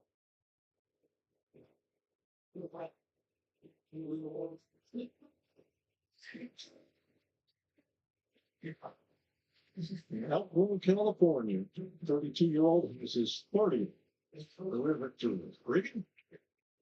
Well, Kyle Larson gets the helmet off and takes a deep breath. Kyle, you dominated a lot of races here at Homestead. This one looked a little bit different today, though. You had to earn it at the end there. Didn't dominate it, got a long run. How were you able to put it on the boards and make it so perfect that last run? It was far from perfect. I gave up a spot and a half, almost 2 spots there by getting in the wall too many times. I knew I wasn't going to get the best restart there. I knew I wasn't good on the short runs, and just thought if I could hold off the 11 and the 45 behind me, I could get ring in the top and the 19 too. And then I got in the wall and let him by, but just kind of had to keep plugging away at what I know and what's good for me. So just proud of myself, proud of the team, just a lot of gritty, hard work there today between damage on pit road, qualifying bad restarts, all that stuff. So just super pumped. one of the coolest wins I think in my cup career, just because of all the heartbreak I've had here, the heartbreak yesterday, and to just keep my head down and keep digging feels really good. You mentioned all the heartbreak yesterday and in different races here. As you get the lead there with roughly about 10 to go, what are you thinking? Are you just thinking no caution right now? Oh, yeah, that's what I'm thinking every time I'm in the lead, especially here at Homestead. So, yeah, just crazy. I knew me coming towards those guys, they were going to start, moving around and making mistakes. And, I felt like if I could just keep pressure on Alex, I would hope that he made a mistake. And he caught the wall there, and I got by him easier than I expected to. And still had to work hard, though. My balance, once I got in clean air, was really loose, just like those guys were. So hats off the whole team, HendrickCars.com, Chevrolet, Prime, Valvoline, the whole Hendrick engine shop, everybody involved, Hendrick Automotive Group, lots of Hendricks. So shout out to Daryl Jackson, too. I think you said you're going to owe us a bottle of Pappy. So we'll go ahead and take that. I think Owen's ready for a victory right here. Congratulations. And Alex Bookman ends up leading 33 laps, and you were the leader until 7 to go. Alex, was it getting into the wall a little extra that did you in, or was there more to it? Yeah, I guess I choked that one away for sure. Just kind of burnt my stuff up. Saw the 5 coming, so moved around a little bit, and not when he passed me, but the time before that, I hit it pretty hard with right front and ended up just bending something enough that I lost a lot of right front feel. And then I pulled it off the wall too far right there and I'm hitting the fence pretty bad. So, man, I hate that for this Ally 48 group. They deserve better than that. And just a couple mistakes there. Felt like we were okay all day. That last run was probably the best we were, but hats off to Ally and Blake and everybody for supporting this 48 team. Hate it for Mr. Hendrick. Congrats to Kyle, and we're going to try to get another one this week. Alex Bowman gets his best finish of the year. He brings it home second, Mike. Well, all of the top 4 drivers in today's race had their best ever Miami finish. Yeah, Larson, Bowman, Wallace, and Briscoe each scored a personal best. Well, granted, Larson has won here one time before, but he is going to be a winner now, a second time here today. We went through the finishing results already. If we get any other driver interviews before they go off the air, then you will get to listen into that as well. You serve too. Thanks for tuning in as well. Yep, thanks for the great call comments as well in the chat. Definitely be sure to hit the like button if you haven't done so yet. Our goal was 100 likes for the stream. We're at, let me refresh the page. It looks like 88 right now. So shy of our goal. Subscribe for more daily NASCAR content. Live commentary streams every NASCAR race weekend for Truck Xfinity Cup races just like this. We'll go over the start times for next week at the end of the stream. First, we got to go over the Fantasy League and the pre-race predictions, how they ended up. I took Larson for the win here today. He got the job done. Took me 6 races, but I finally got my first Cup race win pick of the season. And I took him last week too. I was like, you know what? I'm not going to go against it again. Got to trust the process. He got the job done. More on those predictions here in a little bit. Here's Bubba Wallace, who finished 3rd. Finish the race as strong as you ran in the first 2 stages. How good was this one? Oh, it was really good. I mean, we showed up here in Miami and had speed, and that's the first box you want to check. We all know when you're a race car driver, you want to show up and be competitive. And we were that. We fired off in the race and just okay, and it really made me think of, our balance is very similar to what we've had the last 2 years, and we've just been average. And so I was just praying for track position. My pit crew has been on fire. Tremendous amount of work has gone in the last 5 years of this team to get to where we're at. We're not where we want to be, but we are damn sure competitive each and every stop. And they got us up there, gave me a shot, and our Columbia Toyota Camry was just game changer. So got out front, and I didn't think I burned my stuff up. To start that last run, I thought it was very similar to the previous restart. But I don't know. I need to go back and study and look at what happened. Obviously not hit the fence and allow the 48 to get there. But all in all, hats off to my 23 group here. It's been a grind all year long. I'm talking like we're 20 races in. It's only 5, whatever it is. We just couldn't get kicked in the teeth last stage of every race. So finally closed one out. This feels good. I can't even hang my head over this. As pissed off as I want to be myself, it's a good day. Thank you. Let's go over to Chris Myers. Hey, thank you very much. All right, outside of the race win pick for Larson, he was actually the only one of the 3 must-haves to finish in the top 10. William Byron finished 12th, coming back from a speeding penalty in Stage 3 during the second-to-last stop, I believe it was, which would have been at the end of Stage 2. It might have been the very last stop with 60 to go. You'll have to correct me if I'm wrong on that in the chat. It was one of the 2. Ryan Blaney blew an engine, obviously, with 60 laps remaining in the race, and took him out of a shot to win, that's for sure. Definitely had the fastest car here, so not going to hang my hat on that too much. It did hurt the fantasy team, though, with Byron having the issue and Ryan Blaney being on the team, although he still scores quite a bit. Not as much as I was hoping coming out of the week. More on the fantasy team here in a moment. First, the sleeper picks. AJ Allmendinger, top 10, finished 7th. Austin Dillon was up as high 7th in that final stage, but fell back to 13th. Used too much of his stuff up earlier in the run. Carson Hocevar, unfortunately, had that mechanical issue. Another finish outside the top 30 for Carson here in recent weeks, despite having a fast race car. He was running top 10 for most of the day.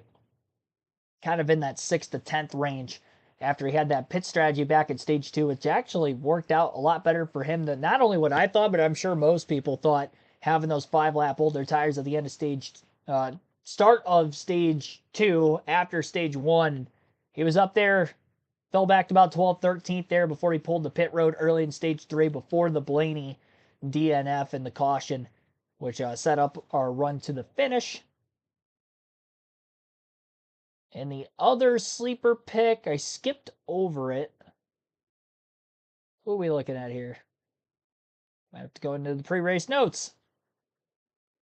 I see the name and it'll pop up. I'm probably just scrolling too fast. Josh Berry, that's right. We had Josh Berry finished 17th today. He had an incident on pit road earlier where he got spun around with Logano. I'm not sure how much damage he had from that, but he was running top 10 the entire race before that until the end of stage 1. He was 8th, started 2nd, but only got back up to around 15th at the highest, ended up 17th. For up and down kind of all day long. There's Chase Briscoe, who finished 4th, by the way. Brake issues, tire vibrations. So, yeah, it was honestly just what we needed as a race team. So, we had to come out with a top 5. We can finally kind of build on this. Felt like we've had good speed all year. We just haven't been able to kind of show that. So, yeah, just appreciate Johnny Morris, everybody at Bass Pro Shops, Joe Gibbs Racing. It's fun to kind of be up in the front all day long and to kind of show what I feel like I'm capable of. So, yeah, looking forward to the next couple weeks. There are a lot of really good racetracks, I feel like, for us as a team and even myself. So, yeah, the 5 car definitely was the best car today anyone. So, just congrats to them. And, yeah, fun day for sure. It's always fun. You're slipping sliding around. So, yeah, go on to next week. Nice job, Chris. Bye. First top 10 in 5 starts at Homestead-Miami Speedway for Chase Briscoe here today. Comes home 4th, as you just heard from him there moments ago. If you're not in our fantasy league, be sure to do so. You have a chance to win 2 tickets to any NASCAR race if you're choosing the following season if you win our regular season and or playoff championship. Obviously, the regular season is now 6 races in after today, but you can still get a feel for how the league works. And everybody qualifies for our playoffs. We'll just have 2 separate champions throughout the course of the year. That is on the NASCAR.com website or the NASCAR mobile app once again. I'm on NASCAR.com right now. As you see, there will be a fantasy tab. You'll want to click that. And then the fantasy live on the left side of the screen, you'll click that. If you're on the app, there will be 3 bars at the top left-hand corner of the screen. You'll click it. There will be a live tab, fantasy live, hence the name of it there. My fantasy team today, I had Ryan Blaney, Alex Bowman, William Byron, AJ Allmendinger, Kyle Larson, and Christopher Bell. And I did take Bell out of the lineup for the end of stage 2 because he had spun in that stage, or in stage 1, and never really had the speed after the fact. He was outside the top 10 most of the day before that anyway, but that definitely did him in. We saw some of the JGR cars get quicker that weren't as fast early in the race, like Denny Hamlin, who won stage 2, Chase Briscoe, who looked quick early, faded middle, got back up in the top 5 late. So, smart move taking Bell out, putting AJ Allmendinger in there, who ended up getting some stage points and ran top 10 all day, finished in the 7th place position. As far as Ryan Blaney, he blew an engine, so didn't get a great finish for me, but he did win a stage and finished 3rd in the other stage, so pretty solid stage points. Byron, just outside the top 10, but 12 stage points to go along with it, so not all in all a bad day there. Bowman finished 2nd, Larson 1, pretty solid. A lot of stage points for both Larson and Bowman as well. I believe they were 2nd and 3rd in the stage points total today, only behind Blaney. Josh Berry over Brad Keselowski head-to-head pick. A+ there. A+ on Larson over Reddick. Larson was my win pick, so I definitely took him. AJ Allmendinger over Carson Hocevar. Liked AJ over Carson, even though they were both my sleeper picks. Recent success would say that for AJ at this track. 4 straight top 10s for him now at Homestead. And I had Blaney over Hamlin. He was quicker than him today. Led way more laps. They each won a stage. Ryan Blaney blows an engine. So 3 for 4 on the fantasy picks with the head-to-head margin. I'll take a look at the league here coming into... Well, no, I did already do that. I was leading the standings by 20 over Hercules Harrigan. Coming into the week, this weekend's winner at Homestead-Miami Speedway in the Fantasy League will be Evan 4848, who finishes with 247 points. An 11-point victory over Nathan Daniel Powers, who finishes with 236 points in 2nd. Dirk Crypto in 3rd with 235. 232 for Inside Uranus, who ends up 4th. I ended up 5th with 225. So I'll still be the points leader exiting Homestead. Going into the 7th race of the year, which will be next weekend at the Martinsville Speedway. First traditional short track race of the season. Second kind of, because I consider Phoenix a short track. It's an overgrown short track. It's 1 mile length, but it's flat. It's fast on the straightaways, but long winding corners. Race is like a short track to me. Needless to say, we're at Martinsville next weekend. As far as the start times for next week, I will read that off here quickly. Next Friday night will be our next live commentary stream 5 days from now. Craftsman Truck Series race at 7:30 p.m. Eastern. We'll be live for a doubleheader on Saturday with Cup Series practice and qualifying beginning at 2 p.m. Eastern time and the Xfinity race in the evening hours at 5. So again, 5 p.m. Eastern, Saturday for Xfinity Racing, Cup practice and qualifying before that at 2 p.m. Eastern. And then our NASCAR Cup Series race next Sunday on the channel will begin at 2:30 p.m. Eastern, same start time that we had today at Homestead. With our pre-race, we'll go over the trivia, my predictions for how I think the race will go, who I think will win, compete for the win, sleepers, who I don't think is going to run well, and much more. Thank you all so much for watching. As always, have a good rest of your Sunday night. Congratulations to Kyle Larson. Get my first race win pick of the year. Redemption from yesterday's Xfinity race, to say the least.